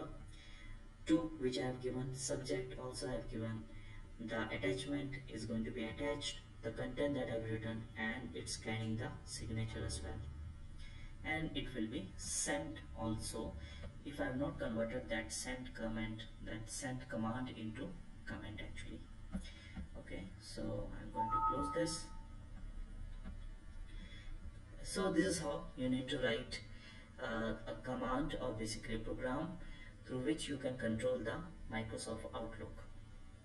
Now there is one task for you. Once you are done with this, you will have to, you can see this data here. This is the real data actually. I have deleted rest of the content. So to those candidates, I want to send the mail with the help of this VBA command. Now I want to attach the same content to them, and I want to send them the mail in their respective mail ID. So, and the subject is going to be the course that they have shown interest for. That, like, if it's NW, that stands for networking, it should be like information about NW or information about Java, so respective. So I'm just giving you one hint that it need to be done with the help of loop. How you will do this? Try, and if not being able to do, then watch the next video for the solution. Thank you for watching. Have a nice day. Welcome back, students. And here in the previous video you must have seen that how Outlook can be controlled, and I've given you one task also. So hopefully you have given a try, and if not successful in that, then watch this video for the solution. Just as a reminder, I'm telling you what I have given as a task. I have told that dear, that particular name need to be picked. In the subject line, information about the course needs to be picked, and in the email ID, their email ID need to be picked, and that need to be sent to the complete data. Just for the sake of example, here we have 5 student 1 2 3 4 5, but there can be 500 or 600 also. So individually we are not going to do, we will do it with the help of a loop. So how to do this? The rest of the thing will remain same. I am making few changes here. So the first change that I am going to do is to do the selection of that particular sheet. So sheet 1 dot activate it. Okay. The next thing that I am going to do is to select this particular cell, which is B2. So I am going to do range B2 dot activate. Okay. After that, I'm going to do until active cell dot value equal to blank. Here I'm going to do loop, and before loop I just want to go one step downwards. So I'm going to do active cell dot offset row wise 1, column wise 0 dot select. Okay, so it will serve the purpose. Now few of the changes is, here it is dear ABC, so I want to mention the student name. So dear a percent sign. Now B2 is the activate cell, and each and every time in the B2 cell the name is going to be there. So what I'm going to do, active cell dot value, so it's going to pick the name from there. Okay, now the mail ID is going to be from the active cell, column wise 1 2 3 4 5 column towards right. So I'm going to mention active cell dot offset row wise 0, column wise 5 dot value. As a subject I have given info about, so I'm going to type info about,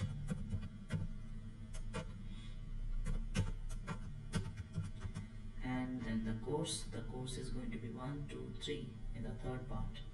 So active cell dot offset row by 0 column by 3 dot value. Also I want this to come in uppercase, so U case, and that I'm giving as a string. That's it.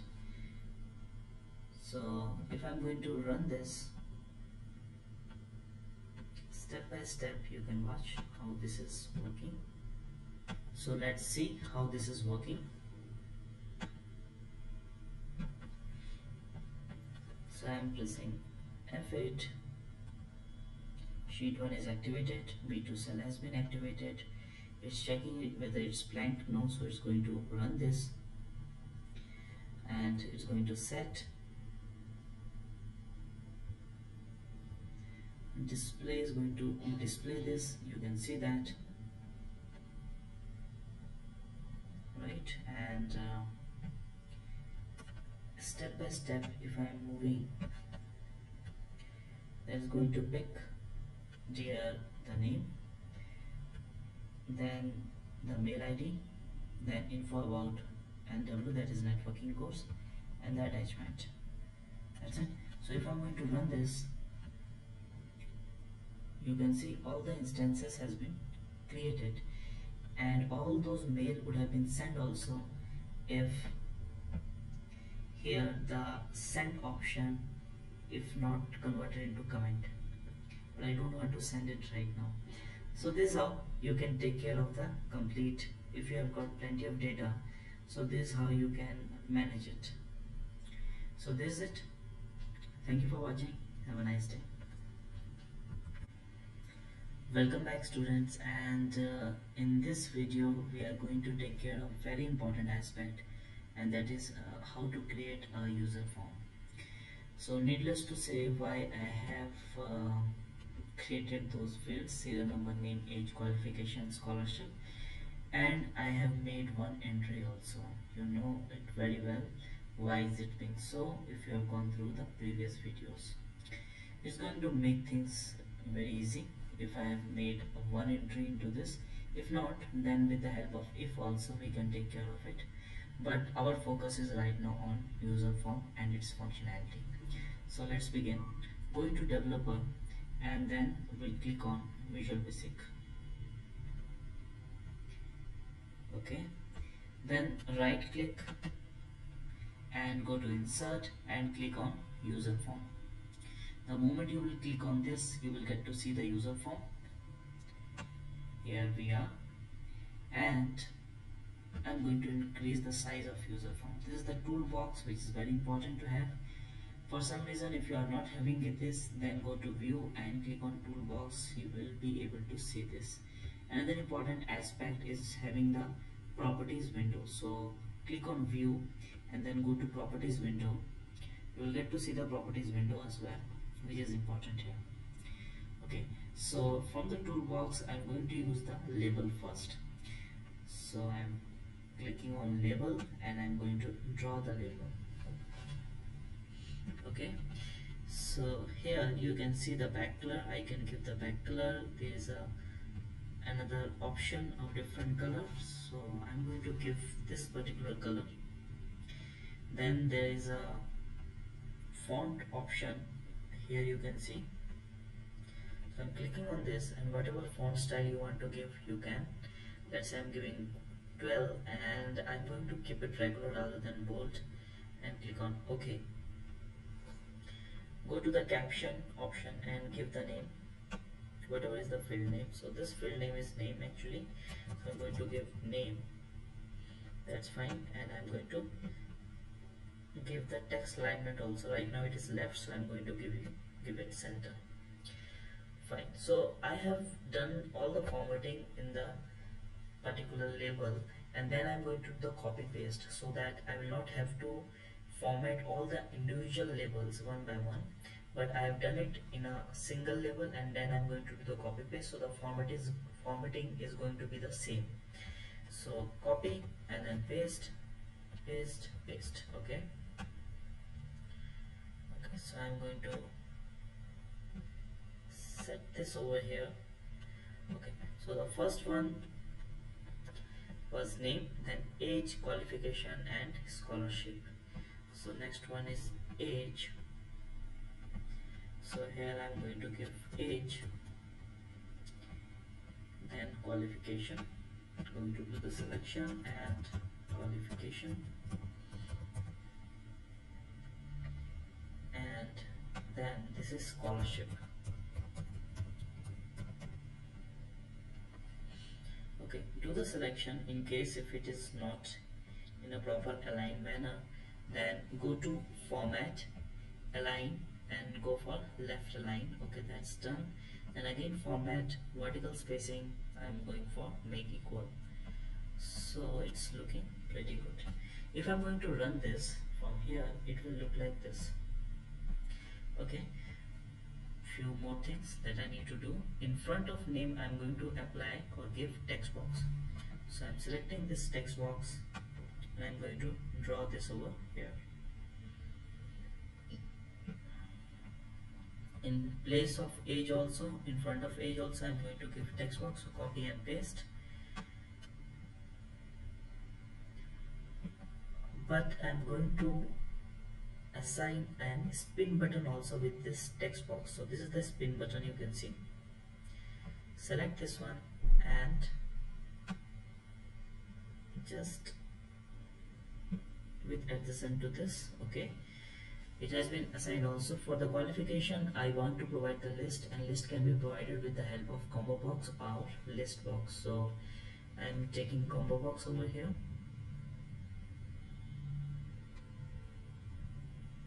and I'm going to draw this.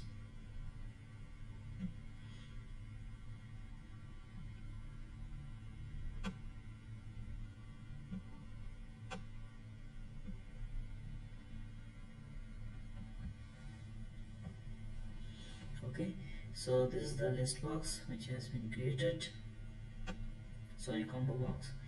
And for the scholarship I am taking a checkbox.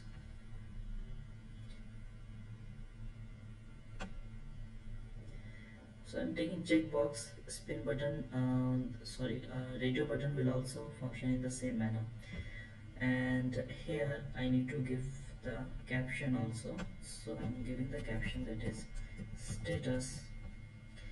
I want to change the back color also so it will look a bit good. Okay, so fine. Okay, now I want to put all these things in a frame, so I am selecting the frame and I'm drawing this, but you can see this is an overlapping everything. So what I'm going to do, I'm going to do the selection of each and every component, copy, Ctrl C, delete, and then take the frame, draw that, select it and Ctrl V.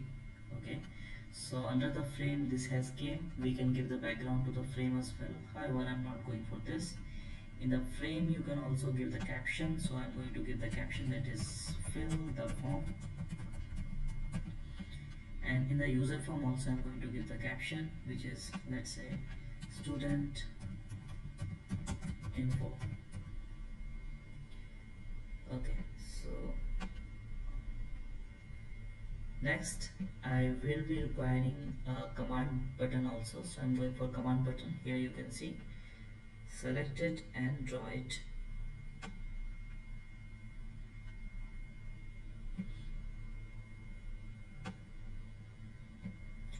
Okay, so caption is going to be submit,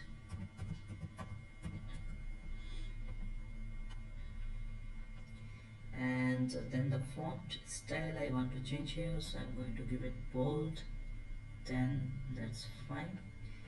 And back color, because it's a command button, I want to give something dark like this. Okay, so copy this and paste it, assign it, again paste it and assign it.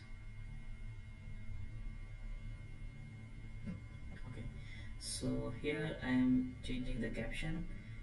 Next to submit, it's gonna be a reset button. final is gonna be cancel button.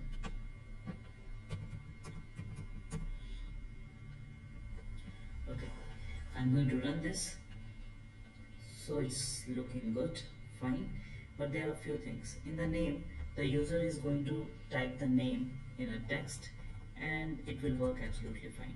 However, in this age, there is no connection between this pin button and text box right now. Also in qualification, there is no option coming. Scholarship status, it's working absolutely fine. So I need to work upon this age, establishing the connection between this text box and spin button, and also for this combo box I need to give the option. So first this one, you can see the name here, this is text box 2 and this is spin button 1. So double click on spin button 1 like this, the command prompt will open, and here I need to give text box 2 dot value equal to spin button 1 dot value. Also I am going to give, you can give minimum and maximum value. I want the age to be start from 16, let's say, so I've given it, so it will work absolutely fine. Now the combo box, I want the list option to come, so for this I am going to differentiate and creating few qualification list.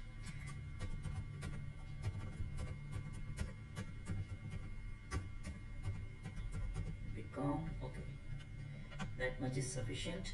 Going to do the selection and going to give this particular range a name by clicking in the name box and give a name to this, whatever name you want. I have given a name qualification. While giving the name, remember apart from underscore again you can't give anything, and enter. Okay, so this range name is qualification. Going to do the copy and then coming back to my user form. Here I have made a selection of this combo box and look for row source, so it is arranged alphabetically. So I'm going for IJKLMNOPQR. Here you can see row source, and in front of it give the range name which you have assigned qualification. That's fine. I'm going to run it now, and you can see with the spin button connection has been established, and also in the combo box we are getting the options. And now the next thing is to this command button actually. So I need to write codes in the command button so that works, so they can work. Now going to submit button. So double click on submit button. So command 1 underscore click. Okay, so I need to write the code here.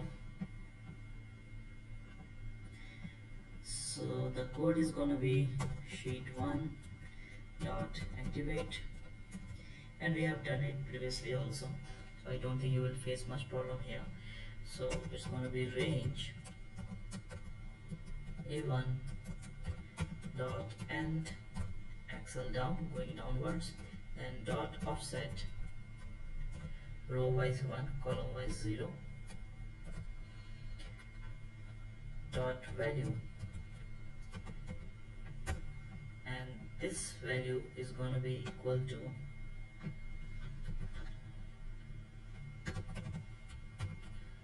dot value plus 1. And we have done it previously also, that is in order to assign the serial number in the increment manner, like from range a1.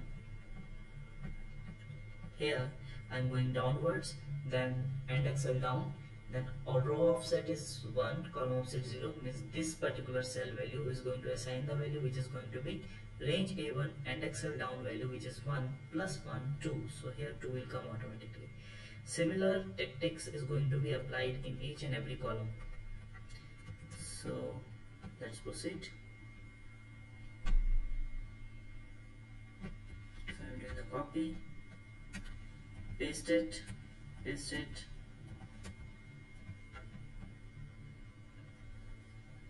and the next thing that I'm going to do is assigning the column number.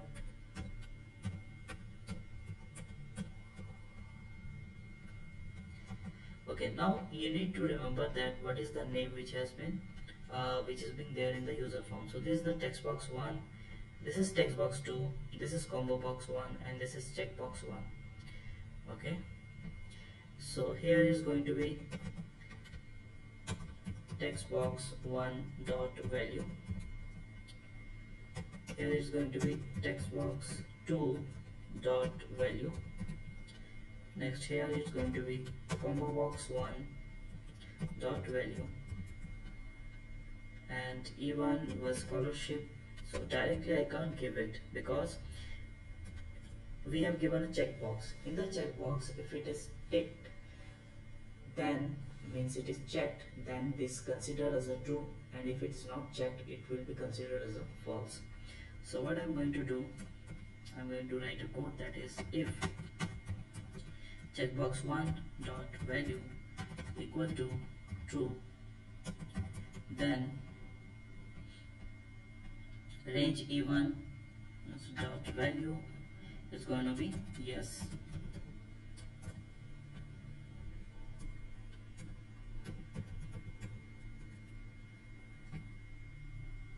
Else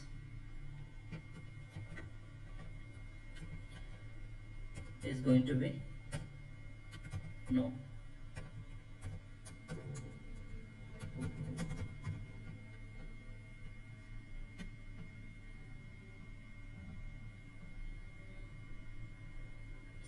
So it will serve the purpose. We have only one problem, that when this particular thing is going to appear, it will not go by itself. What I mean to say,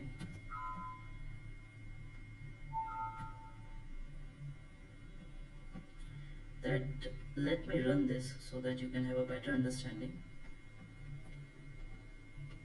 Name I'm going to give Ram, age I've given let's say 23, and I can make use of this also.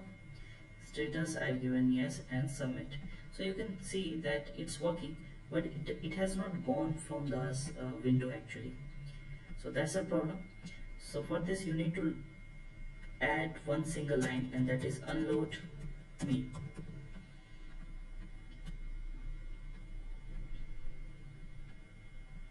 Now the next is the cancel button, and in the cancel button, you know, we need to write only unload me, which is going to unload the user form from the window. And the next button we need to take care of is the reset button. So I'm going to click over here and going to type simple commands for this, that is text box 1 dot value equal to blank, then again text box 2 dot value equal to blank, then combo box 1 dot value equal to blank, and then checkbox 1 dot value equal to false, because by default it's unchecked, which is false. Okay, so all the things are set. Now the thing is, this is a user form, this is not a macro. Means the user who is going to use this is not going to go to the VBA window and going to run this. Unlike macro, I can't assign a shortcut to this. So how I will enable a user to run this user form? So for this, you need to go to the developer tab, go to insert, and go for ActiveX control command button. You need to draw this command button over here, similar to user form, and then go for properties and give it a caption whatever you want, like fill the form. You can give a back color and other sorts of thing that we have done. And right now it is in design mode, so double click on this and you need to write a single line which will enable the user form to show. So you need to write user form 1 dot show. That's it. Go to here. It's not seems to be working because you need to remove the design mode. Okay, now if you are going to click over here, it's absolutely working. If you don't want to fill the form, or if you don't want to use this user form right now, cancel. again fill the form. If you have done entry something wrong and you want to reset, click on reset, it's going to be reset. And if you want to do some entry,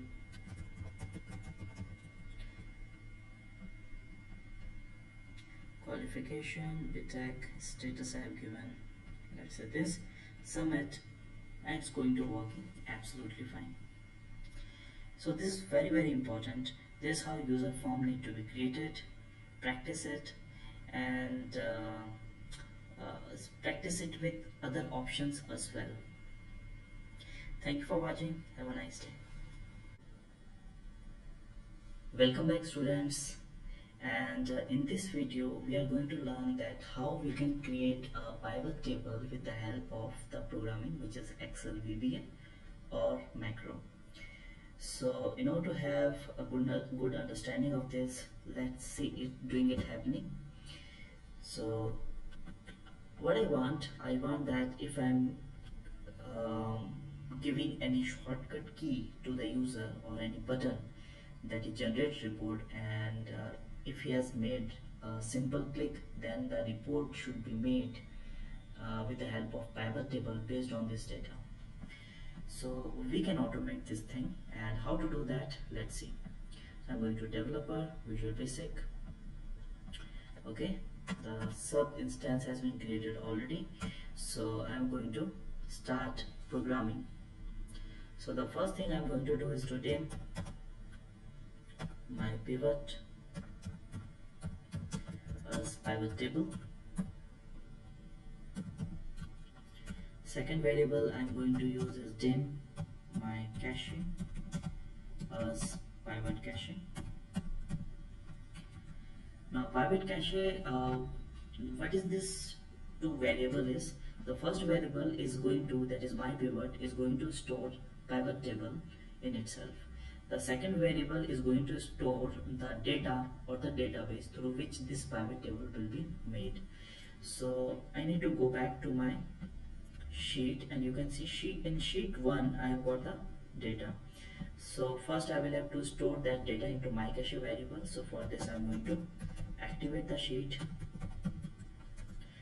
then set my cache.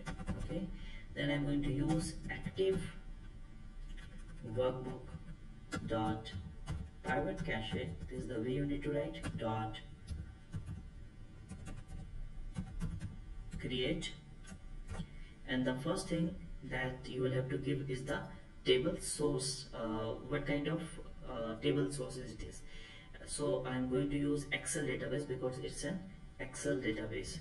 So I have done the selection of Excel database, comma, then I will have to give the source data. As a source data I am typing that is range A1 dot current region. So current region, you have seen the previous video, is going to refer to the complete data. Okay, that's it. So in my cache the database has been stored. Now I want to create a new sheet where I want this pivot table to come. So for this I am doing sheets dot add, comma, after that sheets dot count.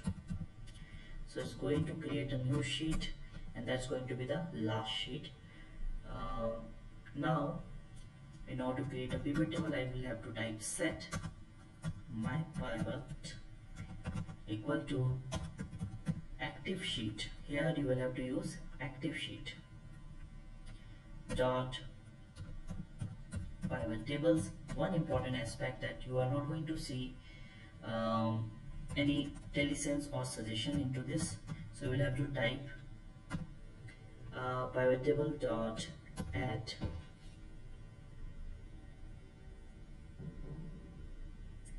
That's right, and then I'm going to, the first parameter into this is to what is the source data. So source data has already been stored in my cache, so I'm going to type my cache dot, after this you will have to give that where you want this pivot table to be generated. So for this I'm referring the cell value, that is range A4. Okay, and the final important aspect is to give the pivot table a name. So I'm giving pivot data. Okay, so this has been created, so it's going to create this. So I'm going to run this one so that you can have an understanding. F8, so sheet 1 is activated. Okay, here one mistake, that is sheet 1 is actually sheet 2, sheet 1 is actually sheet 3. Okay, sorry. So first we need to do this correction. Sheet 3, in actually sheet 3 we have got the complete data. Okay, so I'm going to run this now. Sheet 3 is activated. That my cache has been set, new sheet has been created, and pivot table has also been created. You can see that. Now I want to shift those fields into pivot table, and how to do that? For this, I am going to call this variable, that is my pivot, and dot pivot fields. Under pivot fields, I will have to give the field name, and the field name is going to be this one, item, date, client, sold. So there should not be any spelling mistake, remember this. So pivot table, first I'm taking care of item. Okay, dot orientation equal to, if I want to represent this row wise, so I'm going to type Excel row field. Okay, then I'm going to do the copy and paste. Now next client, I want to represent this column wise, so in place of row I'm typing column, and if I want to represent it in the value field or value field area, I need to mention data field. What I mean to say, if I want to represent anything in the row label, then row field I have chosen for, in the column label then column field, and in value wise then definitely data field. Okay, now I'm going to run this. F8, a new sheet has been created, and you can see item is representing row wise, client has been represented column wise, and in the data field, okay, it's going to create a problem because here it need to be sold.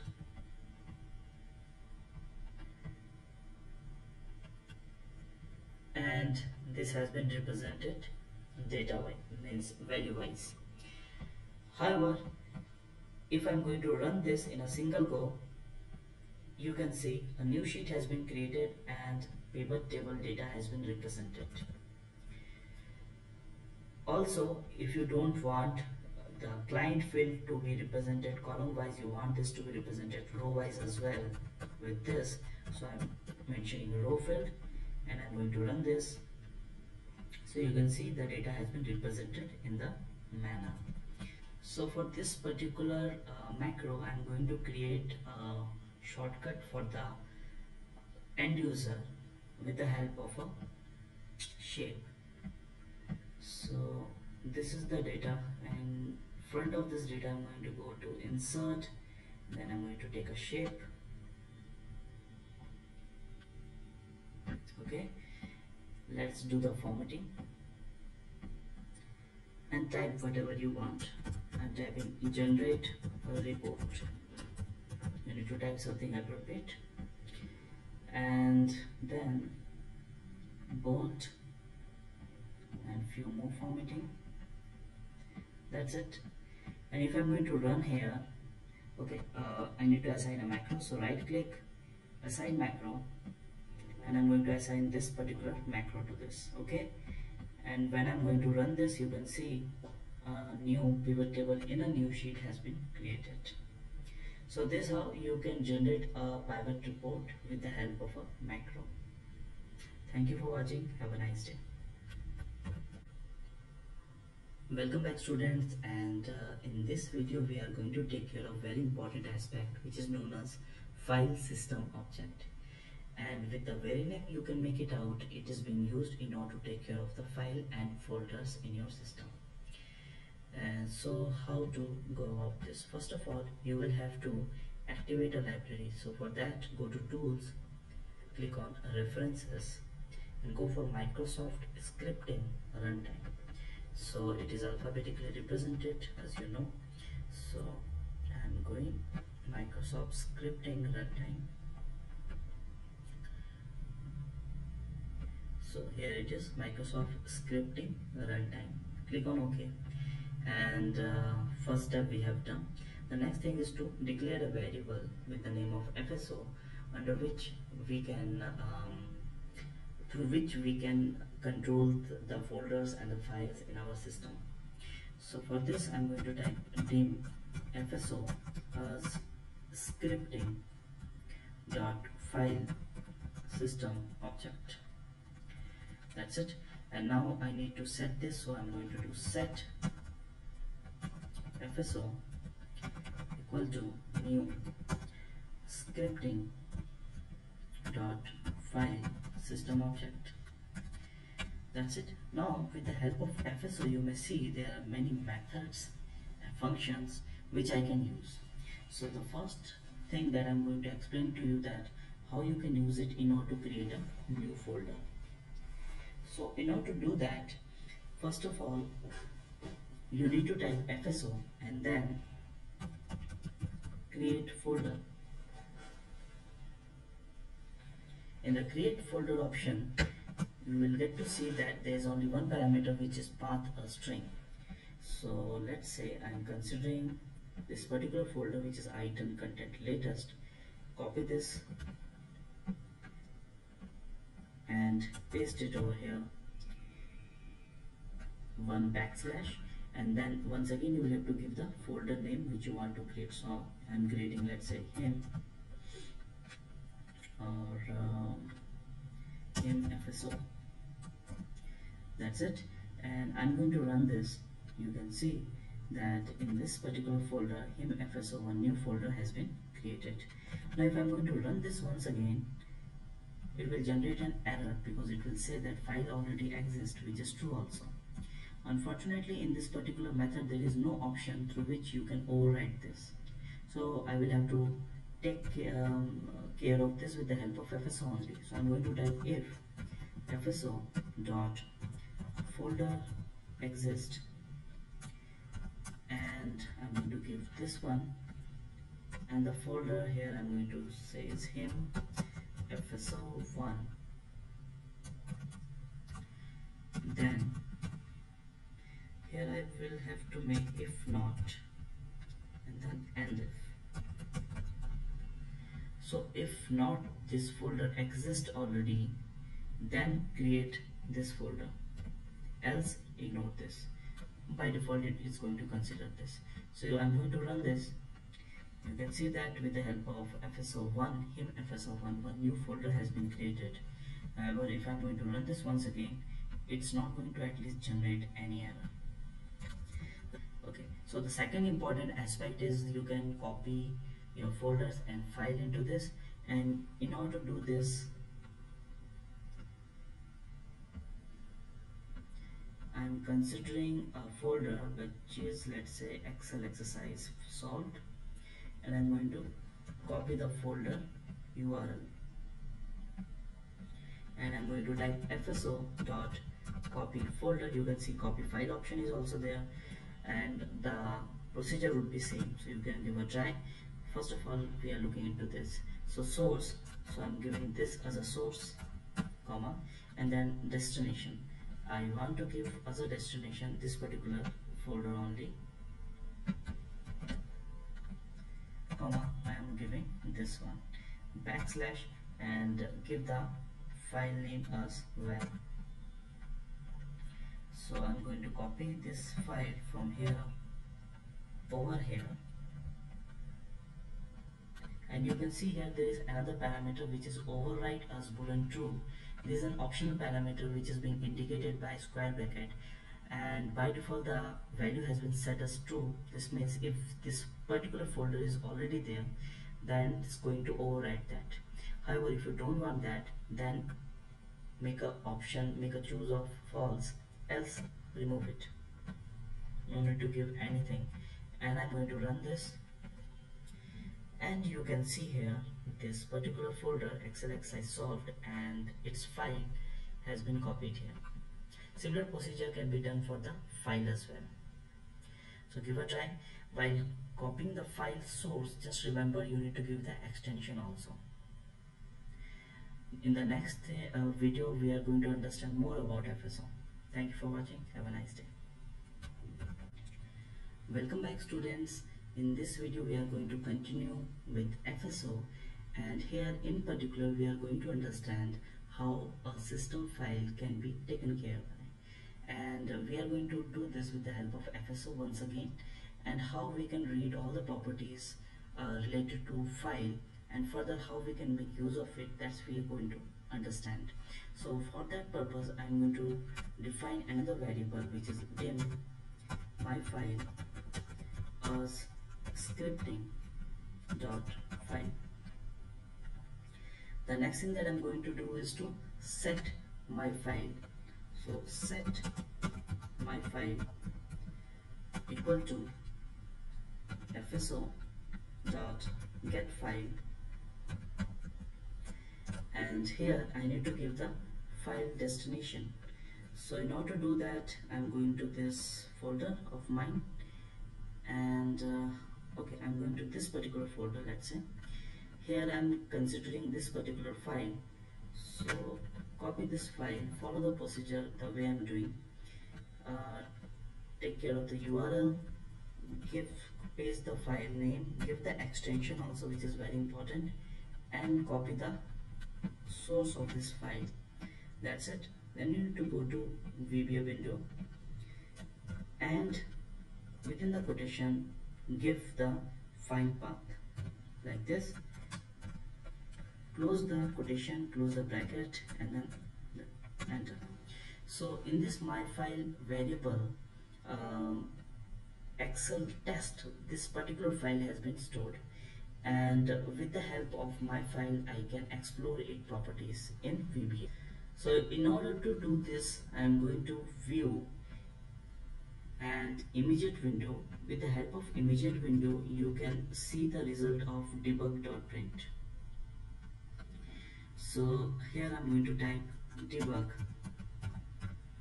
debug.print my file dot name, then my file dot size, then my file dot type, then my file dot path, and many more things. So I'm going to run this. You can see all the file properties which have been asked for in the immediate window. With the help of debug I am getting the result. So this is how one particular file properties can be explored, and it can be used in the advanced task also, and how we can make use of it, that's you are going to explore in the further videos. Thank you for watching. Have a nice day. Welcome back, students, and let's move further in the FSO. Till the time we have created folder, we have learned to copy the folder, and in fact we have learned to explore the properties of file as well. So here comes the folder option. So what we are going to do, we are going to create another variable with the help of folder which is going to take care of one particular folder. So dim my folder as scripting dot folder. Okay, so I will not be requiring this, so I'm going to remove this particular part. In fact, I don't need this one also, but I need to have a source of folder, so I'm going to copy this and I'm going to remove this complete part. Okay, so what I'm going to do, I'm going to do set my folder equal to fso dot get folder,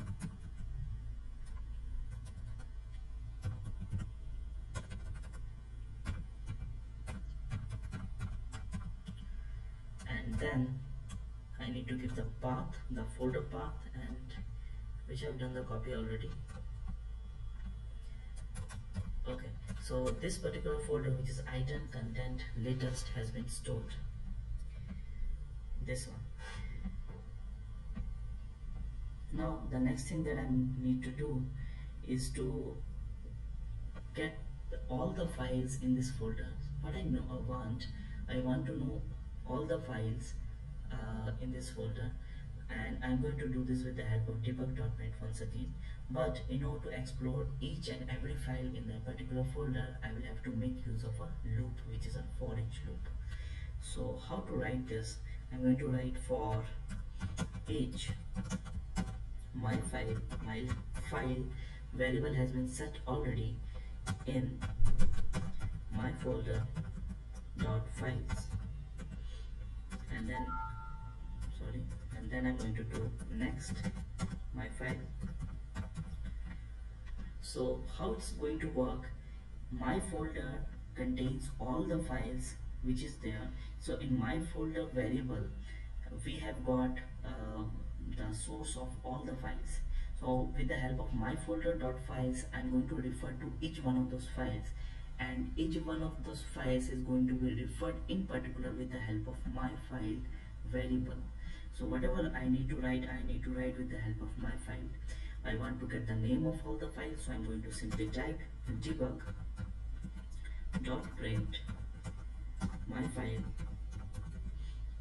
dot name. Here my file variable is going through each and every file and getting its name.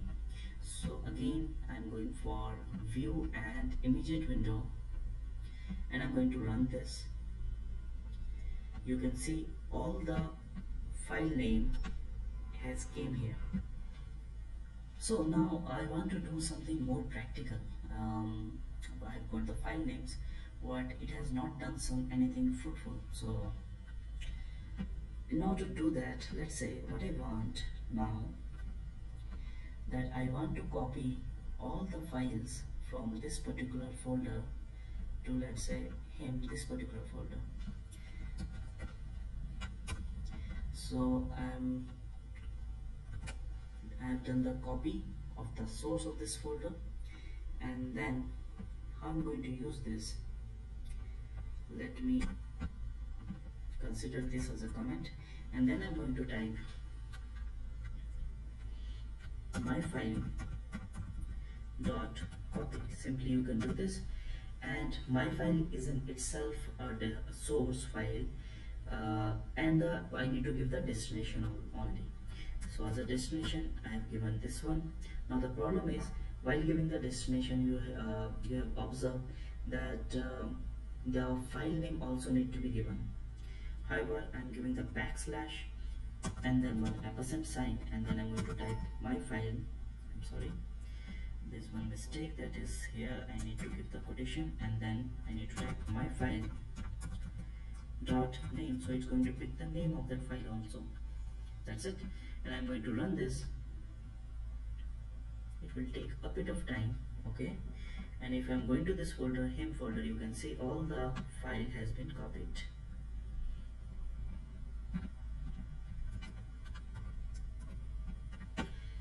I'm going to remove all of this file because I'm going to do something even more fruitful.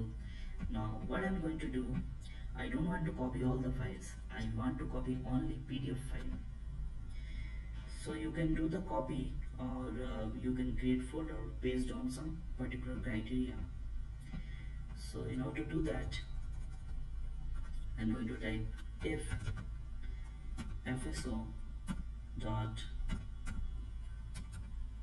get extension name. In order to have the extension name, you need to give the path of the file, and here it's very easy. I can get the path of the file with the help of my file dot path, right? And then if the file path, not the file path, if the extension of the file is equal to gonna be pdf, then do the copy, and if in else we do not to give any particular condition. I'm going to run this. and I'm going to make a visit to this folder, and you can see only PDF file has been copied. Similarly, you can do the copy and you can create folder on the basis of on the basis of files properties like its size, the date in which it has been created, its extension, and many other aspects. So it is very easy to take care of the files in one particular folder. So this is the use of it. Probably you have got the hint about that why FSO is something very important. Thank you for watching. Have a nice day. Welcome back students, and in this video we are going to understand about a very important aspect, which is a late binding technique. So before we should be aware of late binding technique, we must have a knowledge of early binding technique, and we have the knowledge. In the previous video, not the previous one, but around 4 or 5 videos back, when we have taken care of the Outlook, if you can remember, yes, that's a coding web that we have written. And in that coding, how we have done that, we have activated the Outlook library. In order to do that, we went to tools, references, and this one, Microsoft Outlook 14.0 object library, we have activated. And after that, those libraries, methods and functions we have applied over here. But in most of the scenario, what's going to happen, if we are sending this particular file, and we are sending this file to any user or end user, they are not supposed to go to the VBA window and activating this particular feature altogether. The reason is being, in fact, most of the time, the VBA window will be locked or it will be password protected. So they don't have the options to enable this. Also, the chances are they are not aware of that they need to enable this. So for this, we will have to take care of this kind of thing with the help of late binding technique. So right now what we have used, it's an early binding technique, and we are going to use now late binding technique. In order to do this, and in order to make this understand, I'm going to references, and I'm going to remove this particular option. Now if I'm going to run this, you can see it's generating a compiler because that particular library is not activated, and it's not being able to identify this particular line, that is outlook.application.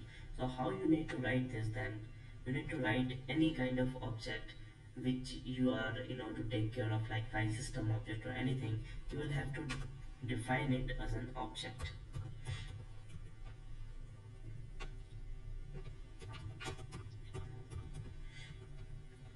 Okay. The next important aspect is here, set my outlook equal to, this is not gonna be the technique, so here you will have to type create object, and here within the quotation you will have to type that particular method. So that's going to be outlook dot application, the same method but in a different way. Now if I'm going to run this, again it's generating a compiler, but if I am going to, just wait for a second, I need to do one thing. I'm going to activate the object library,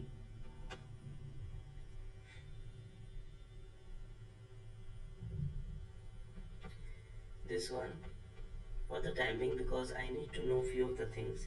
So if I'm going to run this, okay, so set your cursor over here in this particular method. You can see in place of oil mail item, which is being fetched up from the library, which has been activated, but it has the index number also 0. So what you need to do, remove it and place 0 in front of it. Also here also,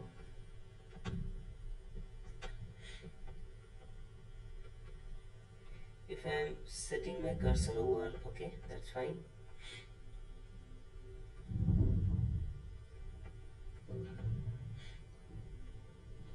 Reset again, I'm going to run this, and I'm going to set my cursor over here. You can see it's 2, so in place of this you are going to type 2.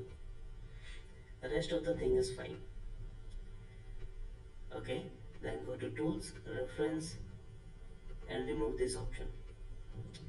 And I'm going to run this now without activating the library, and it's working absolutely fine. So this is how lake binding technique can be used. Thank you for watching. Have a nice day.